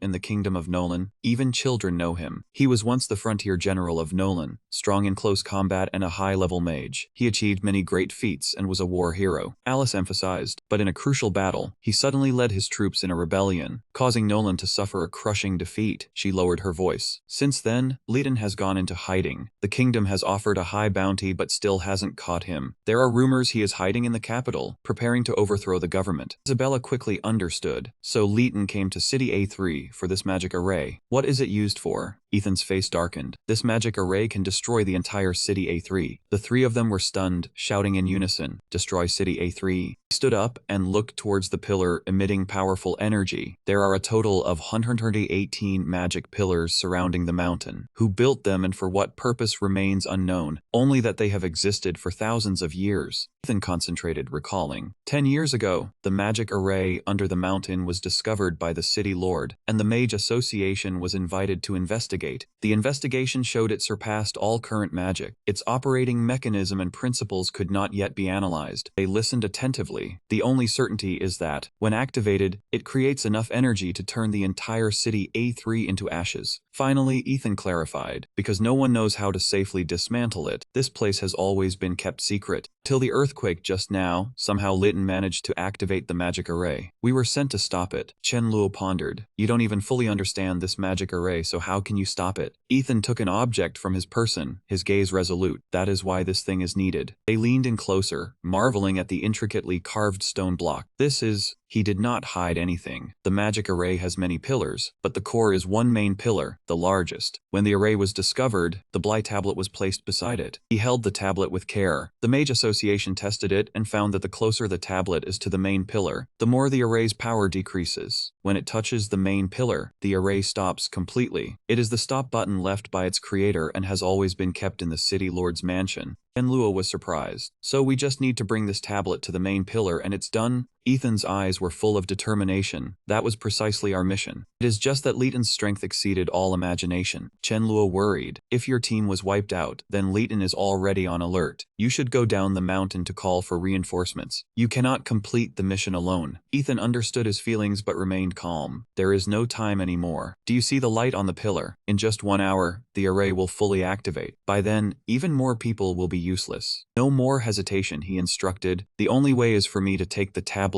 and find the main pillar. You are civilians, you must leave here quickly. The farther the better." Chen Luo suddenly covered his face, looking slightly embarrassed. "About this, I don't want to interrupt the mood, but your pants..." Ethan heard this, his face darkened, and he quickly looked down. The scene was so awkward anyone would have felt sorry for him. Ethan immediately covered his pants with his hand and hurriedly explained, "It is because it is raining outside. My pants got wet." Suddenly Isabella stood up, her posture tense as she looked at him. Her voice was full of resolve. "My Austin family has protected City A3 for generations. I, Isabella Austin, will go with you to stop the magic array." Chen Luo beside her forced a smile, but she remained steadfast. Even if the opponent is a criminal worth 100 million, I will not back down. Ethan's eyes widened in surprise. You are the city lord's daughter, Lady Isabella? A firm hand was placed on his shoulder, calming his heart. Chen Luo gave a bright smile. As a law-abiding citizen of City A3, protecting the city is an undeniable responsibility. Alice had been watching the whole time and happily chimed in. Of course I have to go along too. These events deeply moved Ethan, tears streaming down his face. You all of you, Chen Luo broke the atmosphere, turning to tease Ethan. Right, do you need to wipe your pants first? He replied sulkily, I don't need your concern. The mages were desperately trying to break the barrier, powerful energy swirling around them. O fire element of the world, heed my summon, descend upon this place. Suddenly, deafening explosions echoed across the sky. They struck directly at the magic formation right in front of them. Thick black smoke rose up, the heat capable of scorching everything. Smoke gradually dissipated, but the magic formation remained unaffected. Vice President Elton turned to Andra worriedly. Still no good, our magic has no effect. Andra calmly replied, we can only wait for the president to return and see if there is a solution. Seeing Andra's calmness, he became angry. The president is returning from the capital. At the earliest, he won't arrive until tomorrow morning. By then, City A3 will no longer exist. A familiar voice called to him from afar. Everyone turned to look. Elton exclaimed joyfully, City Lord. Austin quickly interrupted him. Still haven't broken the barrier? He spoke dejectedly, we have tried our best. He was not surprised upon hearing this, quickly informing them of the situation. The vanguard team was bringing the Bly order before the barrier rose. Now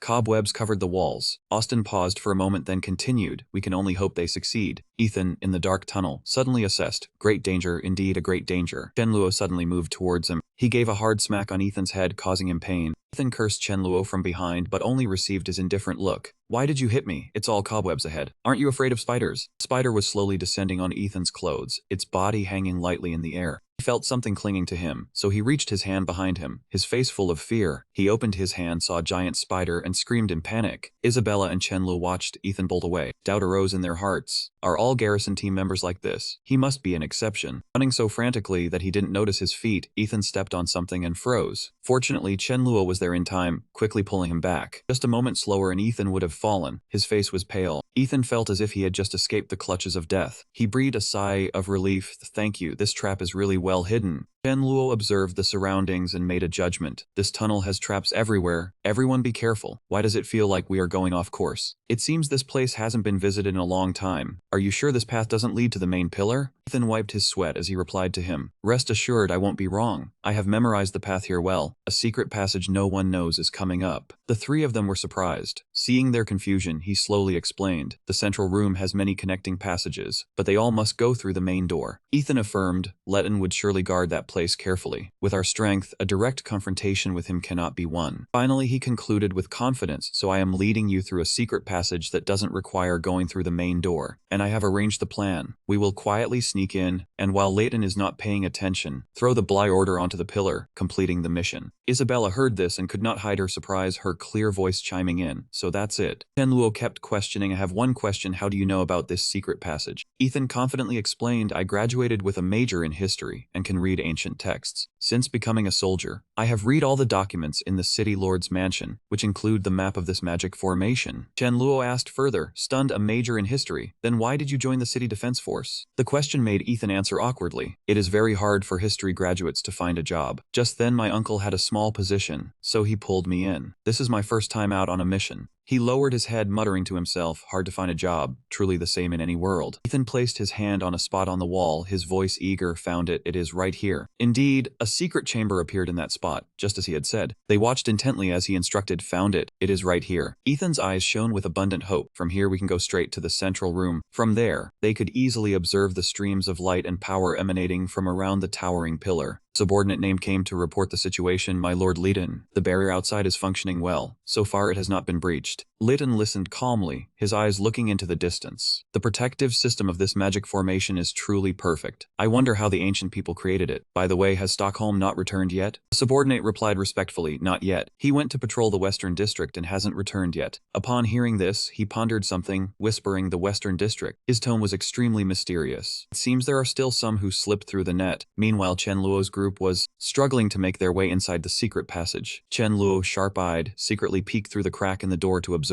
In less than a few seconds, he decisively pushed a brick lightly, his movement very gentle. Immediately after, an opening appeared. A voice came from below. There is no one outside. It seems Leighton is indeed at the main gate. The brick was pushed out. They finally crawled up. Some were gasping for breath. Others were amazed by the scene before their eyes. This place was too vast. He finally managed to get outside. An enormous sphere appeared before them. Isabella wondered why the large room had no pillars. Ethan slowly explained that there were originally pillars, but they had retracted when the magic array accumulated energy.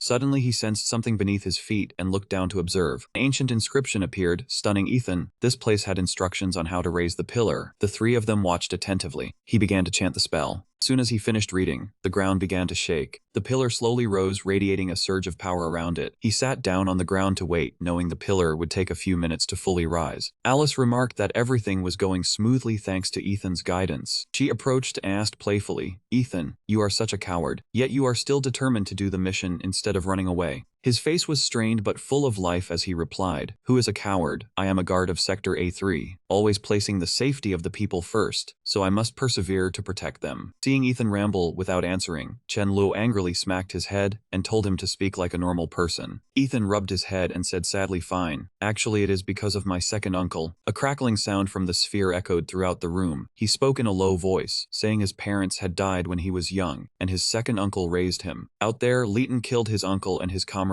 Before dying, his uncle handed him the Bly Order, and he promised to complete the mission. Ethan choked up and looked into the distance, saying his uncle's only daughter was still alive in Sector A3. His uncle was gone, and he had to protect her, no matter what, to prevent this magic array from fully activating. Chen Luo approached and teased, "I was wondering if you actually liked your second uncle's daughter." As soon as he finished speaking, Ethan's face flushed red like he was drunk. I am not worthy of her." His slender fingers grabbed Chen Luo's ear and twisted it hard. His injured arm was squeezed, the muscles pressing together. Isabella shouted in his ear, "For someone usually so dumb, why are you so sharp now?" Alice added fuel, "Are you pretending to be dumb, Chen Luo?" He struggled between them. Pain. "I am not pretending to be dumb." Ethan handed them a picture of a beautiful girl. Chen Luo asked in surprise, "Who is this?" He quickly took it and examined it closely, shyly confirming this was his second uncle's daughter. "Her name is Lena. After the mission I will." Isabella stood nearby, constantly praising how beautiful the girl was. "Did you draw this picture?" Chen Luo pulled Ethan's hand hard, confusing him. He angrily yelled in Ethan's face, "Stop, do not say another word. Are you not aware you are jinxing it before you even do it?" Ethan asked fearfully, "Bly?" Chen Luo explained it was a saying from his hometown. Before everything was over, do not talk about going home to get married or confessing feelings, and especially do not show pictures to anyone. Understand? After hearing that, Ethan looked stunned. Going home to get married, pictures, I think I get it. Alice whispered to Isabella, wondering why she had never heard that saying before, and she comforted Alice not to mind. This guy always says things no one understands. Light from the pillar blasted straight into their faces, making them turn their heads in attention. Ethan happily shouted, "Finally it is done." He held the Bly Order and instructed Chen Luo's group, "I need to remove the seal. You all get ready." Chen Luo heard this and asked in confusion, "Seal?" Ethan focused on rotating the Bly Order, emitting a light beam so Leighton would not notice. Before entering the mountain, the order was sealed with a simple magic. It just required a little mental energy to remove. When the seal was broken, the magic array would react and Leighton would sense it immediately. They had to act fast. The Bly Order, carrying a mysterious energy, flew straight up into the core. The electric sphere sensed the energy of the Bly Order and emitted flickering lightning bolts. Holding the Bly Order, he placed it on the pillar and commanded, "It is almost done.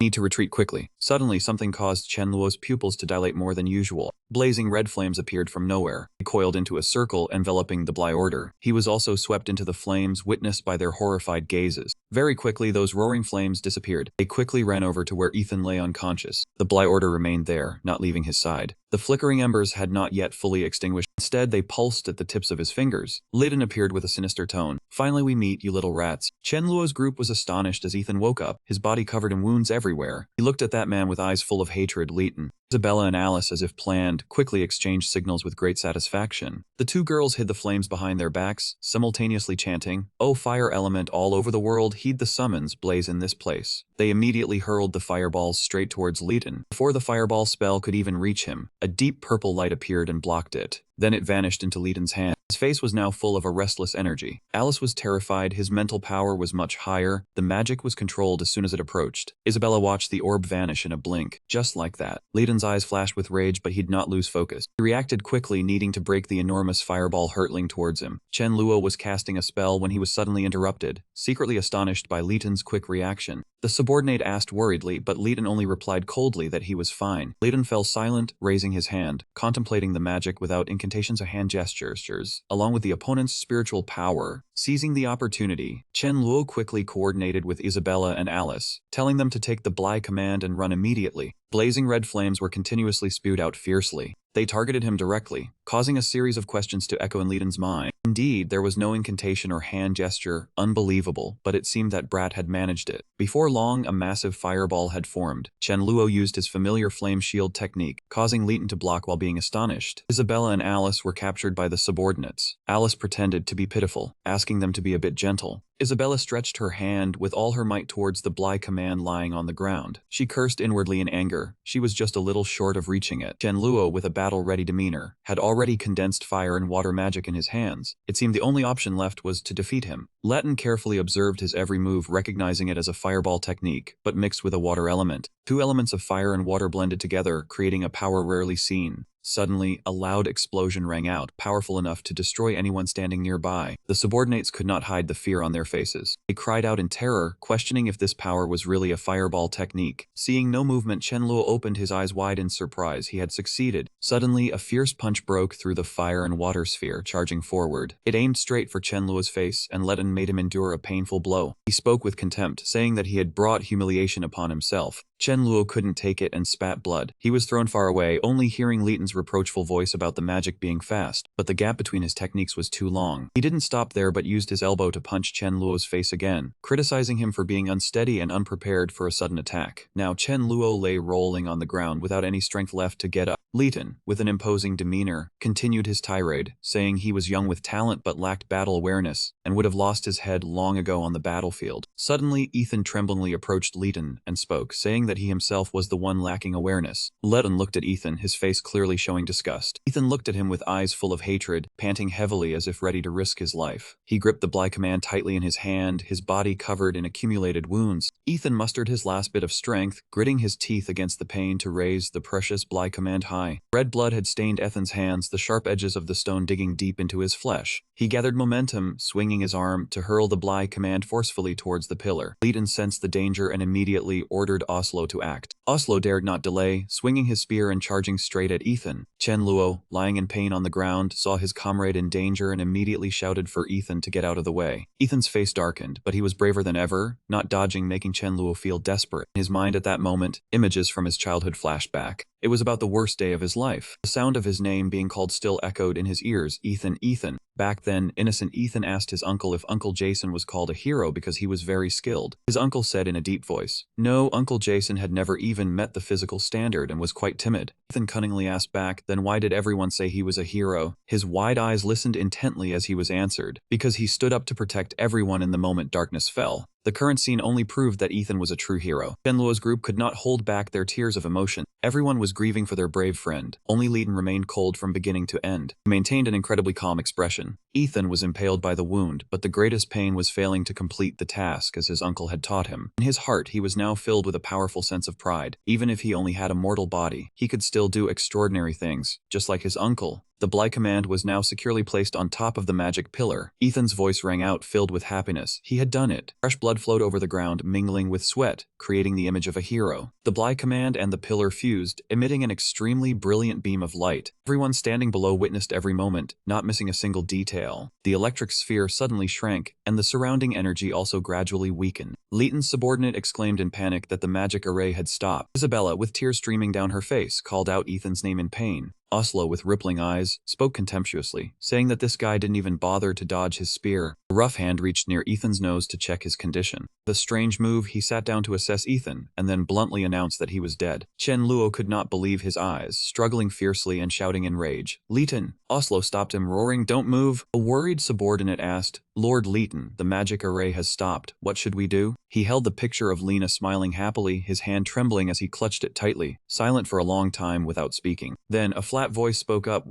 Lost. The subordinate was extremely panicked after hearing this. Lord Leighton looked up at the magic array, seemingly pondering something in his mind. A hint of barely visible sadness flickered in Leighton's eyes. That young soldier knew that dodging the spear tip would mean Ed's death, but he still used his life to bring the device into the array. We misjudged his will. We have lost this time. Oslo urged unwillingly. Lord Leighton, don't we still have one final resort? He reluctantly explained, I know what you want to say, but that method is still poorly understood, and it could very well cost our lives in vain. The group of subordinates all knelt at his feet. The situation reached a climax as they begged wretchedly, Lord Leighton, if it weren't for that resolve, we wouldn't have followed you this far. Even if it's just a shred of hope, we are willing to try. His expression was troubled. You all. Before he could finish, he was interrupted. Finally, there is hope for revenge. Even if it's minuscule, we want to try. Chenluo's group was now subdued, tied tightly with ropes wound around them many times. They threw Chenluo heavily to the ground, and he fell painfully at Alice's feet. Isabella and Alice looked at him with pitying eyes. Chenluo, are you all right? He did not want them to worry, forcing a face full of injuries to look at the two reassuringly. I am fine. Oslo bowed his head and reported respectfully, Lord Leighton, we are ready. Please give the order. He looked at his subordinates, unable to help but be amazed by their loyalty, until the very end. Hesitating no longer, Leighton made up his mind and replied, help me one last time. I entrust everything to all of you. They obeyed in unison, their aura soaring to the heavens. Yes. One by one, they approached the pillar, the brilliant sparks of lightning around them crackling fiercely. They clasped their hands together as if praying with boundless reverence. Suddenly, streams of spiritual light from their bodies were sucked into the orb of electricity. Ben observed every single movement closely. What are they doing? Alice quickly noticed something. This seems to be an ancient sacrificial magic from laws that has been lost. They are sacrificing their spiritual power to restart the magic array. The energy-filled pillar began to glow, and Alice emphasized the horrifying truth, but this sacrificial magic is usually irreversible. So in the end, all of them will dissipate into thin air. Just as she said, only a few seconds later, the magic array showed signs of reactivation. It emitted an endless source of energy.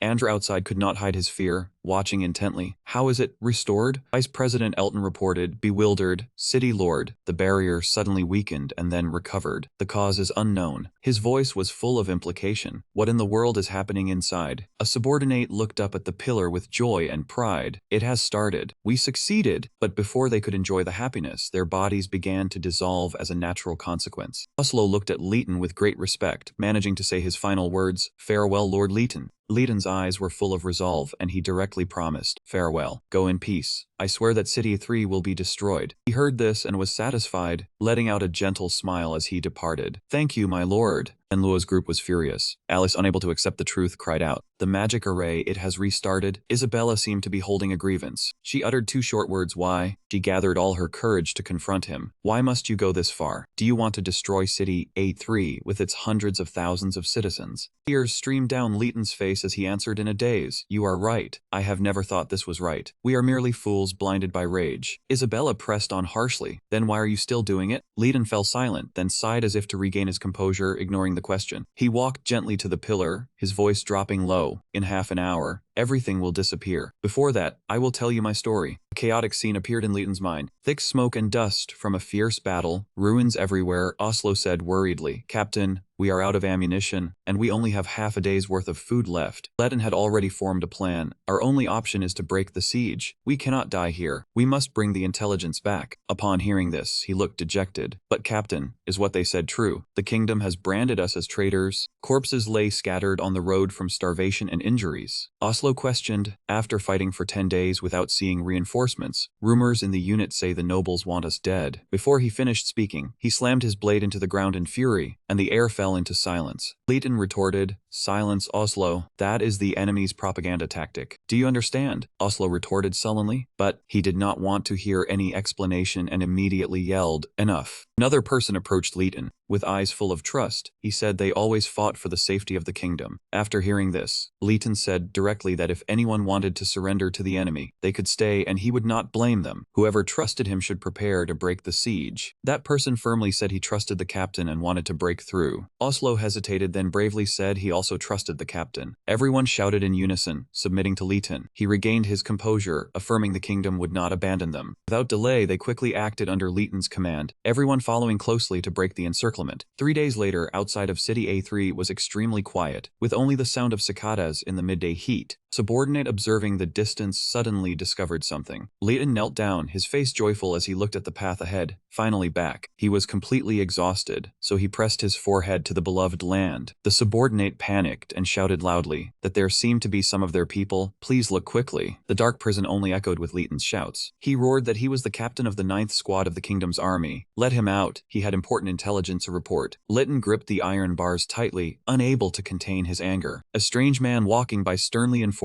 him that he was now a traitor. His wife had been dealt with, and tomorrow he would go to the execution ground with them. Leighton froze, unable to believe his ears. Asked about Lisa, then grabbed the man by the collar, desperately trying to prove his innocence. The man removed his hands, adjusted his clothes and spoke with contempt, saying it was all the fault of you soldiers. He flashed a sinister smile and said he knew Leighton was not a traitor, but someone above wanted him dead. He continued, saying his entire family would die in disgrace, then decisively left, ignoring Leighton's agonized screams. He fell to the ground in pain, crying loudly to release his suffering. The prison guard was startled by the strange noise, and before he could react, a sharp spear stabbed straight into his neck, blood spraying everywhere. He quickly grabbed the keys and opened the prison door to go inside. Leighton's subordinates gathered in full, saying they came to rescue the captain and had just escaped themselves. They said those bastards had truly turned them into traitors. Leighton sat motionless in the corner, devoid of any vitality. Seeing him so hopeless, they fearfully called out to the captain. Outside, soldiers were ransacking everywhere searching for them. An angry subordinate said they had already tracked them down. Knowing they could not escape the royal army's grasp, they split up to act. One group said, "You take the captain and go. We will stay behind to hold them off. We must get the captain out safely." They urged each other to leave quickly. One group stayed behind, ready to confront the enemy forces. Before the public eye, Leighton was brutally slandered. He was once a hero, the pride of the kingdom, but he was accused of betrayal, colluding with the enemy, selling military intelligence, causing countless soldiers to die in vain. That man read the indictment in a tone of admiration, saying, "Yesterday, the traitor Leighton and his accomplices vandalized City A3. Fortunately, they were discovered and arrested."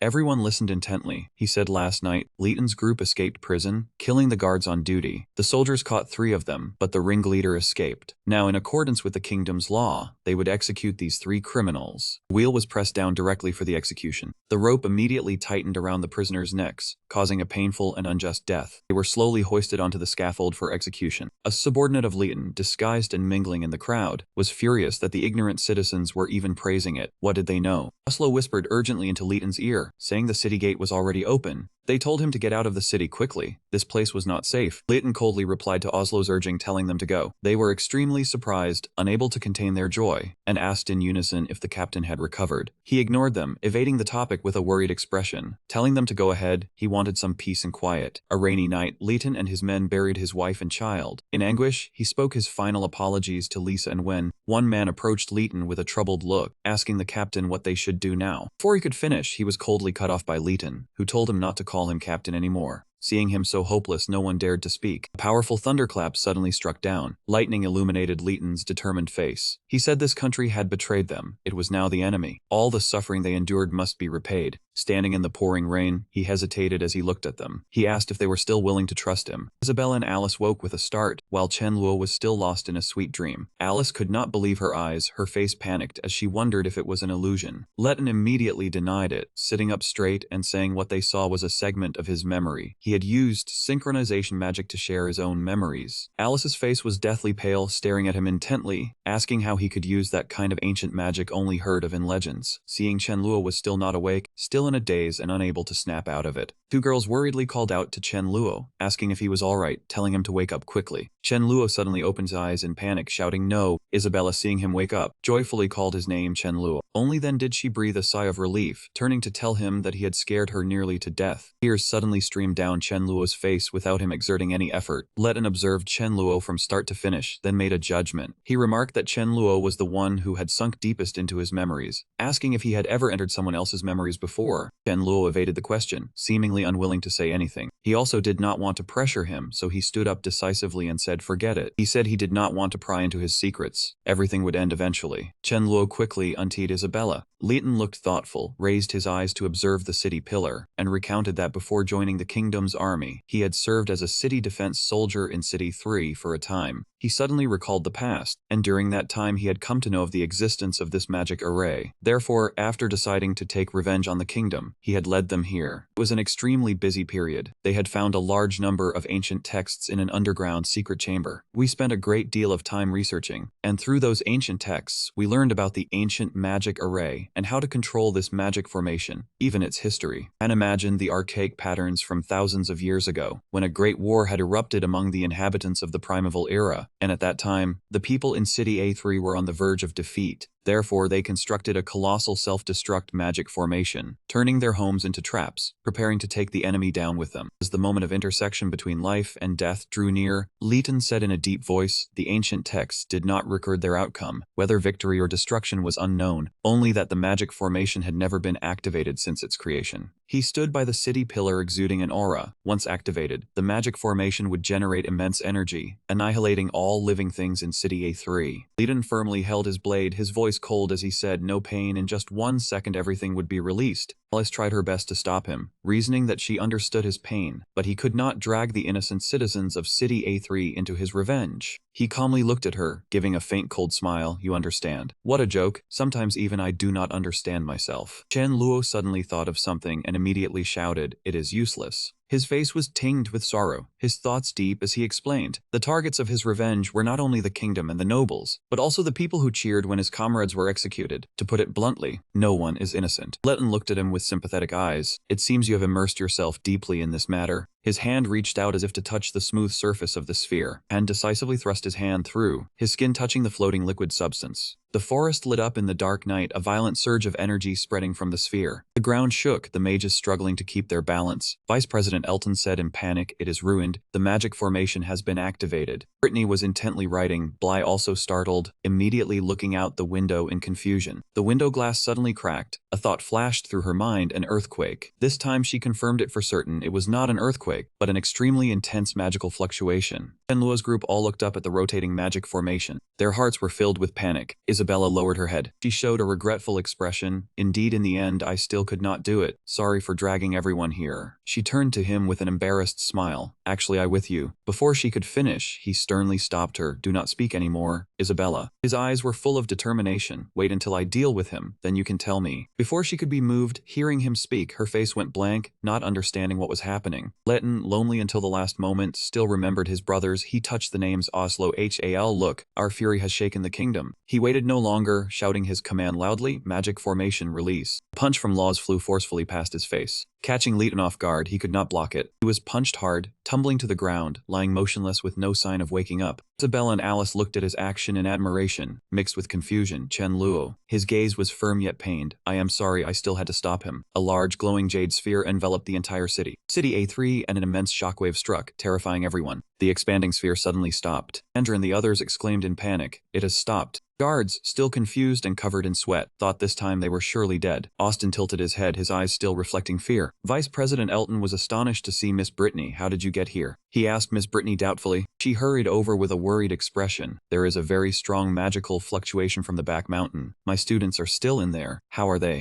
Vice President Elton kindly replied, the students have all been evacuated home. You are not a member of the Magic Association. This place is dangerous. You should not come. Brittany doubted. Evacuated home. Bly and Isabella have not returned yet. Suddenly she noticed something and exclaimed in panic. No, at least 2 students have not come out. Bly and Isabella are still inside. Vice President Elton raised an eyebrow slightly. Isabella, the young lady of the Lord of the City. The Lord of City A3 became anxious upon hearing this. Isabella is still inside. Memories of Isabella when she was young flooded back. The small girl nestled in her father's arms, her face chubby and cute, her eyes sparkling as she said, Father, when I grow up I want to be a city defense soldier. He laughed and asked his daughter, why is that? The little girl clenched her fists, surrounded by a shimmering halo. Because I am of the Austin family. In the future I must protect Father and City A3. Austin smiled happily, his loving eyes holding his daughter tightly. You want to protect your father too? Returning from the past to the present, he finally understood. Was Isabella still fighting in there for the sake of City A3? Inside the light sphere, Leighton propped himself up with his hands on the ground. He exclaimed in surprise, "How did you manage to laugh off that ordinary chain?" He blamed himself for being careless, only knowing the magic formation had been activated, not noticing him approaching. "I was too arrogant." Luo raised an eyebrow and replied, "Then you should go ask a city defense soldier you killed." He recalled the time he traveled with the soldier Ethan, holding a short blade in his hand. At that time, Luo asked doubtfully, "What is this?" Ethan replied, "Take it. This is a good tradition of our city defense force, hiding a piece of star cloth in our clothes to handle unexpected situations at any time." Luo worriedly asked the person who was turning away, "Giving me this star cloth, what about you then?" Ethan turned back, raised his thumb, and gave a confident smile. "Do not worry. When trouble comes I run very fast. Letting you use it will be more effective." Leighton coldly looked at the soldier he had killed, where the spear pierced through flesh and blood, staining the ground red. He slightly curled his lips, his tone mocking. "I almost forgot the tradition of the garrison city. You are truly an outstanding junior." He propped himself up with his spear and stood up. "You have seen my memories but still decided to stop me, have you not?" He clenched both hands, assuming a combat stance, his voice stern. "That is correct." Leighton ran his hand over the staff, his pupils constricting, his eyes full of killing intent. "We both have our own convictions. I take back my earlier words. Let us fight to decide the victor." He raised his staff and shouted a summoning. A fireball emitted a blazing golden light in the space. "O fire element, heed my words. Descend upon this place." Isabella and Alice shouted in panic. "Bly, be careful, he is casting a large-scale magic spell." Luo, covered in wounds, calmly reassured them. "Rest assured, I have thought of a way." Along with the golden light that seemed to burn all things, Leighton roared loudly. Fire rain technique. The flames lunged at Luo as if wanting to devour him. A blue light barrier was immediately summoned. Those flames were blocked, unable to harm Luo even a little. They were finally neutralized, gradually dissipating in the air. Isabella and Alice breathed a sigh of relief. He thought to himself, indeed correct, fire magic also needs oxygen to sustain itself. Just by draining the surrounding air, it is possible to nullify approaching fire magic. Leighton's pupils constricted, both shocked and terrified. "My magic vanished. Could it be that he has seized control of the elements?" "No, that is not right. His mental strength is not that strong. What is really going on?" He awkwardly dodged to the side, unexpectedly backlashed by his own magic. He frowned in shock. This time he definitely used no incantation or gesture to cast magic. While Leighton was still in shock, Luo rushed in front of him and swung a punch, leaving him no time to react. It seems he was not ready for a close-quarters assault. Luo immediately landed a punch to Leighton's face, twisting it and sending his teeth flying. Leighton was sent flying far away. The magic staff spun in the air. Luo stared at it. He quickly leaped up to snatch the staff, determined not to give him any chance to react. Luo had it in his grip. Suddenly he sensed something was wrong. This staff has residual magic on it. Leighton slowly stood up, a smug grin curling at the corner of his mouth. "You always think so simply. My hidden sword has always been concealed within the staff. I did not expect to be forced to this point." The sword flashed brightly.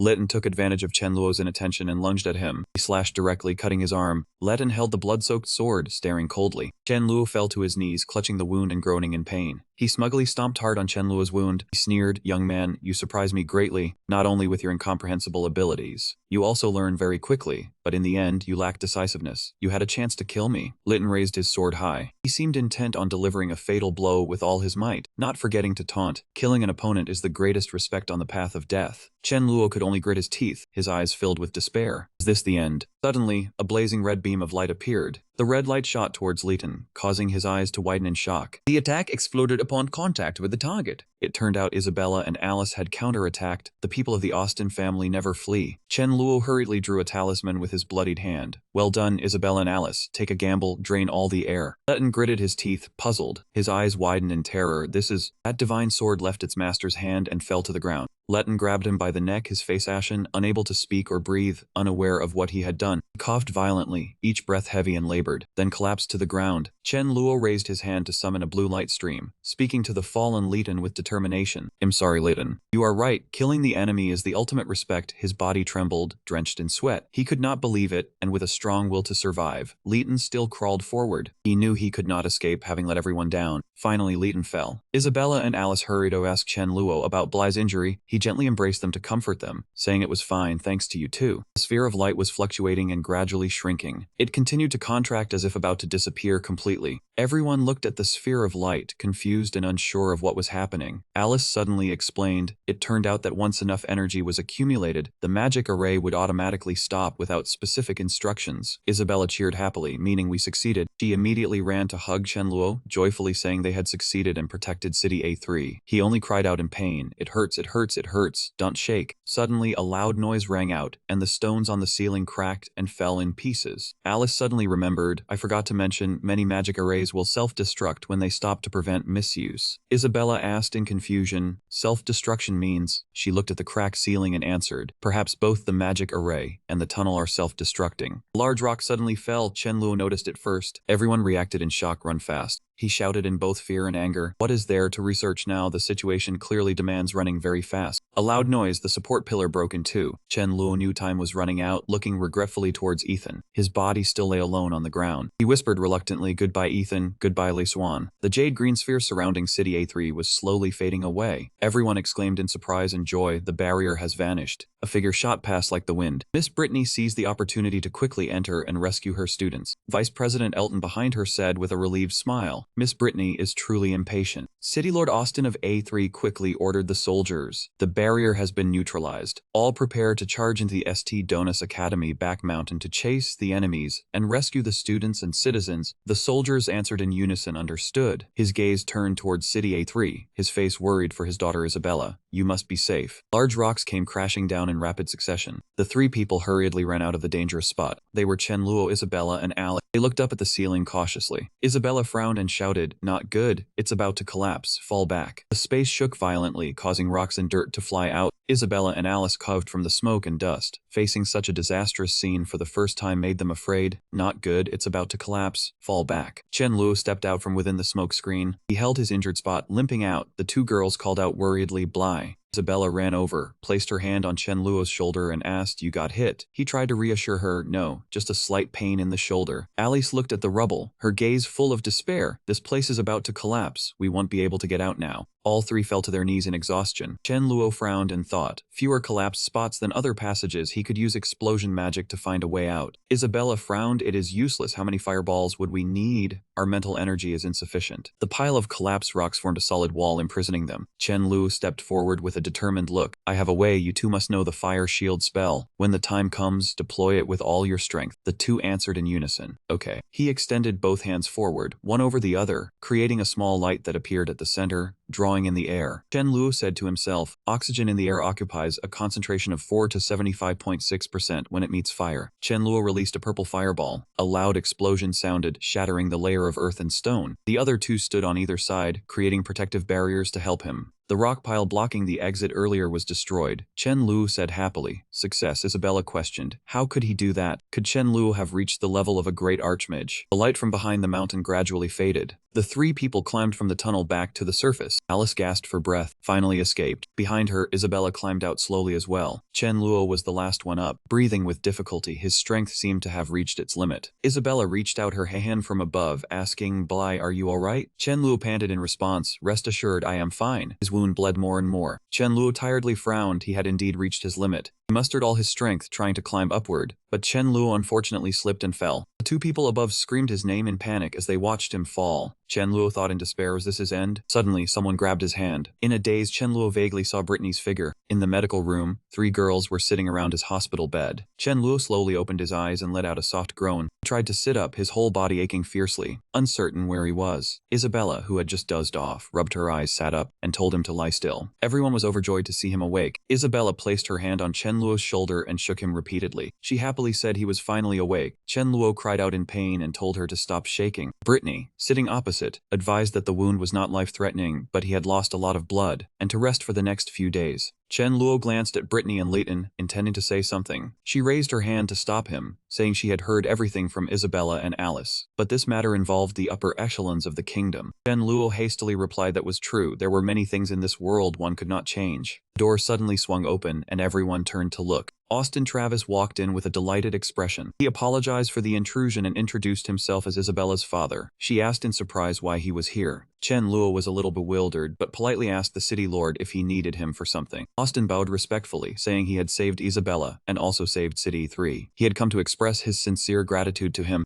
Chen Luo waved his hand, telling the city lord there was no need for that. Austin remained bowed, then invited him to attend the Gravis family banquet tomorrow evening. He exclaimed in surprise. Isabella's mind began to race wildly. A family banquet, meeting the parents, then becoming a family. Thinking about becoming a family, she blushed shyly and cried out. The next day, the two dressed in splendid attire. Chen Lu felt slightly uncomfortable despite having agreed to attend the banquet. He complained about the outfit. Isabella scolded him for his usual sloppy dressing, and informed him there would be many guests tonight. Chen Lu asked in surprise, wasn't it just a family banquet? Why were there so many people? She sighed that was just how her family banquets were. He realized she was right, since the city lord of A3 had been passed down through the Gravis line. The family banquet had become a high society event. Chen Luo rested his chin on his hand, thinking, Isabella was an only child, so if he married her, he would get whatever he wanted in city A3 in the future. Not entirely noble thoughts about heirs and lineage appeared in his mind. He smoothed his hair dreamily, deciding he could accept letting the children take the mother's surname, but he still wanted to keep the Chen name, unless they had two kids. Familiar pain suddenly struck his arm. He flinched and asked why she was pinching him. Isabella angrily demanded what bad thing he was thinking about. Chen Luo tried to break free and said he was thinking about letting the two. He knew he had slipped up, quickly waving his hands to explain that a friend of his was about to have twins and had asked him to think of names. Isabella was surprisingly convinced and asked if he had thought of names for the kids yet. Chen Luo scratched his head, replying not yet because they wanted one child to take the father's surname and one to take the mother's. Instead, he asked her whether she would accept letting children take the mother's surname. The two strolled through the garden, continuing their conversation. She replied that she could accept it and told him to keep thinking of names for his friend's kids. They arrived at a magnificently gorgeous and splendid place. Isabella happily called out to her mother upon seeing the person ahead. Lady Gravis turned around, looked, then asked if this was Mr. Bly. He politely bowed and offered his best evening greetings to Lady Austin. She was very pleased to reply and thanked him for saving her daughter.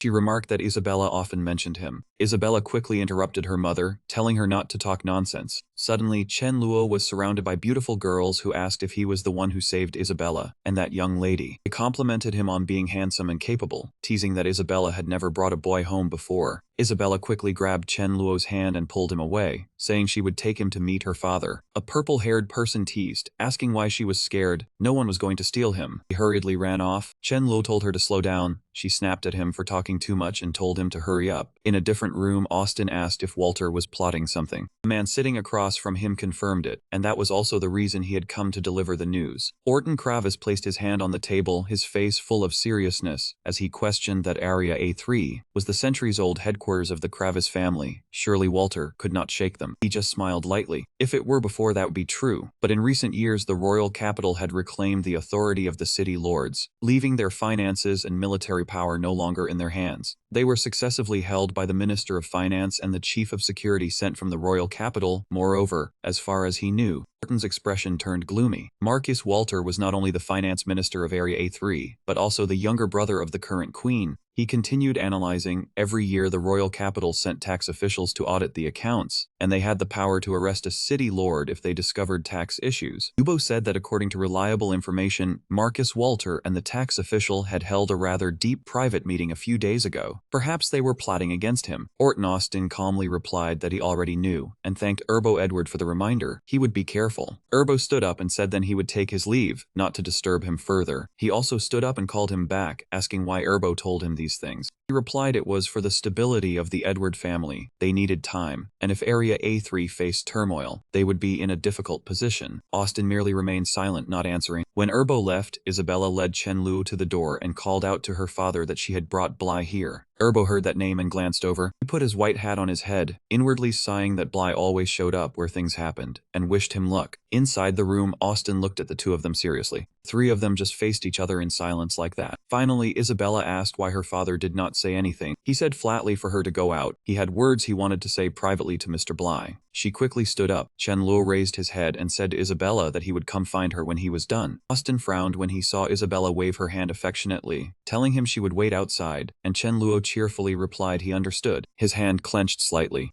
Door quickly closed. Austin's expression darkened. He thanked Chen Luo for protecting Isabella. If it were not for him, he would have lost her. Chen Luo calmly replied that a man could not leave a lady behind and run away alone. He picked up the sword, intending to intimidate him, saying that at the academy he seemed very interested in it. The sword was about to be drawn from its scabbard. Chen Luo, seeing this, broke into a sweat, saying, "We are all students of Miss Brittany, so logically we should help each other." Burton brought the sword closer and questioned, meaning what Isabella said was all true. Chen Luo explained it was the right thing to do. He forcefully drew the sharp blade from its sheath and asked, "Then what?" Burton flew into a rage. In her dreams she said you kissed, hugged, and bullied her. Is that also true? Chen Luo was stunned and asked when he had kissed her. Shouted again, so that means you hugged and bullied her. He gradually calmed down and asked if the city lord called him here today just to talk about this. Austin, upon hearing this, stopped. He sheathed his sword, praising Chen Luo as the first young man to speak to him that way, then joked that Sasha was his only daughter, hoping he would not take it to heart. Austin extended his hand in a plea, asking him to look after Isabella more in the future. The two shook hands like true men. Austin whispered softly that this conversation. Chen Luo quickly replied he understood and promised Isabella would know anything. After a while, they went out together and sat down at the banquet table under the sparkling lights. Isabella turned to Chen Luo and asked what her father told him. He picked up the knife and fork, replying mysteriously that he could not say because it was a secret between men. Not getting an answer, her cheeks puffed up in anger and she called out to him. Austin laughed when he saw them bickering like cats and dogs, telling them to stop fighting. Blah. Suddenly, a man in a white vest came over and whispered to him that the finance minister and the tax official had both come to see them. Walter appeared from somewhere with an arrogant expression, asking Austin why he held such a grand feast without inviting him. He stood up, lightly apologized, and said this was merely a family banquet. He was afraid of disturbing him and the tax official reminiscing about old times. Walter sneered wickedly, saying it was not exactly reminiscing about old times. The tax official was only exchanging with him about the city lord's issues. The vice president behind him continued.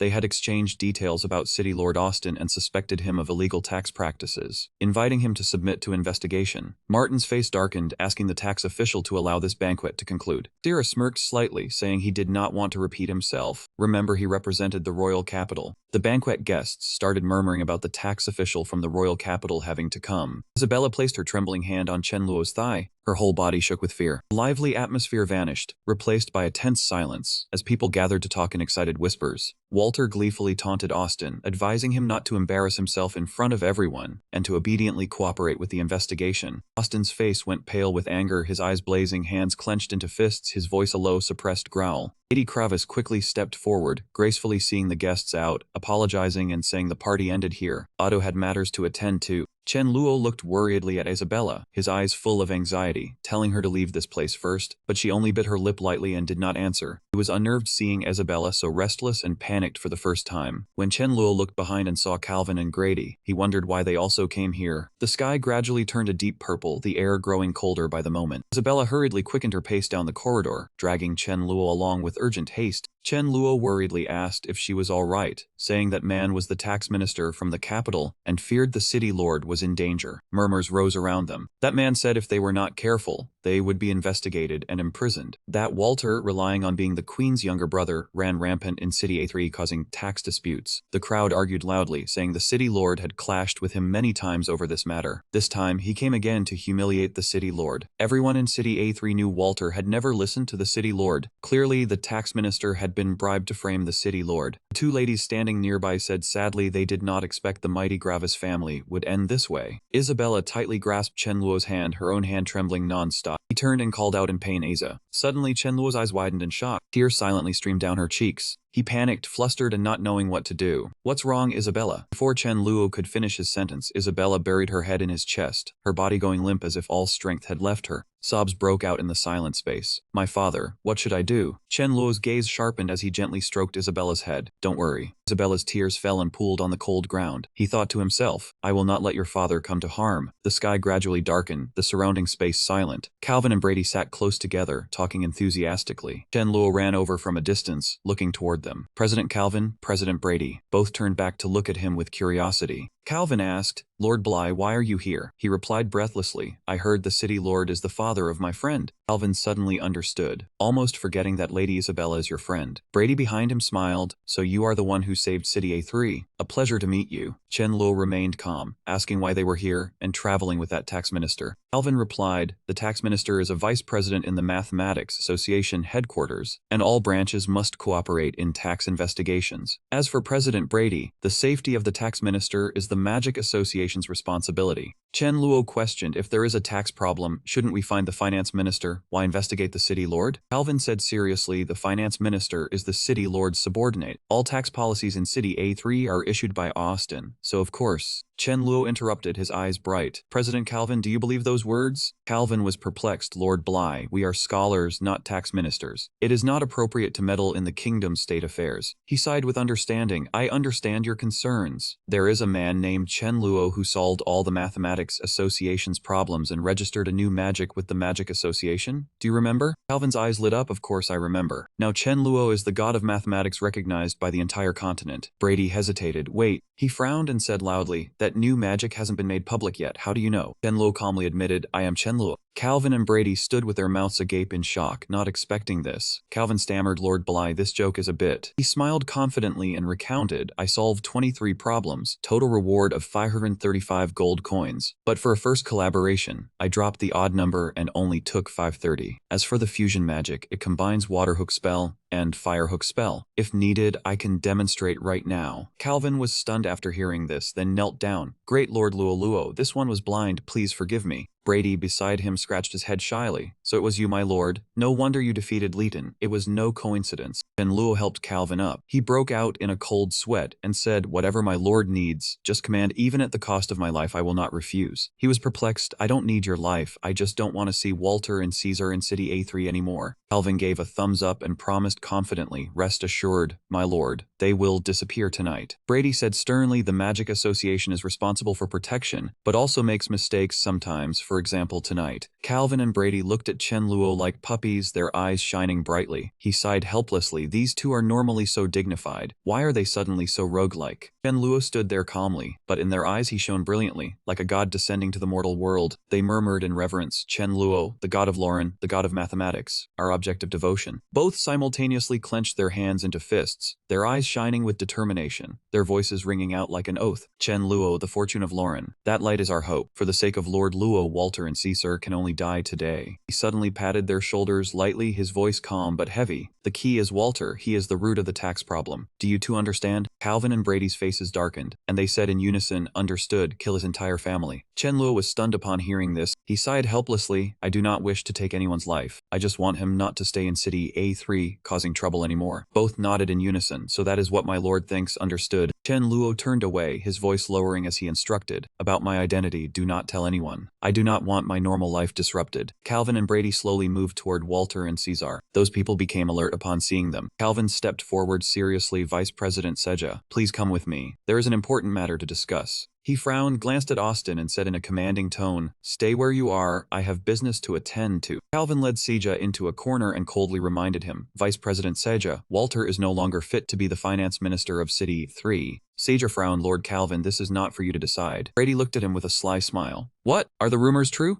The statement made Vice President Seja flustered. Brady placed his hand on his shoulder. He joked, so you like Walter's type, huh? Seja angrily shoved his hand away and cursed, have you all gone mad? I am only acting according to the law. Brady became serious. I am afraid this is not for you to decide. There is a superior who wants Walter to leave City A3. If you do not agree, I cannot guarantee your safety. Calvin added, besides, do not forget you are first a vice president of the Mathematics Association, and second a tax minister. For the sake of that lord affecting the very survival of the association, I advise you to be decisive. Do not drag the entire association into this. Vice President Caesar clenched his fists, his body tensed. He turned to look at the fat chief financial officer. The scales in his heart seemed to have tipped completely to one side. Finally, Caesar made his decision and shouted for Walter to be taken away. The two men in white immediately stepped forward. Walter yelled in panic, "Have you lost your mind? Why are you arresting me?" Caesar coldly ordered, "Gag him." Done, he turned and bowed to Austin. "City Lord, we have evidence that Walter embezzled taxes. Sorry for the trouble, we take our leave," he exclaimed in shock upon hearing this. Lady Austin also did not understand what was happening. Seeing that everything was settled, Chen Luo turned and left, thinking he must return quickly before Isabella pinched his arm. Seeing his wife smile, Austin asked curiously, "What is it, dear?" Holding 2 glasses of wine, she scolded lightly, "Do you still not understand?" They clinked glasses and the lady sighed, "Bly is a good child." Austin and she looked at each other under the crescent moon. Wine fell upon the flowers along with the yellow petals. On the other side, Isabella sat alone, calling out softly in distress, "Bly." Lost in thought, she felt someone gently pat her head. Looking up, she saw Chen Luo standing beside her, offering tender comfort. Isabella wiped her tears and asked hesitantly, "Why are you here? How are my parents?" Chen Luo brushed aside her hair, avoiding her eyes as he said, "It is done. Walter was taken away by the tax official." Isabella was stunned. "Huh?" Chen Luo shrugged. "Perhaps it is time for Chief Financial Officer of City A3 to be replaced." Isabella did not believe it and asked awkwardly, "How is that possible? Was the tax official not on the same side as Walter?" Chen Luo said smugly, "Maybe my friend is a bit more skilled than the tax official." Isabella opened her eyes wide in confusion. "Your friend is—" Chen Luo raised his hand to cut her off. "You ask too many questions." Taking advantage of his distraction, Isabella squeezed his hand and gently kissed his cheek. She ran away shyly, urging him, "Let us go, the banquet is not over yet." Back at the party, the lights shone brightly, the atmosphere was lively, and the ladies sat chatting. In a corner of the party, 2 men were arguing. City Lord Austin 1, "Pay up, you must have known in advance." They fought over the bet, gold coins scattered everywhere. 1 gold coin rolled across the floor. Isabella rushed over, and Chen Luo behind her reminded, "Take it slow." Isabella accidentally stepped on the rolling gold coin, lost her balance and fell backward. Chen Luo behind her widened his eyes, his mouth agape. He rushed over anxiously, reaching out to catch Isabella. He screamed in panic, make him run even faster, but he only grabbed a torn piece of her dress strap. Chen Luo paled, holding the scrap of cloth in his hand, stammering an apology. Hearing the scream, Isabella's parents rushed over. They saw her with reddened eyes, sitting aggrieved on the ground, her hands covering her chest. Isabella burst into tears, cursing Chen Luo as a beast. He stammered, I did not mean to." She flushed with anger, clenched her fist and hit him. "You did it on purpose, hateful." Chen Luo grabbed her hand to explain, "I only wanted to catch you. Who knew you would suddenly—" Isabella screamed, not listening to a single word. She angrily chanted a spell. Fire elements surged and enveloped her body, terrifying Chen Luo into a sweat. Lady Austin slightly opened her mouth. Chen Luo turned his head to see Isabella's parents standing nearby. Isabella was so angry her face turned green, gritting her teeth. "Bly, you damn bastard." Chen Luo shook his head. "I swear I did not see anything." She pointed a trembling finger at him. Chen Luo still calmly brushed his hair aside, looking innocent. Isabella's mother laughed. "It is good to be young," her father silently observed. He spoke, "Bly, there were still a few things I did not finish saying earlier. Come with me for a moment."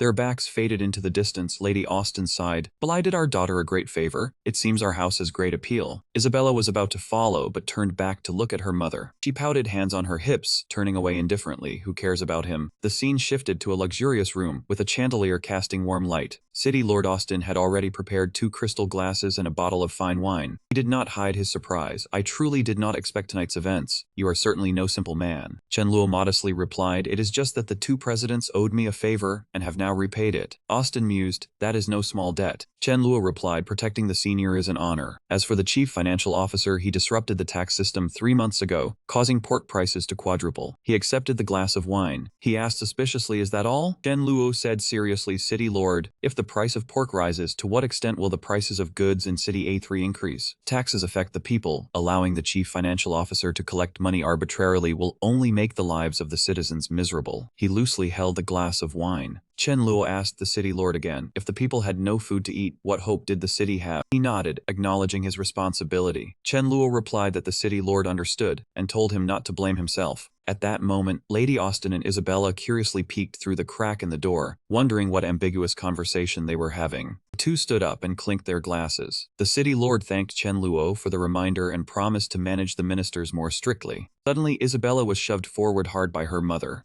Isabella opened her mouth wide, about to scream. Before she could steady herself, she fell straight towards Chen Luo. The 2 stared at each other blankly. Isabella fell against Chen Luo's shoulder, causing him to drop his wine glass. Wine glass splattered everywhere. Both of their clothes were soaked in wine. Lady Austen walked in with an air of innocence, telling Isabella to take young Master Bligh to change clothes. Chen Luo looked at Isabella in confusion. Embarrassed, she obeyed her mother and led him to change clothes and arrange a room. The lady enthusiastically pressed a gold coin into Chen Luo's hand. Before he could awkwardly refuse, Isabella interrupted. Lady Austen and the city lord left the room, not forgetting to thank Chen Luo and wish him a good night. After changing clothes, Chen Luo hesitantly asked Isabella about where he would sleep tonight. He grabbed his hand and pulled him along, saying, "Enough talk, follow me." Only the figures of City Lord Austen and Lady Travis remained in the room. The City Lord turned his back in deep thought. The lady stepped forward and asked him caringly what was the matter. He said with suspicion, the tax official changed his mind because of Bligh. Just as he said, Calvin owed him. City Lord turned around, saying he still felt the matter was not simple. The lady paid no attention, replying that everyone has secrets. As long as he is good to Sasha, that is fine. The City Lord asked in surprise how she knew Sasha liked him. The lady laughed, saying that girl used to always want to go to the royal capital, but this time she didn't choose any academy. Isn't she just waiting for Bligh? The City Lord crossed his arms, saying that was because she couldn't bear to leave her parents. The lady just smiled softly. He looked at his wife and said not to worry about Sasha's matters. She was naive, and going to the royal capital, he feared she would be bullied. Having said that, Austen let out a sigh. Back in his room, Chen Luo lay shirtless on the bed, lost in thought. He looked at the gold coin, thinking that the identity of a god, initially meant to avoid trouble, now had a different effect. He thought of Walter, Lady Austen's younger brother, a man who could break all the rules. Recalling how Brady and Calvin's attitudes had changed 180 degrees, Chen Luo realized his identity as a god made them revere him like a deity. If he, as a god, merely spoke, Calvin could make Walter disappear from the world. A darkness gradually settled in Chen Luo's heart as he thought about changing the rules, even deciding the life and death of others. The image of Isabella appeared in his mind. He thought that as long as he was the god of mathematics, he could protect himself and the people important to him. After a period of contemplation, Chen Luo realized that to live well in this world, he needed high status and enough strength to sweep everything clean. A knocking sound came from the window, cutting off his train of thought. He immediately stood up and opened the window. It turned out the person knocking was Isabella. She jumped straight onto the bed. Chen Luo asked in confusion why she didn't use the front door. Isabella called him an idiot, saying he would be caught if he used the front door. Chen Luo was speechless, saying they weren't doing anything shady, and jumping through the window was more likely to cause misunderstandings. Isabella ignored him, smugly asking if this was the first time he had seen a big bed and couldn't sleep. Chen Luo pointed at her dress with a deadpan face, saying if she took it off, he would be even more excited. Isabella raised an eyebrow, called him a pervert, and said she had something to ask him. Chen Luo sat beside her to listen. Isabella curiously asked what her father had said to him today. Chen Luo awkwardly asked back. Isabella impatiently urged him to hurry up and speak. He cleared his throat and replied, "The city lord said he thought you were still young and was worried, so he asked me to look after you more." Isabella asked back in disbelief, "Young where?" She suddenly understood and got angry, her face turning bright red. She jumped up and yelled, "Well done, Bligh." Chen Luo quickly defended himself. No, listen to my explanation." Isabella shouted, "I won't listen. What is there to say to a pervert like you?" He kicked Chen Luo straight in the face, causing him to hit his head on the bed. Isabella left in a huff, saying she shouldn't have come in the first place, it was only spoiling the mood. Chen Luo quickly grabbed her hand to explain, "Listen to me actually." Isabella shook off his hand. He said urgently, "I know why you came, rest assured. I've taken care of it, the city lord will be fine." Isabella hesitated, biting her lip. She turned back and said, "No, actually I came to say..." Chen Luo cut her off, as if he understood and replied, "Don't say anymore, I understand." Isabella was confused and denied it. She clearly stated it was not like that. She sighed softly, then Tranthan told Chen Luo that he came to thank and trust him. After saying that, Isabella turned and left, leaving Chen Luo standing by the window with a troubled heart. The feeling of trust made him bewildered. Chen Luo kept staring after Isabella, unaware that Lord Austen was silently hiding nearby. The next morning, in front of the mansion, Lord Austen and his wife saw Chen Luo off. She asked with concern, "Dear Tranlac, did you sleep well last night? Was breakfast to your liking?" Chen Luo replied, "I slept very well. Breakfast was also very good. Thank you for your hospitality. Madam, now I shall take my leave." Lady Austen was a bit reluctant and asked why he was leaving so early in the morning. Wouldn't he stay for lunch? Or had her hospitality been lacking? Chen Luo quickly stammered a denial, "No, that's not it. Madam misunderstands.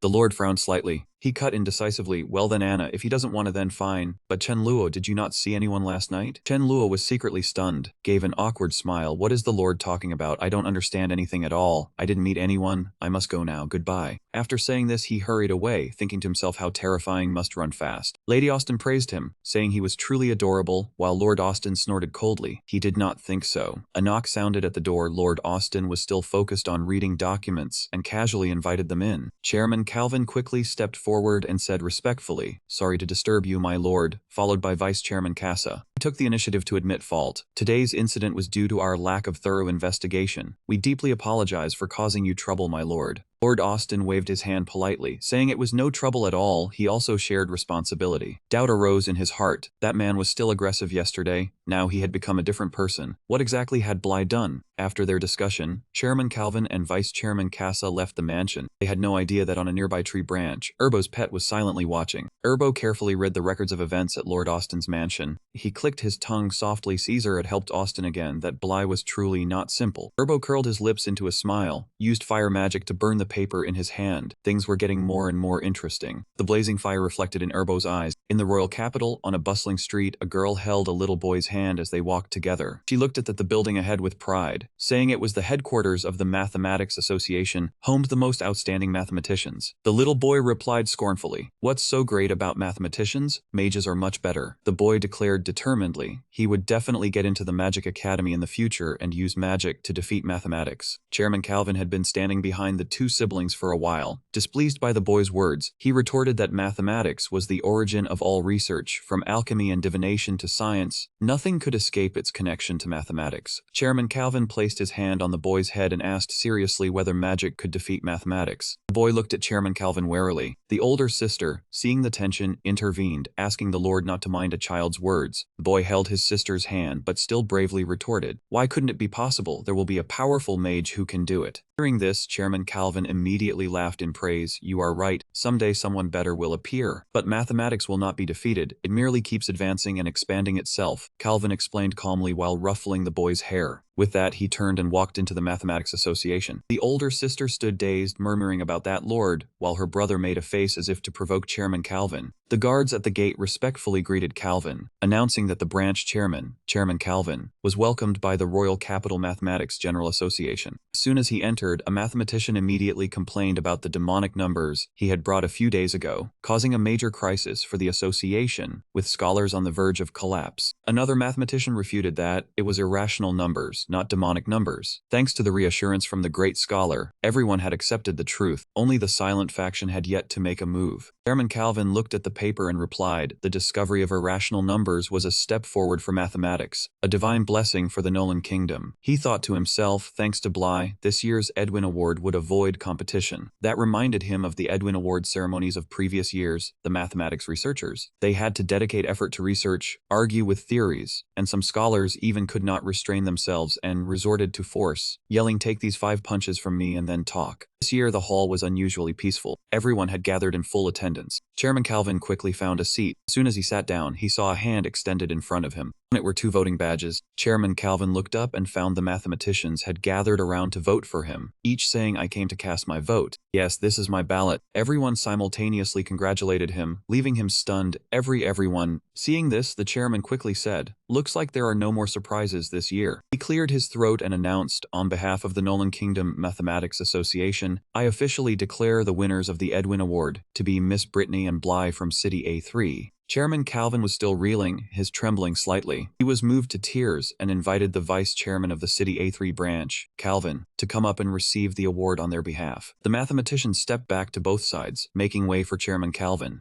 The president of the Mathematics Association stood up holding the Edwin Award, his gaze fixed on him. Chairman Calvin took the voting ballots in his hand and walked forward confidently. The president smiled kindly and said, "Congratulations." The moment Chairman Calvin had been waiting for had finally arrived. He emotionally raised his hand to receive the trophy. Chairman Calvin lifted the trophy high, his heart overjoyed. Praise be to the fallen god. The Mathematics Association of City A3 had finally awaited this day. He quickly composed himself, wiping away his tears. The mathematician next to him admiredly patted his shoulder, praising that this year Bly had both discovered irrational numbers and solved 23 difficult problems. Truly lively. It was just a pity the identity of the fallen god was still a mystery. A mathematician beside him also nodded in agreement. That was right. If Luo Shen showed himself to save Edwin, then this year would surely be his. Hearing this, President Calvin could not hide his anticipation, wondering if Luo Shen could come along next time, but he was already very satisfied. At the same time, outside the Mage Association, a group of angry people stood before the door shouting, never expecting the association to do such a thing. The furious citizens crowded together, loudly accusing 100 gold coins were nothing. The problem was they used a fake mage to deceive them. Do not get angry and think they were foolish. fools, what was happening here? Or did the Mage Association look down on the kingdom's laws? The boy who once met President Calvin at the Mathematics Association had somehow squeezed into the crowd. The cursing unceasing, scamming was one thing, but they dared to say his talent was insufficient. He felt oppressed and uncomfortable. Finally, he was pushed to the ground. More and more people gathered. They shouted loudly, "Pay up." That was right, pay up immediately. No one noticed the boy slinking out of the crowd, but just as he was almost out, he hesitated and stopped. It seemed the direction was a bit off. He hoped he was not going the wrong way. The guard only then noticed and grabbed the boy's clothes. "Wait, this brat." Citizens suddenly pointed toward the Mage Association door and shouted, "Everyone look, someone was coming." The Mage Association door opened, a man's figure gradually becoming clear. Everyone looked in that direction. No one noticed the boy being held by the guard, constantly struggling. "Let go of me." The guard looked at him in surprise and asked worriedly, why was it him? Where was Lord Angus of the A3 chapter? Only he could verify this magic. People had already come to the headquarters. Why had he not shown himself? He answered frankly, Lord Angus was meeting with the higher-ups upstairs, so he had to send him out to stabilize the situation. Saying this, the man stepped closer to the citizens, calming them. "Everyone please calm down. There must be some misunderstanding. Our Mage Association." Immediately someone lost patience and cut him off. What more did he have to say? The so-called great method to increase water magic power was a fraud. The boy, unaware of the truth, still spoke up, saying his mother once said scammers must be imprisoned, which made the man a bit angry. The guard then threw the boy aside. "What do you know, kids, stay out of this." After that, the guard stepped forward to mediate, saying he must be joking. Their improved magic had all been verified. It could not be fake. It was just that this magic had certain talent requirements. The guard's words were like adding fuel to the fire, making the red-haired man furious. Talent requirements. Did he mean he had no talent, that he was trash? He shouted, pointing at the crowd behind him. Was everyone here useless? The guard awkwardly denied it. No, of course they did not mean that. The red-haired man grabbed the guard's collar, insisting on getting his gold coins back. The man immediately interjected, explaining the matter. He could understand everyone's feelings, but this magic had been verified. Someone had indeed successfully cast it. The red-haired man, upon hearing this, released the guard, pointed at him and boldly declared, "Fine. If today they could find someone who could cast this magic, he would admit he was useless. If not, they must refund the money and apologize." "What is happening here?" The princess's voice rang out. The red-haired man immediately turned his head toward it. The citizens behind all bowed respectfully to make way. Even the guard and the red-haired man were stunned by her appearance, quickly exclaiming, "Your Highness." She stepped before them, questioning why everyone was gathered at the association door. The red-haired man quickly reported, "Your Highness had arrived just in time. The Mage Association violated kingdom law, sold them ineffective magic at a high price, and refused to return the gold coins or apologize. Please, Your Highness, do them justice." She looked up at the black-haired man for confirmation, saying she did not think the Mage Association would do such a thing. Was there some misunderstanding? He immediately reported, "Your Highness, that magic had high requirements for a mage's talent. Not everyone could cast it." The citizens behind immediately began cursing. How dare he speak? That was just a scamming excuse. And that damn Chen Luo, he must have colluded with the Mage Association. His Highness turned around and spoke to calm the people, asking if the Magic Association truly existed, saying authentication on the spot would reveal the truth, and if there was indeed a problem, he would make them apologize and return the gold coins, asking what they thought. The black-haired man presented the improved magic to her, saying, "Your Highness, of course it is possible. This is the improved magic, please verify it." He explained that this improved magic required the simultaneous manipulation of water and fire element magic. His Highness raised a hand toward the magic scroll and asked curiously, "Does the Magic Association truly have someone who can simultaneously release dual-element magic?" The black-haired man nodded and replied, "Your Highness, besides the proposer Mr. Chen Luo, Grand Mage Angus, has also personally verified it." The red-haired man interrupted discontentedly, "Your Highness, do not listen to their lies, they are just..." Before he could finish his sentence, His Highness had successfully cast the dual-element magic. It stunned the people there, leaving them with eyes wide and mouths agape. Everyone around was startled and panicked, mouths wide open in surprise, unable to believe what had just happened. The curly-haired man turned to whisper to his companion, his expression full of amazement, "Did I see that right? Someone actually summoned two types of elements at the same time." His Highness smiled slightly as he looked at the water condensed on his fingertip. It seemed there were indeed mages who could cast two elements, and if water and fire worked, then water and wind, water and earth might also be possible. The Magic Association member said, "Your Highness, your wisdom is truly admirable." But Mr. Chen Luo proposed the concept, calling it composite magic, and the association is discussing the feasibility of this new magic type, with today's improved magic being one example. His Highness was surprised, a look of doubt in his eyes. Chen Luo, why does that name sound familiar? The child at that moment pointed at the brown-haired man, saying, you did not keep your word. Did you not say that if anyone could use this magic, you would admit you were useless and apologize? The boy continued, now that sister over there has successfully cast it, why have you not apologized yet? He glared at the child speechlessly. Kid. He raised his hand, intending to strike the meddlesome child. You brat, tired of living, are you? Seeing the man's action, the boy's eyes opened wide in fright. The boy reflexively covered his head with his hands, but the imagined pain did not come. It turned out that man had been restrained by his highness using magic. He stood powerless before the strong, only able to beg for mercy. Your highness, forgive me. I know I was wrong. He was writhing in pain from the magic. He knelt pathetically on the ground, too afraid to raise his head. That man tremblingly knelt on the ground. Your highness, I apologize. I am useless. I am trash. Please forgive me. She calmly and coldly said, go home and reflect on yourself. Do not blame others for your own failures and cause trouble. His highness furrowed his brows, a look of contempt in his eyes. Take it, and let there be no next time. That man, as if granted a pardon, hurriedly replied yes, yes. The boy who was watching was suddenly pulled by his mother from behind. His mother looked very angry. What did you come running here for? I only went to buy food for a moment, and you are already running wild everywhere. You will anger me to death sooner or later. The boy, being dragged away by his mother pulling his ear, still did not forget to brag. Mom, earlier I saw dual element magic, and I heard it was the Grand Mage of City Abba. But she refused to listen, interrupting, telling him not to run around. He quickly begged for mercy. It hurts, I was wrong. In another place, Chen Luo suddenly let out a loud sneeze. He rubbed his nose, wondering who was talking behind his back. Brittany, seeing this, looked at him with slight concern. Are you alright, Bly? Brittany, sitting in front, asked casually, how is it? Is there anything you want to tell me? Chen Luo clenched his hands, his words hesitant and not forming a complete sentence. His body tensed as he said, seriously, I have something very important to tell you, Miss Brittany. Hearing this, Isabella's eyes instantly glistened with hurt. Could the important thing be that Bly wanted to confess? She lowered her head silently, her cheeks flushed red, thinking whether she should ask, but asking directly would not be good. Chen Luo and Brittany silently walked up to the rooftop of the building together. Once they arrived, Brittany crossed her arms and asked, what secret matter requires coming here to talk? Chen Luo replied seriously, it is a bit lengthy, please cast a fireball spell first. She followed his request, a burning fireball appearing in the palm of her hand, even though she did not know what Bly intended to do. Before Brittany could finish her sentence, the fireball in her hand was immediately extinguished. Brittany looked at her palm in surprise, her gaze full of disbelief. She carefully examined her hand and asked, did you do this? Chen Luo replied seriously, I did. Do you still remember me mentioning elemental impurities? Like a teacher holding a ruler giving a lecture, he said, I discovered that combustion requires oxygen. Without it, fire goes out and fire magic also disappears. She crossed her arms and obediently listened, meaning you controlled the oxygen to extinguish my fireball. I nodded, that is correct. Not only that, without oxygen humans cannot live either. He remembered Leighton.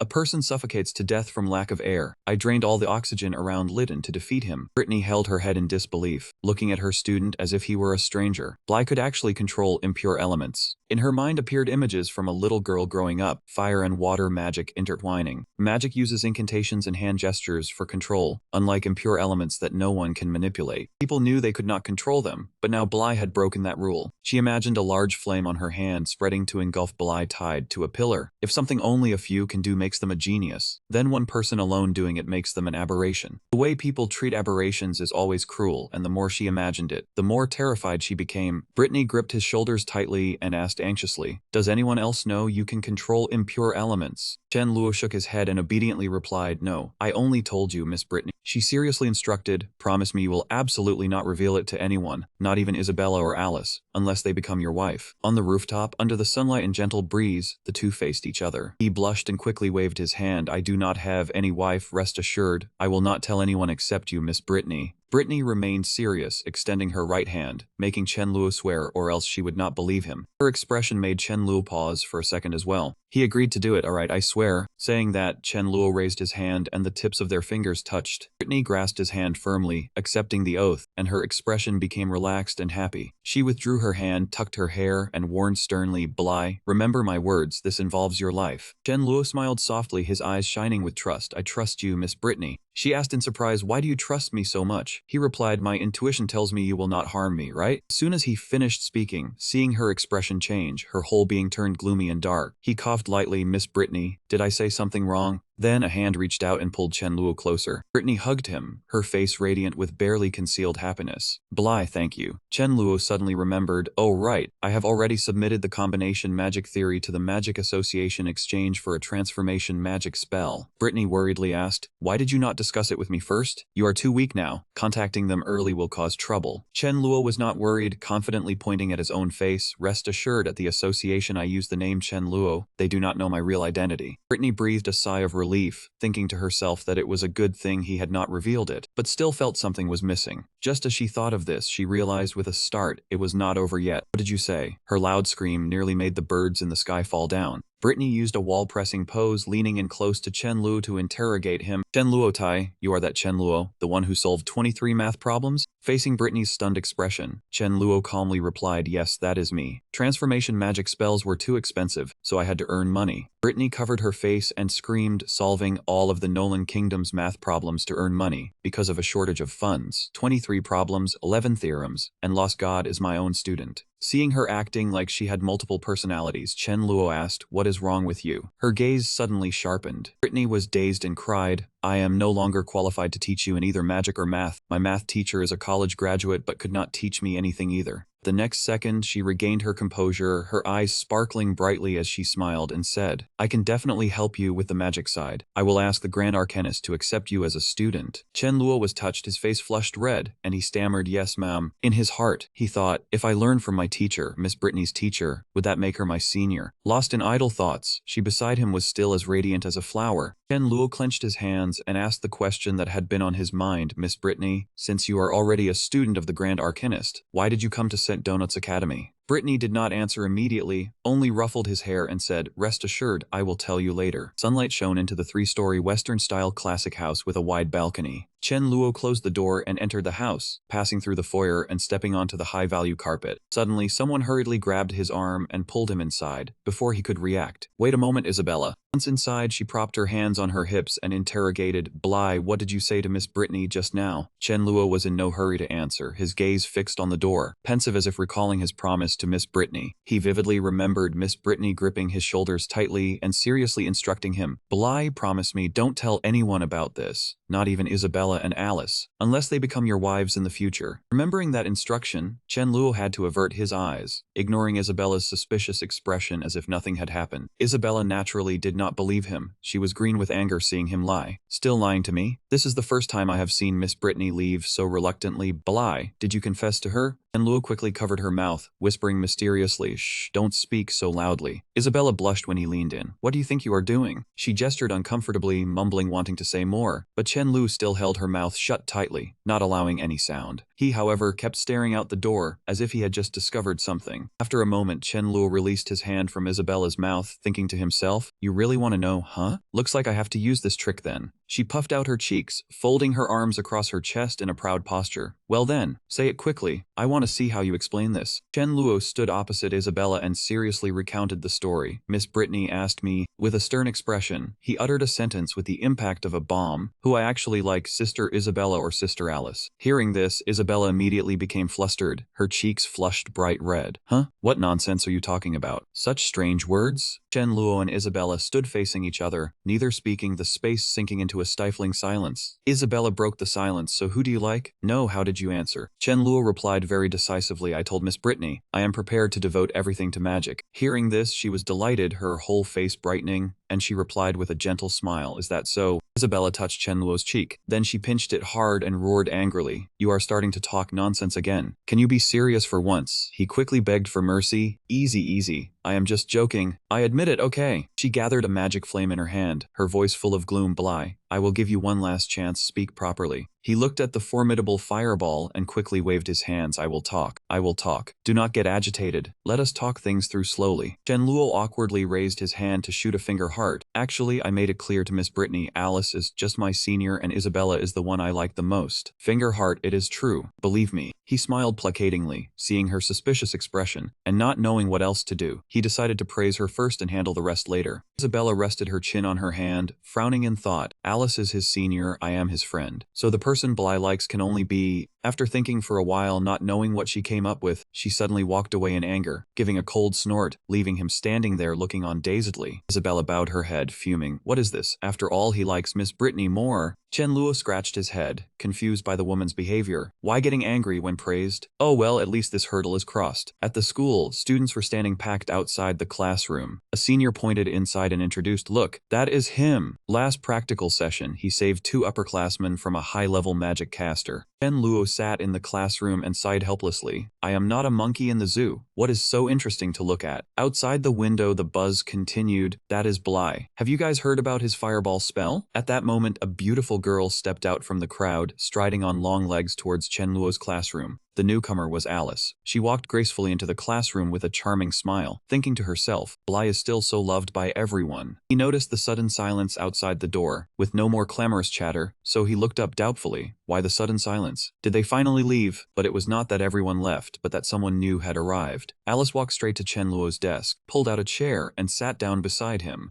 Blurry image before his eyes. He only knew he had buried his face in a place that was soft and full. What is this feeling? Before he could compose himself, Alice teased happily, Bly, are you always this enthusiastic with everyone? It made him blush to the tips of his ears. Knowing he had just buried his face where he should not have on a girl, Chen Luo, his face bright red, quickly explained, I did not mean to, it was an accident. Alice did not let up. You hurt me and you say you did not mean it. He quickly clasped his hands and apologized. I am sorry for hurting you. I am sorry. Alice covered her mouth, her smile blooming like a flower, while her hand did not forget to pull out a book. Just teasing you. But I do have a question to ask you, Bly. She smiled sweetly and pushed the book towards him. This is it. I have 2 problems I do not know how to solve, so I have to trouble you again. Chen Luo took the book, forcing a smile. No trouble, no trouble. It is just a small matter. The students outside started buzzing again. Did you see that? Just now Sister Alice and Bly were leaning close together. I saw it. Bly is truly an upperclassman killer. Both top beauties are gathered around him. Right at that moment, a voice sounded from behind. What are you guys doing? The male students turned around, all blushing when they saw Isabella, who had just arrived. Someone spoke up to ask Isabella, are you here to find Bly? She looked in that direction, her brows furrowing slightly, somewhat annoyed. You know that already. Why bother asking? Isabella stood opposite Alice. The 2 women just glared at each other upon seeing one another, asking uncomfortably, are you not the same? Alice frowned provocatively. Do not tell me you like Bly? You are quite interesting. As soon as Isabella heard this, she quickly denied it. What nonsense are you talking about? Who likes Bly? Alice clearly did not believe her. She sidled up close to Isabella with an expression that saw through everything. That action infuriated Isabella. Who snapped me? Alice added another sentence. That is right. I like Bly. Is that not allowed? Isabella's mind was reeling. You like Bly? Since when? How have you hidden it so well? Alice gave a provocative smile. Since you do not like Bly, surely you will not compete with me. Isabella bit her lip and said softly, even if I not compete with you, you do not stand a chance. Bly already has someone he likes.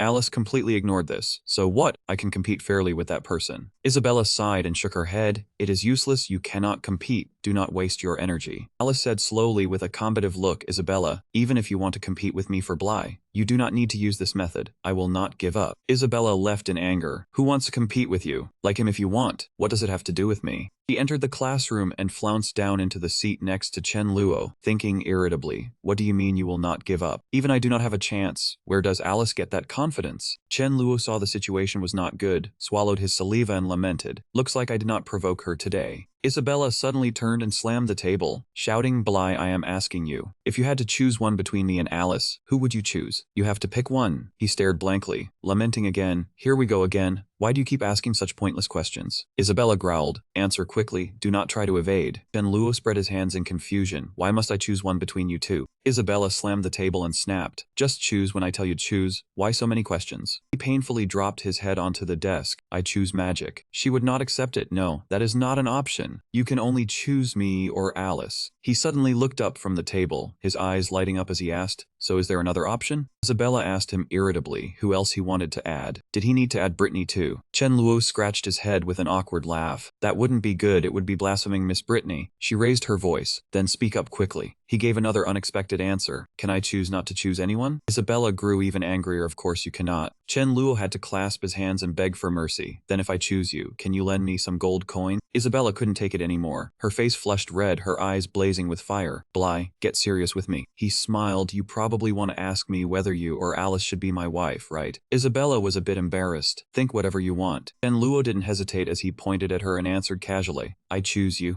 Isabella was both surprised and delighted. Why? He crossed his arms and sighed. Need a reason. Other than Senior Alice being more mature, more gentle, and having a bigger chest than you, what else does she have over you? She stood frozen, 3 sharp blades simultaneously stabbing straight into her heart. More mature than me, bigger chest than me, more gentle than me. Isabella immediately raised her hand and slapped Chen Luo hard across the face. He held his red, swollen cheek, stunned. What's wrong? Did I say something wrong? Chen Luo had to sit back down and continue reading, sighing in frustration as he read. Just then, a male voice rang out, Bly, you're here. He looked up to see Toby waving. Bly, I heard you saved 2 senior sisters from Leton. Ignoring his excited friend, Chen Luo answered listlessly. Something like that. Toby was so excited his hands and feet were going wild. What do you mean something like that? That was a high-level magician. How did you do it? He thought seriously. Actually, thinking he was about to hear a good story. Toby focused intently, not daring to blink. Who would have thought he would say calmly, I don't remember. It left the other stunned, nearly falling over. Toby knelt down crying, please Bly, think carefully about how you defeated Leeton. That man kills with a single move. Such a cool scene you can't possibly not remember. Chen Luo rubbed his chin, pretending to think. Alright, let me think. He recounted the scene of confronting Leeton when he attacked with fireball magic. At that moment I suddenly thought how great it would be if I could drain all his energy and magic. In his imagination, he used his hand to drain all the energy from Leeton's magic, focusing all his power and will. Then both of them fell to the ground. As a result, Leeton's magic disappeared, and I also passed out. Toby's eyes sparkled like stars, gripping Chen Luo's hand tightly. Bly, you're amazing. What's that spell called? Can I learn it? Chen Luo quickly replied. Once I woke up I couldn't use it anymore, so I can't teach you. But I named it Hollow Air Great Technique.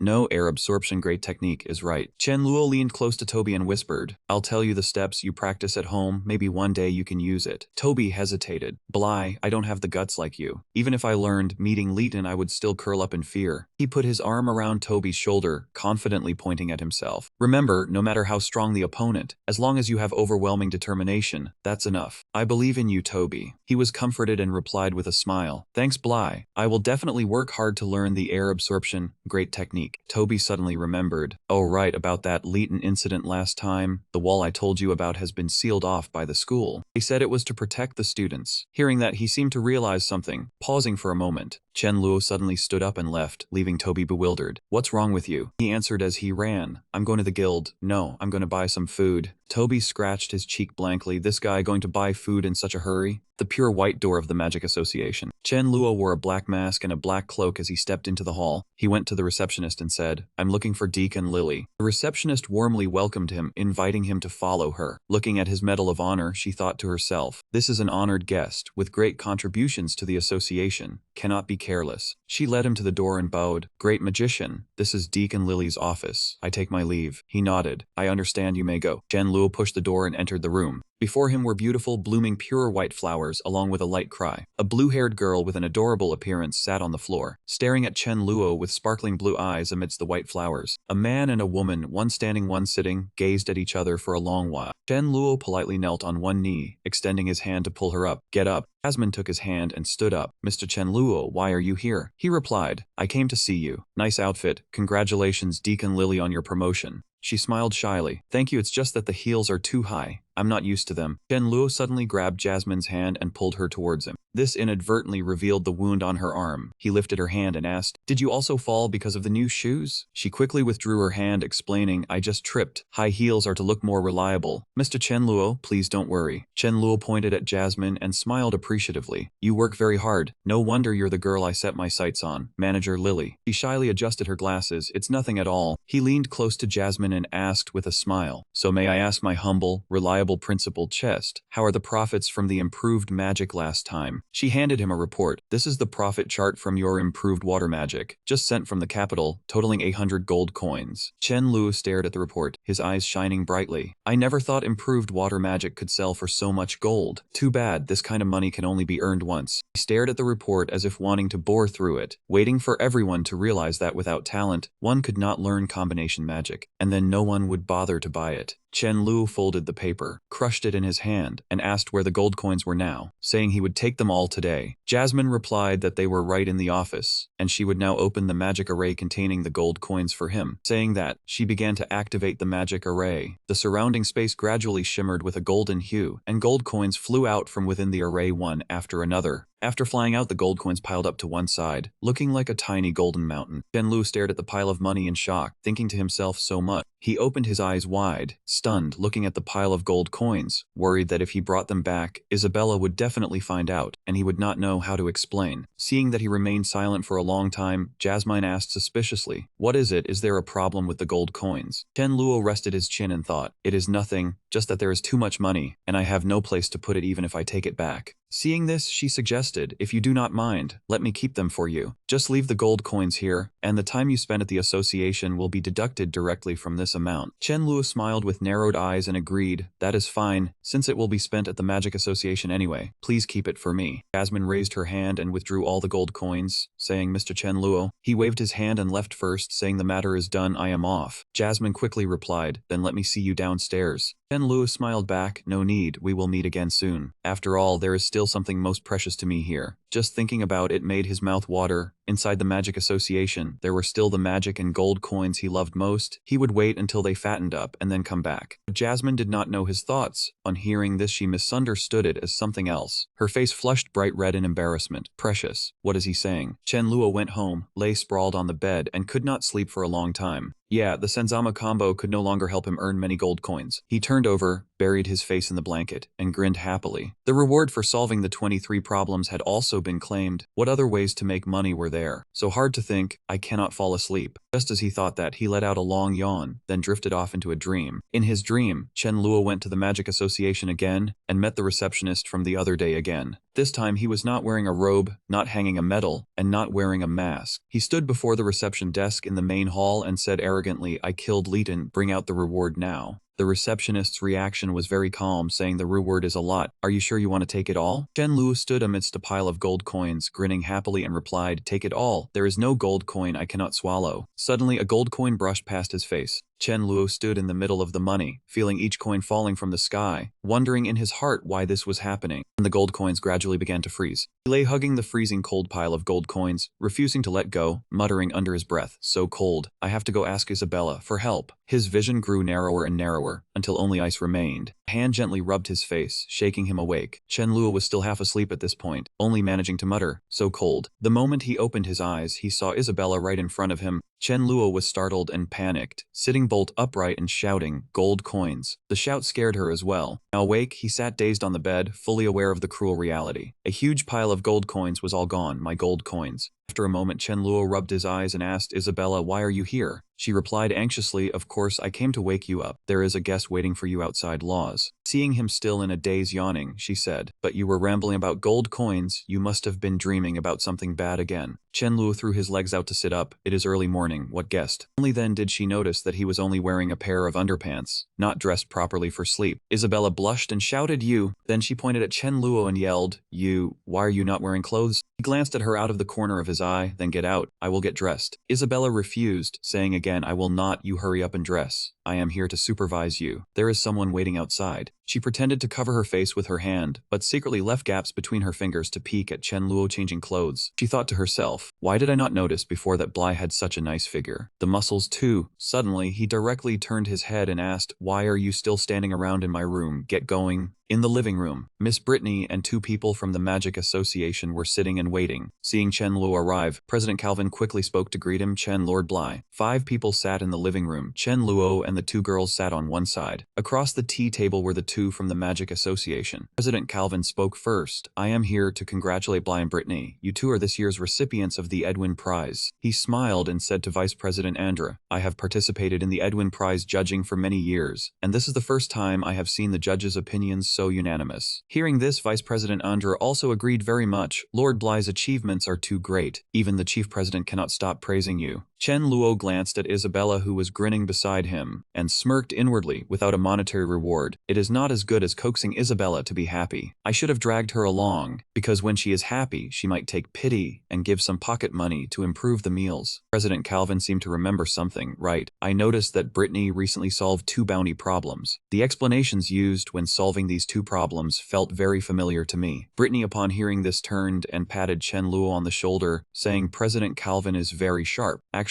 I thought further based on Bly's method of solving the 7 bridges problem of the capital. A look of realization appeared on his face. No wonder, Lord Bly's mathematical talent is truly astonishing. We all know the solving process, but cannot apply that thinking to solve other problems like she does. Brittany rubbed her earlobe, blushing shyly. Not at all. I am still fumbling around. Lately I have only been busy with research. President Calvin became serious, asking, was it not you who proposed the recent topological geometry? She frankly admitted, that is correct. The core of topological geometry was actually first proposed by Bly. He is the original creator of this branch of mathematics. President Calvin said again, I believe in Bly's strength and Brittany's passion for mathematics. With the cooperation of you two, topological geometry can surely become a systematic science. Chen Luo picked up his glass of water and took a sip, but in his heart he was thinking, topological mathematics is an important branch of modern mathematics. How could he and Miss Brittany perfect it all by themselves? Vice President Andra then cheerfully spoke up, saying a sentence that made him choke on the water in his mouth. He said it would be great if Lord Chen Luo could also research topological geometry together. He is the Luo Shen who solved all 23 problems. President Calvin quickly pulled his vice president back by the shoulder, saying, rest assured, we have the blessing of the god of mathematics. What we see and have now are all the best arrangements. Isabella quickly patted Chen Luo on the back as he was choking on water, asking him if he was okay. She expressed her own thoughts. No matter how talented Luo Shen is, no one knows where he is, so Bly and Miss Brittany are still more reliable. He put the glass of water down on the table, saying that President Calvin and Andra had worked hard today, that they must be very busy, and that they should not take up any more of their time. President Calvin quickly replied, no, we are the ones who disturbed you, so Andra and I will take our leave now. On the table were a glass of water and dishes that looked very appetizing. Isabella picked up the glass of water. She tilted her head back and downed the water in one go, causing Brittany, who was sitting nearby, to wonder, Isabella, what's wrong with you?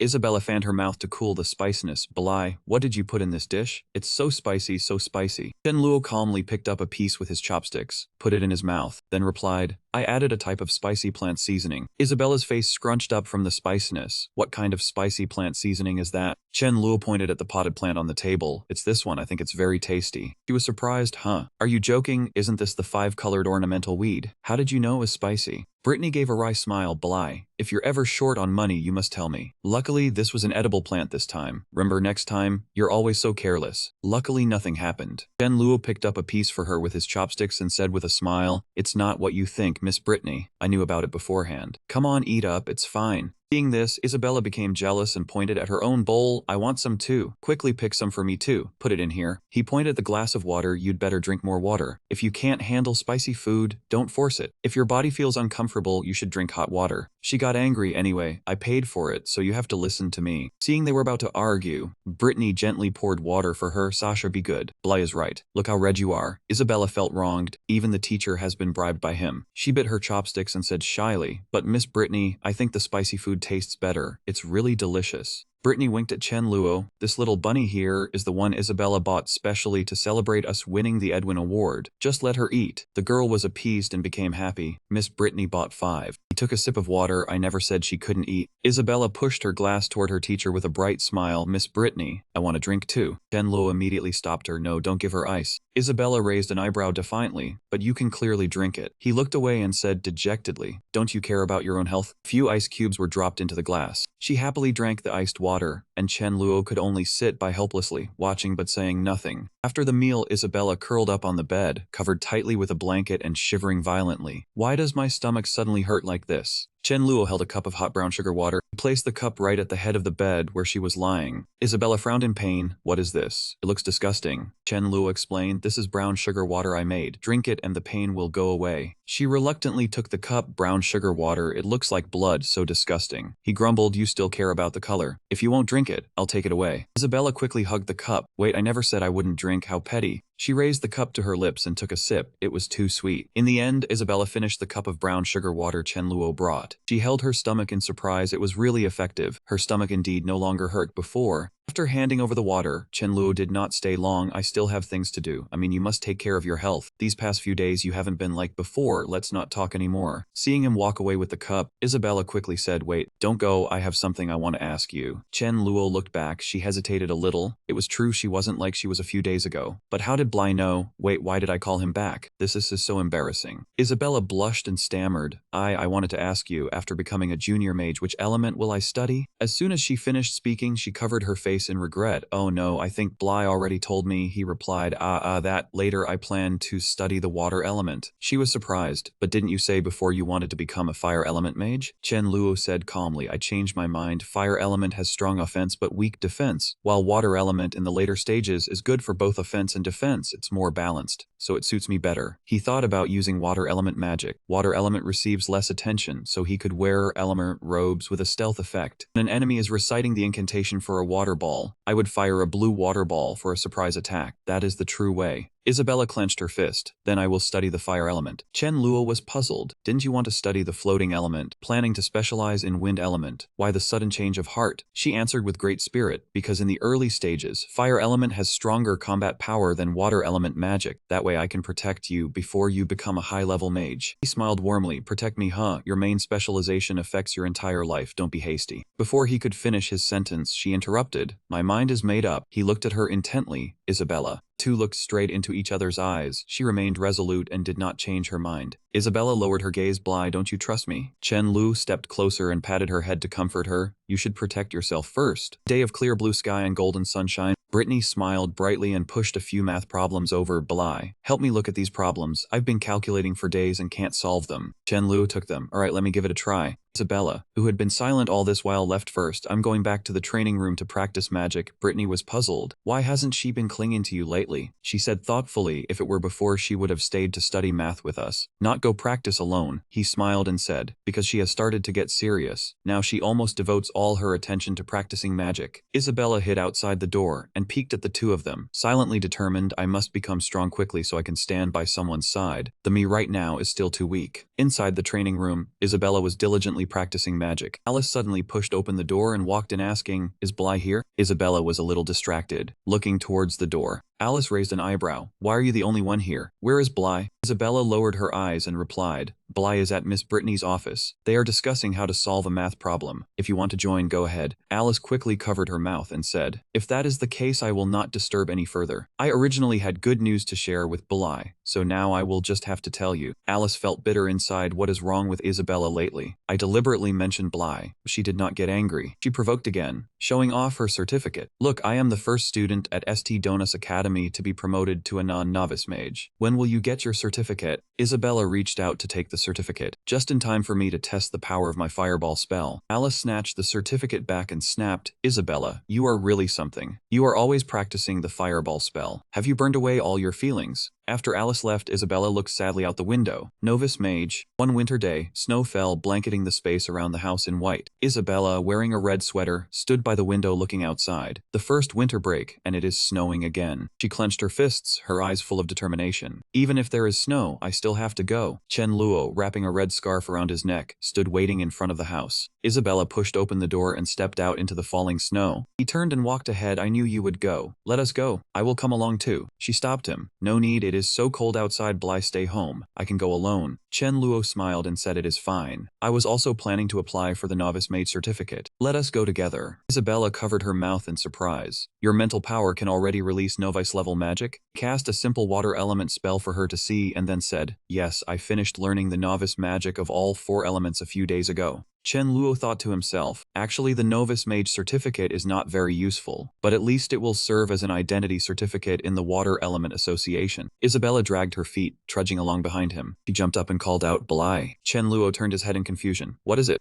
Isabella said seriously, I have something to ask you. He was a bit scared when he heard this. His first reaction was to break out in a cold sweat. Here we go again. The two stood facing each other in the snowy sky, the air thick with tension. Isabella wondered, Bly, why is your mental power growing so fast? Many questions swirled in her mind. Clearly, when we first met, you could not even cast a fireball, yet now only one semester has passed. Isabella's face darkened. He is not only going to apply for the Novice Mage certificate, but has also mastered the novice magic of all 4 elements. She tightened the hand hanging by her side. Before I become a Novice Mage, the gap between Bly and me will only grow wider. Qianluo smiled to comfort her. Everyone progresses at a different pace in magic training. Do not overthink it. He stepped closer and ruffled her hair. Take it slow. Once I become a high-level mage, I will protect you. Isabella blushed and pushed Qianluo's hand away. Who wants your protection? For all you know, I will become the high-level mage first. He also retorted, no, it will definitely be me first. Then we will just wait and see. The two went to the Mage Association together. Isabella walked up the stairs. Fire element mages go to the 2nd floor for certification. I will go ahead. I will find you when I am done. Qianluo cheered, good luck. Guide girl gave a warm smile. Brady has been out on business these days, so the novice water element mage certification will be handled by Lord Zeus instead. His requirements are quite strict. Please be mentally prepared. Qianluo smiled and scratched his head. I understand, thank you. The girl raised her hand and knocked on the door. Lord Zeus, there is a gentleman here who wants to be certified as a novice mage. A voice came from inside the room. Let him in. At the water element magic certification area, he entered the room and immediately saw a man sitting at the desk opposite. Zeus picked up a book to look at and said, now use the fastest speed to cast a novice water element spell. Just as he flipped the book to the next page, he heard Qianluo say, it is done. Zeus paused doubtfully. That fast? When he looked up, he saw that he had used magic to create a water shaped like a superhero head. He asked, is this acceptable? Zeus was extremely surprised. He also precisely controlled the shape of the water screen. This is not simple, but this shape. Clapped his hands in praise. Not bad. Your magic casting speed is very fast and your mental power is stable. It is clear that during the apprentice stage, you worked hard to train your mental power. He smiled brightly and replied, thank you.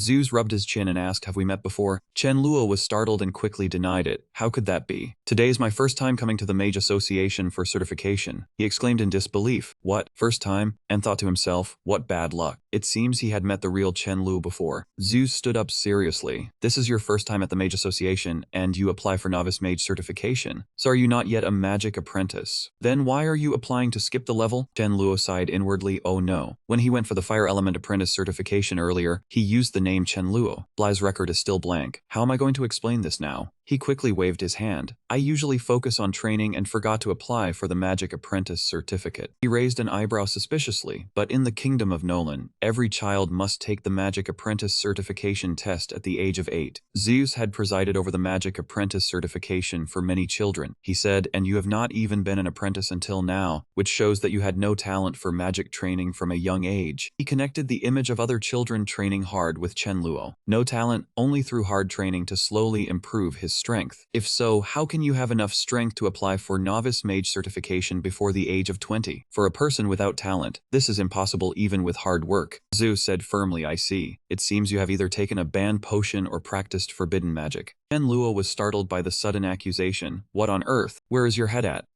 He did not let him finish his sentence before using magic. Save your excuses for the judge. Go, shut that mouth full of lies for me. Qianluo quickly cried out, I have not finished speaking yet. Then he sighed, it seems I will have to calm him down first before he will listen to me. Qianluo used a water elemental magic to form a line of defense to block his attack, which was a fire dragon spell. Zeus was surprised. An intermediate water spell could easily block the fire dragon spell. Indeed, he was no ordinary person. He had to use an advanced water spell, the water burial spell, to counter a water sphere gradually forming under his control. The water dragon had charged forward. The two streams of water magic clashed violently. Water splashed everywhere. Zeus was soaked from head to toe. Qianluo asked, it seemed he had calmed down, please listen to me. I did not pass the apprentice certification because I went in the wrong direction. He said gently, when I was little I wanted to be a fire mage, but was not close to the fire element, so I studied without progress. Qianluo used his hand to control the water flow. Then I happened to discover I had a talent for water magic, so I started cultivating again. So I missed the apprentice certification. He looked at the water sphere in his hand. I am not as skilled as you think. I still have not mastered the water dragon. It only lasts a moment before dissipating. Do you frown? Do you think those words can fool me? Qianluo held his hand to his mouth and laughed. I am a student of St. Donuts Academy. My teacher is Miss Brittany. The Magic Association can check my records. You can go and see. Got angry. I was about to check Law's records. Who told you to suddenly cast the water dragon spell and make me forget? I will contact St. Donuts Academy. You wait here. Do you thought getting into St. Donuts Academy was either being rich or a genius? Could he really be mistaken? For safety, he should investigate his records first. He slammed the door and left. Chen Luo sighed in relief. So this Zeus was also vain, but why did he say also? A moment later, the sound of the doorknob turning came again. He was surprised. How was he back already? The person who entered was not Zeus but Jasmine. She was carrying a stack of documents.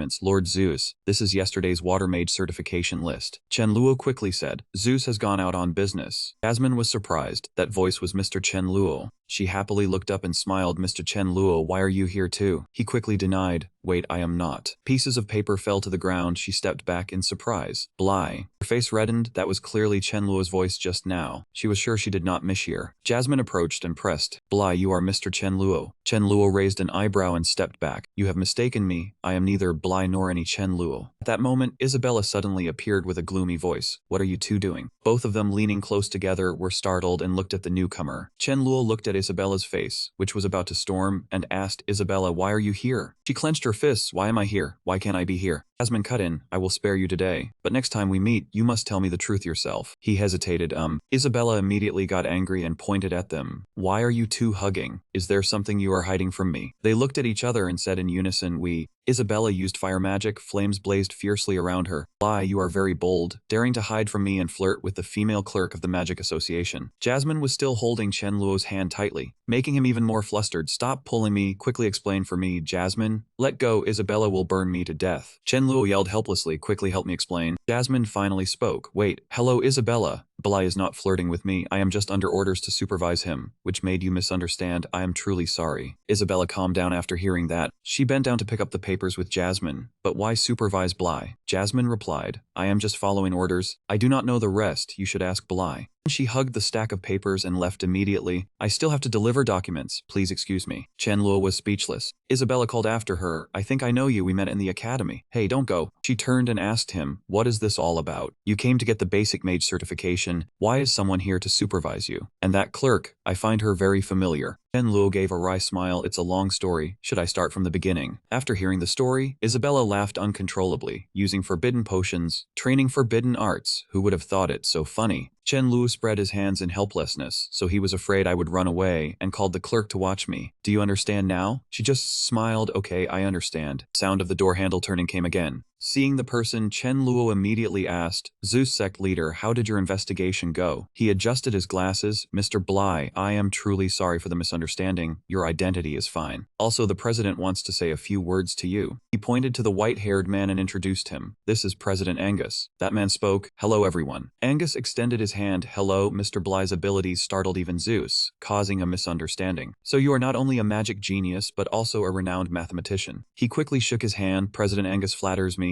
I am just an ordinary person. Angus looked at Isabella and smiled. Miss Isabella, why are you here? Isabella quickly replied, President Angus, have you forgotten? I am an St. Donut student. You just invited me to join the association. Poor memory. Angus smiled gently. I would not dare, miss. Do not joke. It is just, why are you here? Could you and Mr. Bly have a relationship? Chen Luo asked in surprise. You are already a member of the association. Isabella confidently replied, of course. The president said I have high talent and will become a saint mage later. What? Feeling threatened? Angus quickly said, so you two already know each other. A person who is friends with Miss Isabella cannot be ordinary. I would like to invite Mr. Bly to join the Magic Association. What do you think? He smiled brightly. Thank you for the invitation. I accept. So, has my basic mage certification passed? Zeus handed him a robe. Sorry for the oversight. This is a basic mage robe and an honorary member badge. It suits you. The badge attached to the robe had a water droplet shape, representing the water element. Now you are a genuine basic water mage. Chen Luo took the robe. Touching it made him feel the reality of living in this world. After they left, Angus said to Zeus, do you find Mr. Bly familiar? Zeus answered, I also feel I have seen him somewhere, but I cannot remember where. Chen Luo walked on the snowy road, deep in thought. A basic mage was higher than an apprentice, but basic magic items sold for more. He would probably have to use all the reward money from solving the Edwin case to level up to intermediate. Looked up at the sky. A low-level mage was already this expensive. when it came to intermediate, advanced, or super, the cost would be astronomical. Chen Luo pursed his lips, learning magic was really costly. He had to find another path. As he was deep in thought, a snowball suddenly flew over and hit him on the head. Isabella laughed mischievously from afar. Serves you right for being distracted. I hit you, you idiot. Chen Luo used magic to create a larger snowball. Just wait, I will show you the power of a water mage. She immediately used fire magic to retaliate. Who is afraid of who? I am also a fire mage. Just wait to be defeated by me. Chen Luo licked his lips with interest. You said it, do not regret it. After the fight, Chen Luo stood dazed under the shower washing up. He was really scorched. Isabella showed no mercy at all. He dried his hair and went to the living room. Miss Brittany told him Isabella had gone home because school was on break. She smiled and asked, so when are you planning to go home? Chen Luo replied that since his father died, his mother was always sad. She would cry when she saw him. He did not want to make her sadder, so could he stay here? Chen Luo thought to himself, although this world had a mother, he was not the real Bly. Going home would be easy to expose and very awkward. Brittany hugged him to comfort him. Of course, you poor Bly, stay here with me. Tomorrow I will take you to the market to buy groceries. Chen Luo felt awkward. Wait, when did I agree to go to the market tomorrow? Miss Brittany smiled mysteriously. Since school is on break, we cannot eat at the canteen. You have to cook 3 meals for me. On the street, the teacher and student went shopping together. Brittany pointed at a building, told Bly to wait here. She would submit her thesis and be right back. Chen Luo obediently sat waiting when he heard complaints how annoying. He heard 2 passersby talking about how Luo Shen solved a problem last time, barely got a new one only for someone else to snatch it. The other person said that was right. She only got 100 gold coins, found a clue yesterday. Her friend was even angrier. I already proved the result, but could not submit in time. After listening for a while, Chen Luo felt enlightened. He shouted excitedly. He found a way to make money, his face bright and eager. The 2 people heard him shout and looked at him like he was crazy. Chen Luo scratched his head sheepishly. He seemed a bit too excited. Miss Brittany returned, holding a tomato. Why were groceries scattered everywhere? She almost stepped on them. Chen Luo just realized he had dropped the groceries. He accidentally dropped them. Then the 2 of them bent down to pick up the groceries. Brittany picked up the tomato, said hurry and pick them up. Do not let anyone step on them. He tossed the tomato. Do not rush. I will pick them up now. As soon as he said that, Miss Brittany yelled because he stepped on an egg and a tomato. Chen Luo held his face in panic. Oh no, Miss Brittany's favorite scrambled eggs with tomatoes was ruined. She crushed the tomato in her hand, smiling dangerously. It is fine, come here, I am not angry at all. Chen Luo's eyes twitched, survival first, making money later.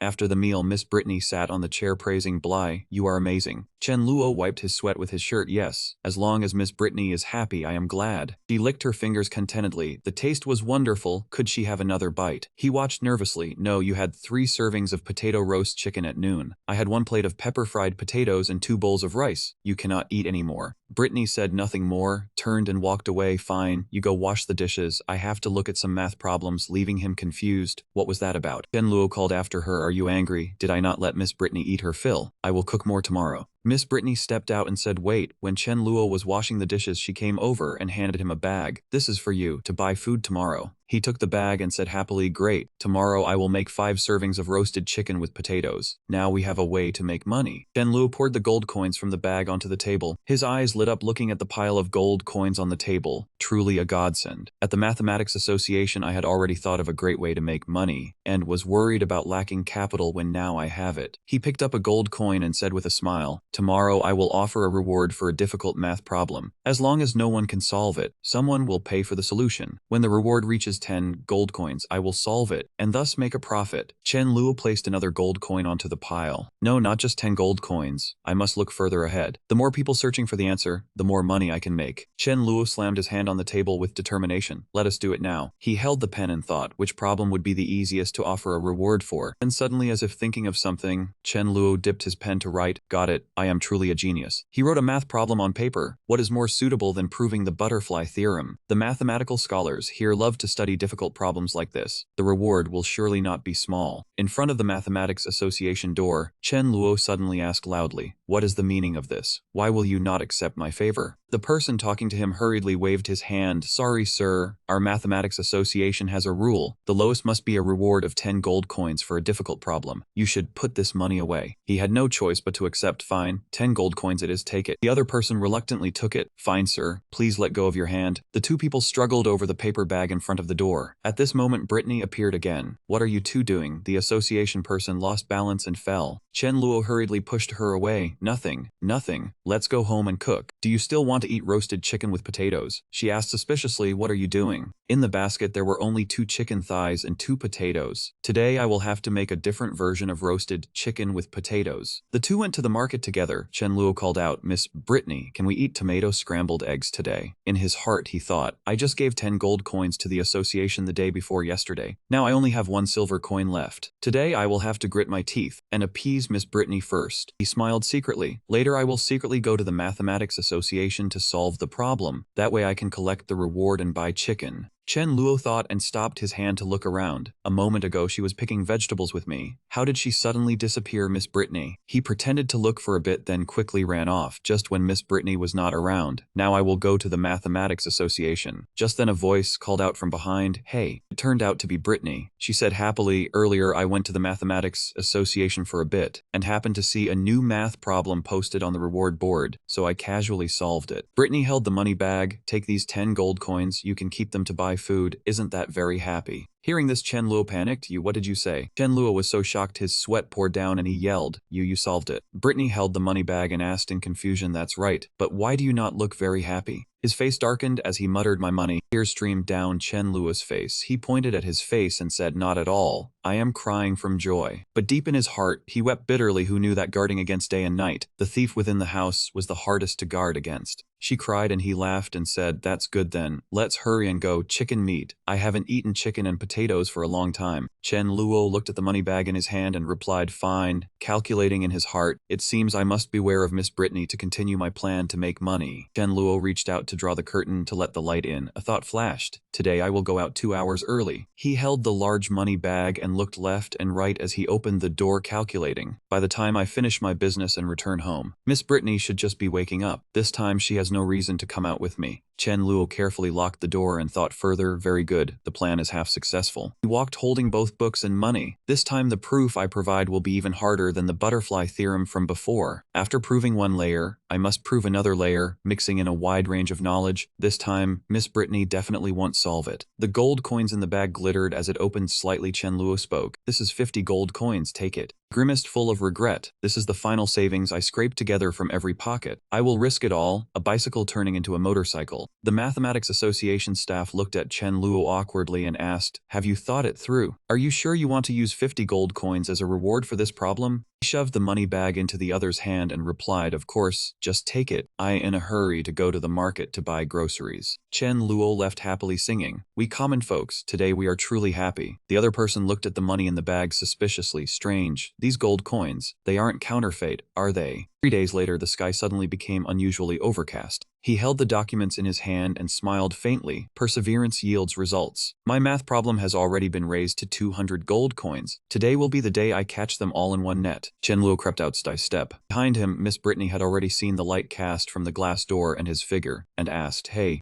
She opened the door wearing a tight short nightgown draped with a long green robe, revealing her fair legs, and rubbing her eyes said, where are you going so early? Chen Luo hugged his documents and turned his head to explain, buying groceries. Going early is the only way to get the freshest produce. I won't talk to you anymore. If I go late the food will be snatched up by others. After speaking he hurriedly left, leaving Brittany with 1,000 questions. Strange, going to buy groceries, why must it be so sneaky, and not even bring a basket? Chen Luo happily flew with his documents and cheered, 200 gold coins, here I come. In front of the problem-solving reward board, his problem was nowhere to be seen, only sheets of paper with the proof. Chen Luo shouted in anguish, damn it, where is my problem? The staff member from the other day came out smiling and waved, congratulations. Yesterday at noon, the math problem you offered a reward for was solved. Come see the solution process. Chen Luo's face darkened as he turned and asked who solved it. The other person replied it was Lord Erbo. Raindrops pattered down. His body had been soaked by the rain for who knows how long. I never expected the irrational number I posed would force the entire Edward family to show their hand. Now because of Erbo I have lost both my mind and my fortune, lost all my savings. Chen Luo just stood in the rain, head bowed in thought. At the Divine Grace University, there is no modern mathematical foundation. Erbo used only ancient knowledge to solve such a complex proof. This person is surely a true genius. The staff member in the distance saw this and could not bear it, waved and called, young man, it's raining heavily outside, where are you going? Come in here and take shelter from the rain. He He put his hands into the pockets of his coat, his whole person sunk in disappointment. I admit I intended to cheat, but who knew I would lose so badly? All my savings are gone. Now I don't even have money to buy food. I cannot face Miss Brittany when I go home. Suddenly a voice spoke up, young man. Alice walked over holding an umbrella to cover Chen Luo. She asked with concern, did you forget your umbrella? I was planning to go to the Mathematics Association to submit a thesis for my Aunt Kia. Come into the association and take shelter from the rain with me. He turned and replied, fine. His heart was filled with a warm feeling. Although God had slammed the big door shut, he still left a window open for me. Heaven never seals off all exits. The two stepped inside. Alice sat down and asked, hey, why are you so hesitant today? Do you have something you want to say to me? Chen Lu turned his face slightly red and expressed, then I will speak frankly. I hope Sister Alice won't be angry after hearing it. Even if you do not agree, we will still be friends, okay? Her face flushed bright red. Go ahead and speak. I will not be angry. But in her heart she screamed, this color could it be? Alice's inner self screamed with joy. Oh my God, have you finally seen the light? I am the most attractive one after all. Chen Luo grasped both her hands and said passionately, Sister Alice, as long as you are willing to. He had not finished when she closed her eyes, her face reddening as she shouted loudly, I am willing. He smiled happily and said, great, I knew Sister Alice is the most generous, so lend me 20 gold coins. Alice questioned him seriously, and Chen Luo nodded to confirm that he just wanted to borrow money. If she felt troubled, borrowing him 6 gold coins was fine. She shook off his hand and walked away angrily. Chen Luo looked at the money in his hand, thinking to himself that money really ruined relationships. He only borrowed 6 gold coins, yet Alice was unhappy. A voice rang out. President Calvin introduced that this was Bly, the man who discovered irrational numbers and had won the Edwin Award this year. In front of him was a group of strangers. Tang Yin sarcastically remarked that an Edwin Award winner still had to borrow money, which really opened his eyes. Calvin hurriedly tried to explain. Chen Luo asked back annoyingly who he was. Group left Tang Yin leading the way, telling everyone to go to the final station of the Nolan Kingdom to see if the bounty challenge of the Mathematics Association had any surprises. Being looked down upon, Chen Luo clenched his fists in anger and cursed silently. Today was really a bad day. Even passers-by dared to step on him. President Calvin grabbed Chen Luo's hand and earnestly begged. Now only he could save him, or rather, save the entire Nolan Kingdom. Chen Luo closed his eyes and sighed, telling Calvin not to joke around. He was not in the mood. Forget saving the kingdom. He could not even take care of himself at the moment. Calvin retorted that he was not joking. If he did not act, the honor of the entire kingdom would be lost, and he would become a national sinner. This made Chen Luo wonder what had happened. President Calvin knelt down and grabbed Chen Luo's hand, shouting and begging for the god of Luo to help. Chen Luo panicked and told him to not talk nonsense and to get up quickly. Calvin looked up with tearful eyes and begged, demanding that he agree to help first before he would stand up. Chen Luo awkwardly asked when he had learned to resort to blackmail, then told him to stand up and tell the whole story so he could figure out how to help. Brittany, who was nearby, saw them. Shocked, she pointed and asked what the two of them were doing. Both of them were startled and froze, breaking out in a cold sweat. President Calvin stood up and explained that he almost slipped, but luckily Bly caught him in time. Chen Luo scratched his head and continued, saying he had gone out to buy something, but encountered heavy rain, so he ran into the association to take shelter. He closed his eyes and awkwardly made up an excuse, saying that he happened to see Calvin slip and conveniently caught him. Brittany believed it, and said that since it was the case, she happened to be coming to the association for an important meeting, so she invited Bly to go along. Everyone entered the room. Someone wondered why Scholar Gaia, despite her high level, had never been able to solve all the bounty problems of the entire Luolan city.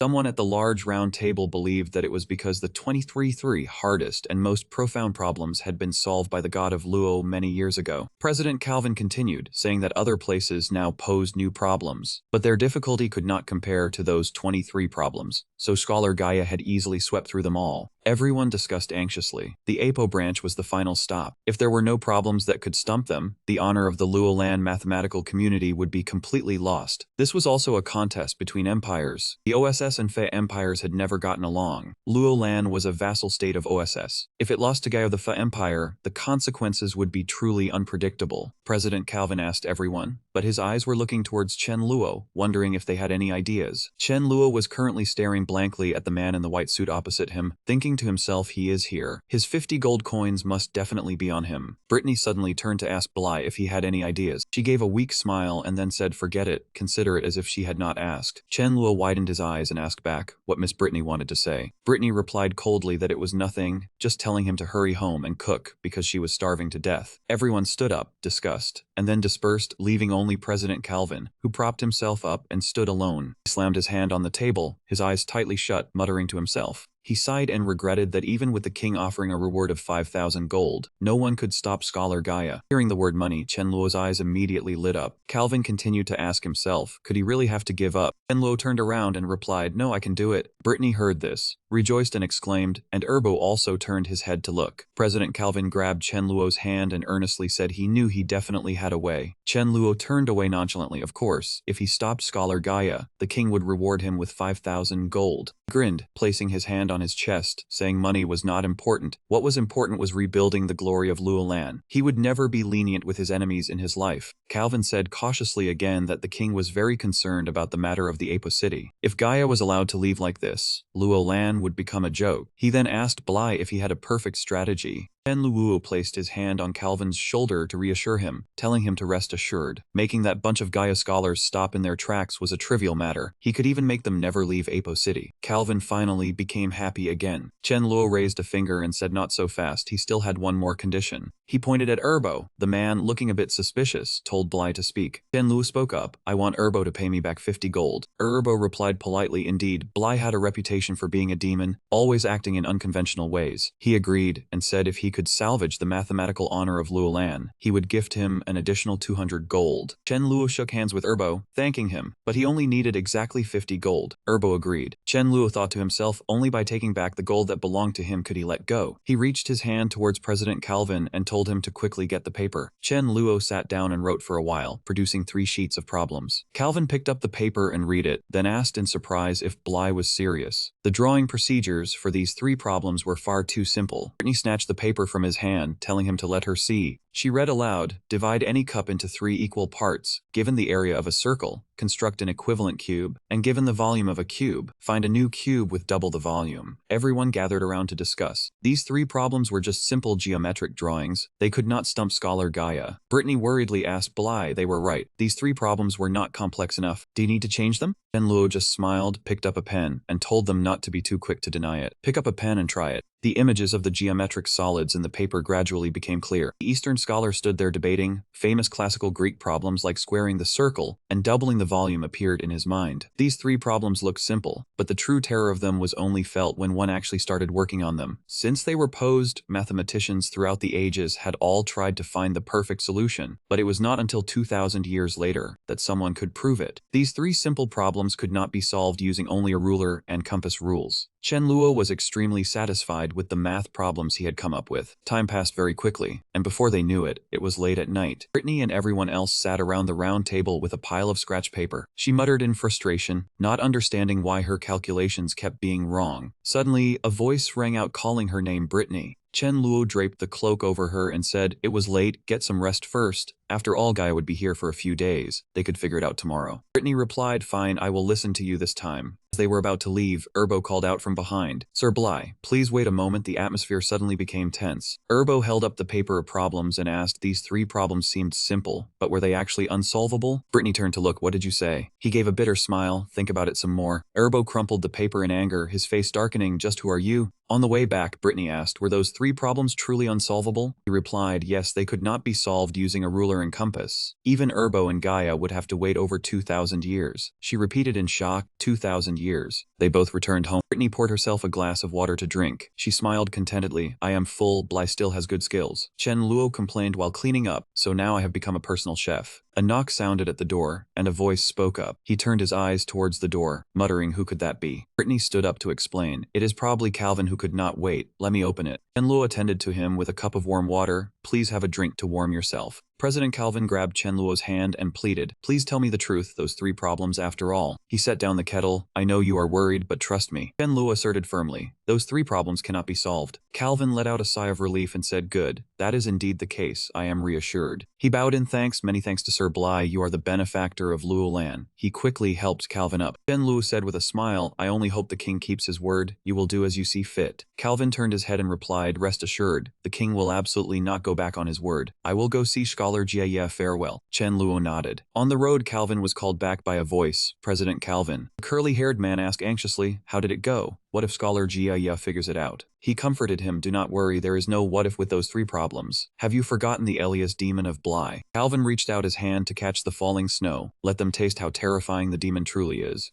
Snow covered the mathematics building. Calvin pushed open the door and entered. My friends of Jia, preparing to go somewhere. The group opposite Tang En said, we have troubled the association for too long. The mathematics of Apo City is done. No need to stay. He announced, today we depart for home. Calvin smiled wickedly. How could it be called troubling? You have helped Luolan greatly. The Department of Mathematics is endlessly grateful. Tang En replied, you are too kind. Just earning a little reward money for travel expenses. They shook hands. Calvin asked, what a coincidence. Apo City has a problem with a reward. Are you interested, friends of Jia? He naturally accepted. Calvin handed over the problem, please. Tang En looked at the problems, trisecting an angle, squaring the circle, doubling the cube. The whole group was stunned. Tang En questioned, are you serious? Such simple problems have a reward? Calvin gestured to prepare paper and pen. That is correct, please solve them. Tang En laughed mockingly, very well. But I have a small wish. He thought to himself, with this kind of problem, it seems they have given up. He asked, what is your wish? He recalled Chen Luo, the mathematics world cannot beat him. Do not use existing theorems. Chen Luo gives new theorems, proves them, then solves. That is the mark of an unprecedented genius. Tang En said directly, those 3 theorems are universal under all conditions. A voice rang out to cut him off, Sir Tang En. Calvin waved his hand to call him back, Sir Tang En. He explained, I want to get to know Chen Luo. Calvin smiled and refused. I am afraid you will be disappointed. Calvin said sarcastically, do not misunderstand. This great figure has a mysterious whereabouts. Nobody knows. He sighed in disappointment. That is a pity. Tang En asked his group, have you solved it yet? They replied, almost have an idea. Tang En urged, hurry up, do not miss the road. Calvin asked, do you really want to leave today? He tossed the keys. We'll leave after solving. Please return them for me, Calvin. Calvin sarcastically instructed the receptionist, attend to them for another month. Tang En held his head and shouted loudly, what kind of problems are these? He slammed the table, where is Sir Calvin? Tang En looked around, where is Calvin? Vice President Andrew handed over some documents. Calvin had something to attend to and left. He gave me this for you. He asked suspiciously, who are you? Andrew introduced himself. I am the Vice President of the Apple City Mathematics Branch. Tang En opened the bag, asking Andrew to help retrieve a portion. As soon as he opened the document, his face darkened. Andrew asked with concern, Master Tang En, what part do you need? He gritted his teeth and replied, nothing. Why ask about these things? Vice President Andrew advised, it is late. You should rest as well. He left with a stifled anger. Tang En walked toward his group of people who were working diligently. He slammed the stack of documents onto the table. The calculation tools in the paper bag spilled out noisily. Tang En shouted loudly, how hard is it to divide a root? You truly disappoint me? Everyone trembled in panic. Many people explained, Captain, just a little more time. Tang En roared, enough. He snatched the brush pen from someone's hand. Give me the pen, I will calculate it myself. Time passed meaninglessly.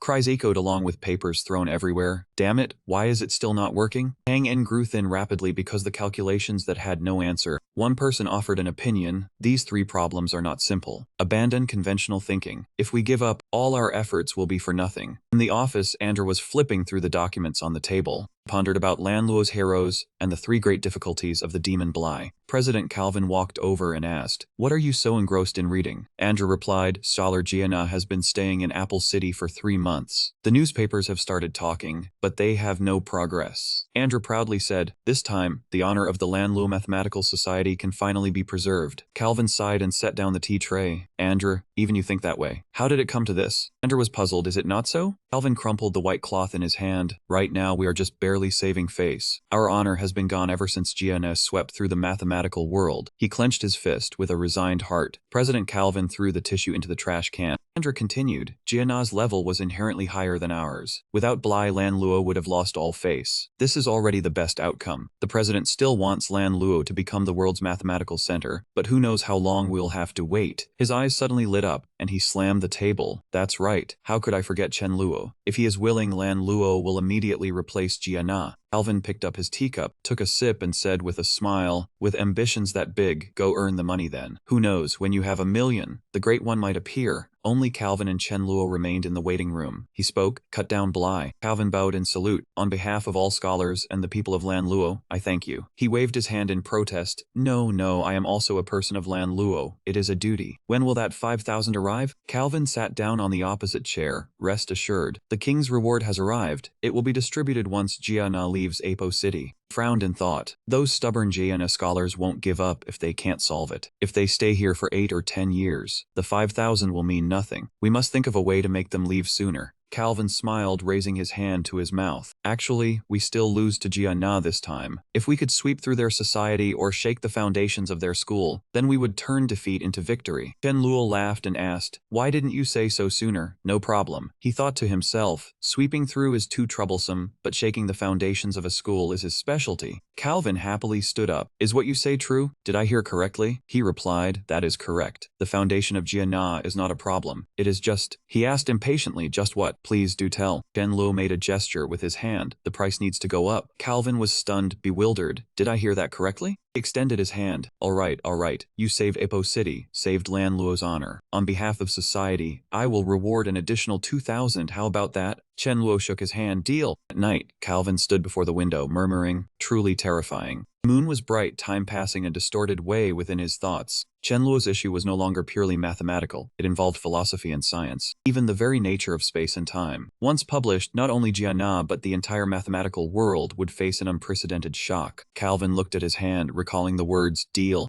Suddenly, the door of the room opened. Andrew entered holding a letter and said loudly, truly terrifying. He turned his face in astonishment. A forceful hand slammed onto the table, producing a dull, muffled sound. Beneath it were paper and a sealed envelope. Andrew spoke loudly. This is a letter from the capital. Jia is sweeping through all the major newspapers. No one regards Lan Luo as anything anymore. Upon hearing this, Calvin crumpled the letter. Jia wins, Lan Luo fails. Andrew clenched his fists in anger. We still lost. If we had presented these three difficult problems the moment Jia entered Lan Luo, the newspapers would now be saying Lan Luo won. Who said we lost? The remark made him startle and lift his head. Calvin had already crumpled the letter, his face dark. What? Calvin's expression was extremely stern. The competition has no result yet. How can you concede like that? If Jia makes the first move, don't blame me for being impolite. Calvin turned and walked away with clenched fists, not forgetting to leave a cruel remark. Wait until you go to hell. At the academy, the roof tiles were bathed in golden sunlight, the air eerily quiet. The young man was sitting and recording when suddenly a crumpled paper ball flew over and hit his head. He shouted, ah, so annoying. Still not right. Wen Sen came from behind and advised, you are just wasting time with all that calculating. You might as well go home, take a bath, and sleep. Luo En did not accept the good intention but yelled in irritation, what do you know? I am just short a little, just a little bit. Wen Sen weakly retorted, you said the same thing yesterday. Luo En pulled his hair, his mood plummeting as he sighed. Why can't I solve such a simple problem? I am almost there. Another person waved his hand. Alright, let Wen Sen take you out for a walk. Otherwise, no one can focus on solving the problems. Without waiting, Wen Sen pulled La An by the sleeve and dragged him away, saying firmly, let's go. Person being dragged away protested tearfully, no, let me get up, I can still figure it out. The two left the room, passing by Jiaye's notice board. Lan struggled and shouted, Wen Sen, stop. Look at the reward posted on the board. Wen Sen stopped and looked at the board. Tortoise is ahead of Achilles. Ask for the time to catch up. Why is such an easy question being offered as a reward? Lan sneered confidently. As long as you know the speed and distance, any 8-year-old can solve this. Who came up with such a low-level question? Wen Sen rubbed his chin and thought. The name says Bly from Abo City. It's probably not that simple. Lan insisted. What's so strange about such a simple problem? Suddenly, a gust of wind flipped the paper, revealing the answer inside. Wen Sen flipped the paper over and read. Chen Luo said no matter how fast Achilles is, he can never catch the tortoise. Hearing this, Lan couldn't help but burst out laughing. He laughed loudly. Absurd. Don't even mention the wind system Achilles. Even an 8-year-old me could catch the tortoise. Wen Sen slapped La An angry. Even an 8-year-old knows that. Are you saying the demon Chen Luo doesn't know? La An rubbed his cheek, calming down. You have a point, but it still doesn't explain it. A voice sounded from behind. Friends of Jia. That person was holding a small tortoise. Guildmaster Calvin smiled. Having some trouble? Wen Sen asked eagerly. Guildmaster, I can't make sense of Bly's answer. Please explain it. Calvin said leisurely. Is Jia's stance on infinitely divisible time and space correct? La An lost his composure. Are you trying to deny my school of thought? This is the consensus of the entire world. Wen Sen stopped him. Calvin set the tortoise down. You are mistaken, my friends. This is not a question of pursuit. When I chase the tortoise also moves forward. The distance gets smaller and smaller but never ends. Calvin concluded. Therefore, the process of chasing the tortoise is divided into infinite parts, and I will never catch up. Lan scratched his head. But if time and space can be infinitely divided, can the tortoise really never be caught? Wen Sen's face turned pale, sweat covering his forehead. My previous understanding has completely collapsed. He was dazed. Clearly we can catch up, but Jiaye's theory makes it wrong. A hand snatched the paper from the board, ripping it to shreds. Lan yelled, "No, I don't believe it. I have to tell Captain Tang En." The outburst startled Calvin and Wensen. "Lan, calm down." Two ran off. Calvin stayed behind and sighed. "Not only is Jia going mad, I'm about to go mad too." In the wide room, everyone was in an uproar. "Demon, that man is truly a demon." A Jia member passed the paper around. "If time and space are infinitely divisible, then how do you explain the chase?" His face was panicked. "If time and space cannot be divided, is there a smallest unit? It doesn't make sense." The small tortoise crawled slowly on the table, the center of everyone's confusion. Calvin gazed at the tortoise thoughtfully. "How does one use mathematics to explain Achilles catching the tortoise?" Andrew burst in and shouted, "Still have time to play. All the Jia people have run away." Calvin said calmly, "They can't solve it, can't explain it. If I were them, I would run too." He bowed his head in thought. "The Jia scholars have no way out, but we can't solve it either." Andrew slammed the table. "The capital has sent 3 letters asking about the tortoise. You let them escape. Who will explain this to the king?" Calvin suddenly stood up, startling Andrew. Calvin patted Andrew on the shoulder. Calvin looked straight at him. "If you want an explanation, prepare 7,000 gold coins, and come with me immediately." Outside it was dark. The crescent moon cast a blue light into the house. Open chest piled high, with gold emitted a dazzling light. Chen Luo was stunned, his eyes only seeing gold, drool dripping from his mouth. "I've hit the jackpot." Call woke him. Sir Bly, Sir Bly." Chen Luo smiled sheepishly, rubbing his head. "I wasn't paying attention just now." Calvin got straight to the point. "I want to know the real answer to the tortoise question." Chen Luo sat on the sofa, bowing his head in thought. "Zeno's paradox is not entirely a mathematical problem. There is a mathematical answer, but it cannot explain the essence. It involves limits and quantum physics. The continent of Sheen hasn't even developed classical mechanics yet. Presenting such advanced concepts would likely drive these people mad." Chen Luo looked up with a helpless expression. "Actually, I don't know either. If I give the answer, you might go mad, so it's better to say I don't know." Calvin scratched his head in bewilderment. "Don't joke. How can you set a question you can't solve?" Chen Luo shouted. "What did you just call me?" He placed a finger on his lips. "Watch your tongue." Calvin reacted, "All right." Calvin held up 2 fingers, probing. "We can add more money, please reconsider." Chen Luo's eyes lit up, his mind with gold. He pulled his thoughts back and coughed. "It's not a matter of money, I really don't know." Calvin stood up helplessly and sighed. "Very well, I'll take my leave." His mind was still thinking about the capital. Finally accepting his fate, he left the house while Chen Luo waved goodbye, and Calvin walked leisurely away. No idea what he was thinking. He turned his head and shouted loudly, "An extra 5,000 laminate sheets deal." Calvin's answer was the door slamming shut like a slap in his face. As for Chen Luo, no longer calm, he leaned against the door, catching his breath. He could not earn this money. If he introduced advanced ideas at this moment, it would cause a disaster. Just then, his eyes widened, still having a block of unresolved thoughts in his head. From a distance, an urging voice came from the door. "Bly, come here quickly." Thinking it was something important, he hurried over, threw the door open, and asked, "What's wrong?" Inside, Brittany sat beside a small table covered with paper and pens. She said happily, "Bly, I have an idea about the turtle. When the number of separations reaches infinity, the last page could be a very small number. Can it be considered 0? Chen Luo listened to her speculation, falling into deep thought. It seemed that since he released the Geno Paradox turtle, everything had spiraled out of control. He suddenly realized the people here were like glowing butterflies, finding the right path even without guidance. Someone would do it in his place. Like Brittany, even without him, she still thought about the concept of limits. This world would sooner or later enter the scientific cathedral. Suddenly, Brittany slammed the table and shouted, "Bly, I've been talking so much, are you even listening?" The noise pulled him from his train of thought. "I heard you." The girl's face suddenly turned sinister, her eyes staring intently at Chen Luo. "Then tell me, what does this step mean?" He was still confused, not having heard anything, and only stammered, At this critical moment, a call came from outside. "Bly, Miss Brittany, are you home?" The sound was like a lifeline. He seized the opportunity hurriedly, head sticking out tail, and ran off. "Isabella, we're home," leaving Brittany only able to sigh. He really wasn't listening to me. She excused him by thinking what she said was too simple for him. That made sense. He was smart, he must have already figured it out. What was he thinking about just now? Isabella. Outside, Isabella's eyes rounded as she looked at the chests filled with gold, astonished. "Where did all this come from, Bly? Did you rob the treasury of Apo City?" Chen Luo scratched his head and replied, "This is the reward I earned over the New Year holiday." Then he wondered, "Why are you back already?" Brittany walked out, holding 2 pieces of paper, and spoke up, "Isabella, you're back. Looks like I discovered a new number." This remark startled Chen Luo, and he hurriedly coughed a couple of times. He immediately rushed in to stop her, thumping his chest to change the subject. "School starts tomorrow. Let's not stay home. Let's go shopping together. Today I'm footing the bill for you too." Hearing this, Isabella became interested, no longer caring about the new discovery.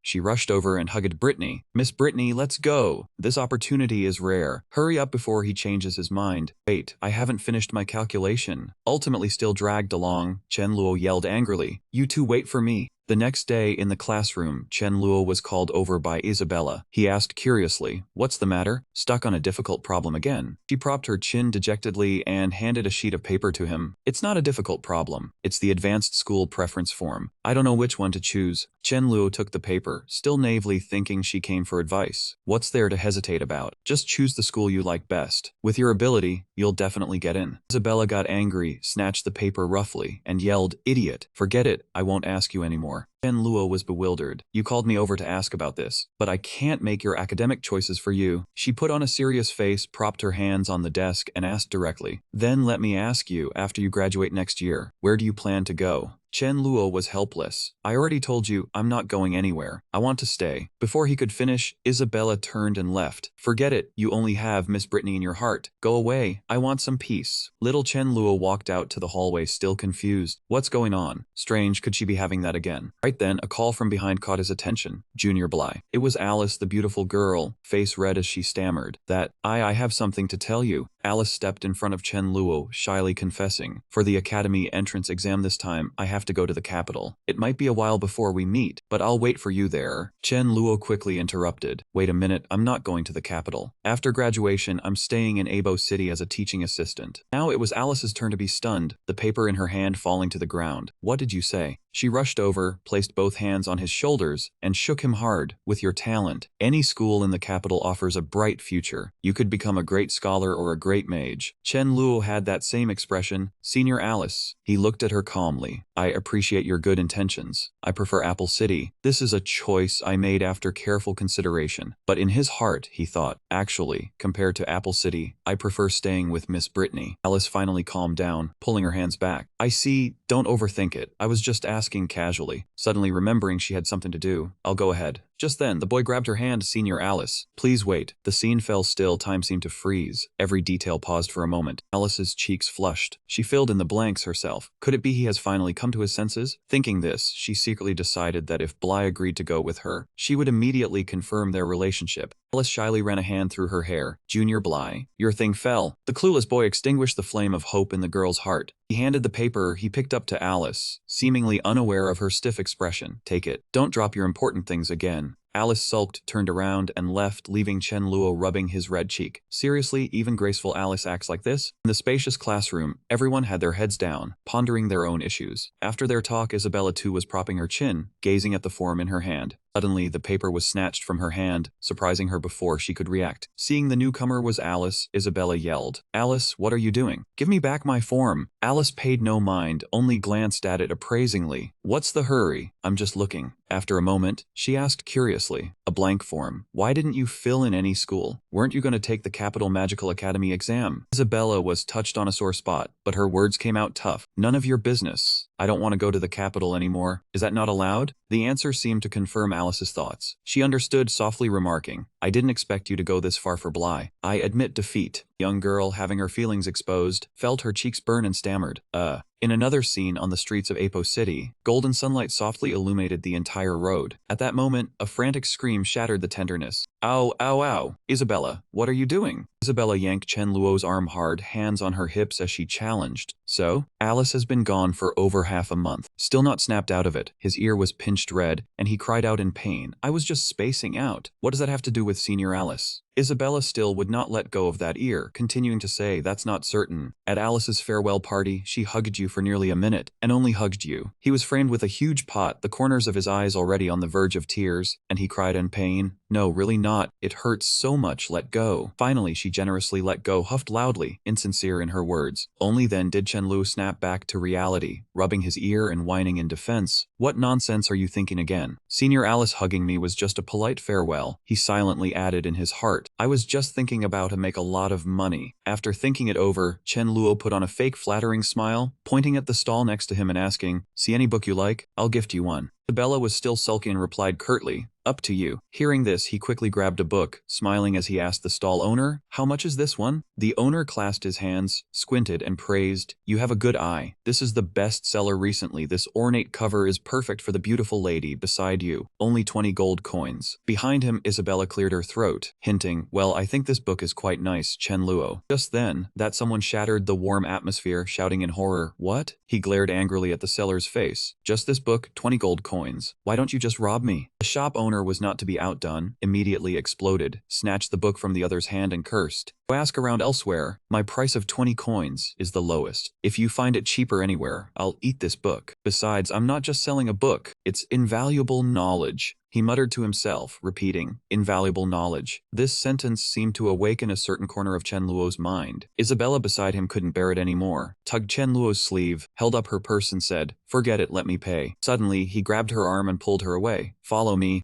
Dragged away, Isabella didn't understand what was happening and asked blankly, what's wrong with you? Leaving behind the sweating bookseller, who confusedly raised his hand and called out, don't go! 10 coins will do, if not 5. Let's be friends. Failing to win back the customer, the stall owner crossed his arms and sighed. Young people these days have no etiquette. If they bargained more, I would have sold it cheaper. Why did they leave? As for the two, they had now arrived at another shop, which seemed aimed at young women. Chen Luo cheerfully pointed at a pretty pink hat on the shelf. This one. Isabella immediately put it on her head, shyly looking at him for approval. How is it? Do I look good in it? Chen Luo did not hesitate, generously showing his teeth in a bright smile. Beautiful. Boss, I'll buy this hat. After paying, the shopkeeper behind them did not forget to wave goodbye. Thank you for your patronage. Isabella was full of questions. Hey, this hat also costs 20 gold coins. Why didn't you buy the cheaper book? Chen Luo pulled her along the street, letting out words that would make a listener blush. This hat suits you better. As for the money or not, I don't care. She looked very happy, her eyes sparkling as she looked at him. Hey, sometimes you are really good. The other person was again lost in thought. That gloomy fellow earlier, though dark, spoke the truth. Books have a price, but knowledge is priceless. In this place, isn't the most valuable thing mathematical knowledge? Thinking this, he cheerfully said, let's go, time to go home for dinner. With determination in his eyes, Chen Luo had already calculated his future path. It was time to make some big money. His thoughts at that moment were crystal clear. The protection of intellectual property on the Grace continent. But unlike the technologically advanced 21st century, scholars here could almost sit on equal footing with nobles. Therefore, books here were very expensive, only affordable by the few with money. Over the years, countless people had been sentenced to death for infringing on scholars' intellectual rights, an advanced concept of copyright coupled with severe punishment. This place was truly a paradise for the producers of knowledge. Chen Luo sat by a small table, slowly turning the pages, his train of thought continuing to flow. Geometry was the mother of mathematics, the theoretical origin on the Grace continent. Scholars studied it the most, but their achievements were less than a tenth of modern planar geometry. Water's surface in the cup reflected the image of his contemplative face. Indeed, he was a 12th grade math teacher. Regarding planar geometry, he could not only follow the knowledge threads from lines to arcs and circles, but each theorem and its derivations he could prove in detail. Plus, back then, to not be stumped by his top students, he had put effort into studying formulas and theorems outside the textbooks, including knowledge points beyond the high school scope. He had delved deep into them. Now it seemed, writing a geometry book he was confident would be highly welcomed by scholars of the Grace continent. This way, he could not only earn money passively through royalties, but also help local scholars start from the most basic mathematical deduction, enhancing their research capabilities. He slowly picked up the quill pen in his hand, gently setting each word onto the white paper. Chen Luo silently told himself, it's decided. I'll use the original geometry of ancient Greece as a reference, remove its traces, and adapt it into a more authoritative geometry book. This will be my final work left in the field of mathematics. Half a month later, Chen Luo lay prone by his small table. The warm light from a lamp illuminated the entire room, and the person inside seemed to have sunk deep into sleep. Indeed, he was asleep with his head resting on the table. Papers were strewn around him, likely the fruits of his labor over the past period. Just then, he suddenly shot up, waking up very quickly with no prior warning. It was Isabella's loud call. It seemed she had used all her strength to call out, "Hey, wake up now!" From outside, Isabella pushed the door open and barged in to confront him. I called you several times. Why didn't you? She didn't finish her sentence, stopped short by the sight before her. Chen Luo was bare-chested from the waist up, looking as if he was about to put on a shirt. I'm changing clothes. I'll be right there. Anything else? Isabella got a chance to blush again, stammering. You. Hurry up! The door was slammed shut with a loud bang. At the same time, Chen Luo stood in the room and sighed in relief. Good thing I reacted fast. Otherwise, Isabella would definitely come in and talk nonsense again. I can't let her see my treasure. He put on a black mask that covered half his face, his gaze firm as he looked at the stack of papers in his hand. The efforts of half a month finally paid off. It's complete, gathering the wisdom of countless predecessors and the creativity of Earthquake. This crystallized treasure is a unique existence in the world. Rest assured, no one here can refuse you. Chen Luo left, the hem of his cloak fluttering behind him with each step. Bly is a devil, specializing in destroying the foundation of others' faith. But Chen Luo is different. He is a god. A new god should should go out to spread knowledge and guide humanity. So today, let Chen Luo take the stage. Quiet office of President Calvin was suddenly broken by a steady knock on the door. He frowned slightly and said, "Come in." President Calvin did not turn his head to see who it was, still immersed in calculations. Although last time God had intervened to defeat Scholar Rana, saving some face, in reality, the mathematical center was still Rana. They kept proposing new theorems while we were stagnant, producing nothing. The person entering immediately offered a polite greeting. "Long time no see, President Calvin. I heard you've been officially promoted to president of the APO branch. Congratulations." Only then did President Calvin turn around to look. The figure that met his eyes startled him slightly. "Are you Fan Kung of Law's God? Where did you come from? Don't tell me. The outfit looks real." He raised his hand and took off the mask, revealing a familiar face. "It's me, Chen Luo." Calvin was stunned. "Lord Bly, why are you dressed like this? Don't tell me you forgot I already know you?" Not letting him continue, Chen Luo cut in. "Because today I am using the identity of Chen Luo to trade with you. Are you interested, President Calvin?" Hearing this, was there any reason to refuse? On the contrary, Calvin was very delighted by this proposal. He clapped his hands together with a crisp sound. "The body of Law's God, could it be that you intend to propose a new theorem?" Immediately after, he slapped a thick stack of paper heavily onto the table. And Luo looked up and corrected him. "You are mistaken, I wrote a book." Calvin's eyes lit up, and he clasped his hands together as he immediately asked, "May I ask to read your work, sir?" He nodded. "Yes, please quickly take a look. I still have things I wish to ask." He picked up each sheet of paper to read, and the space around Calvin was filled with geometry, angles, polygons, cylinders. The book contained mathematical problems currently being researched. The more he read, the more Calvin's eyes sparkled. "And these theorems, I have never seen them before." Chen Luo spoke up from behind. "Take a quick look, how is this book?" A loud noise sounded as Calvin knelt on one knee, his eyes shining brightly, hands clasped to his chest. "God of Luo, you will forever be my god." Tears welled up in his eyes, and he lunged forward to hug Chen Luo's legs amidst exclamations. "Good heavens, sir, please do not do this. Stand up, you will get dirty." Calvin did not care. This book is the path the god has bestowed upon us. With it, Luoland will become the world's leading kingdom of mathematics. He shouted excitedly, "God of Luo, this is a book of miracles. Every scholar should read it." Chen Luo was flustered, his face turning pale. Why does that man no longer see himself as human? After the old man calmed down, he explained, "All right, let's get to the main issue. I want the Mathematics Society to publish this geometry book. What price do you think would be reasonable?" In Calvin's eyes, Chen Luo was a god, so he declared, "My lord, this book is priceless. I think 10,000 gold coins is not too much. No, 100,000 would be right." But he shook his head in disagreement. 10 gold coins will do." Calvin was stunned. 10 gold coins? Chen Luo sighed and began to explain. "President, do you think I am greedy for money? My goal is to let the light of mathematics shine into every corner of the continent, so that everyone can feel its beauty." Seeing Calvin's wide-eyed gaze, he continued, "If we price it at 100,000, how many could afford it? How can the light of mathematics bless everyone?" These words elevated his image in Calvin's eyes to the heavens. The old man was so moved that 2 streams of tears fell. "My thoughts, compared to the god of Luo's, are truly selfish and childish. Indeed, compared to the light of knowledge, what meaning does money have?" In Chen Luo's heart, he was not so noble. Everything was carefully calculated. Calvin was too naive, not knowing the principle of small profits and quick returns. All things considered, 10 gold coins would sell far more copies than pricing it high for the nobility. He raised his hand to cover his mouth and coughed. "Ah, there is one other matter. This book is my final mathematical work. From now on, I will no longer involve myself in the world of mathematics, but will focus on the study of magic." Hearing this, Calvin immediately panicked. "Without the guidance of the god of Luo, how will our mathematics community develop?" Chen Luo muses. "You think too highly of me. I am merely an ant standing on the shoulders of giants from another world. The people in that world also once faced difficulties with arithmetic. They had no direction, but they persisted through many generations.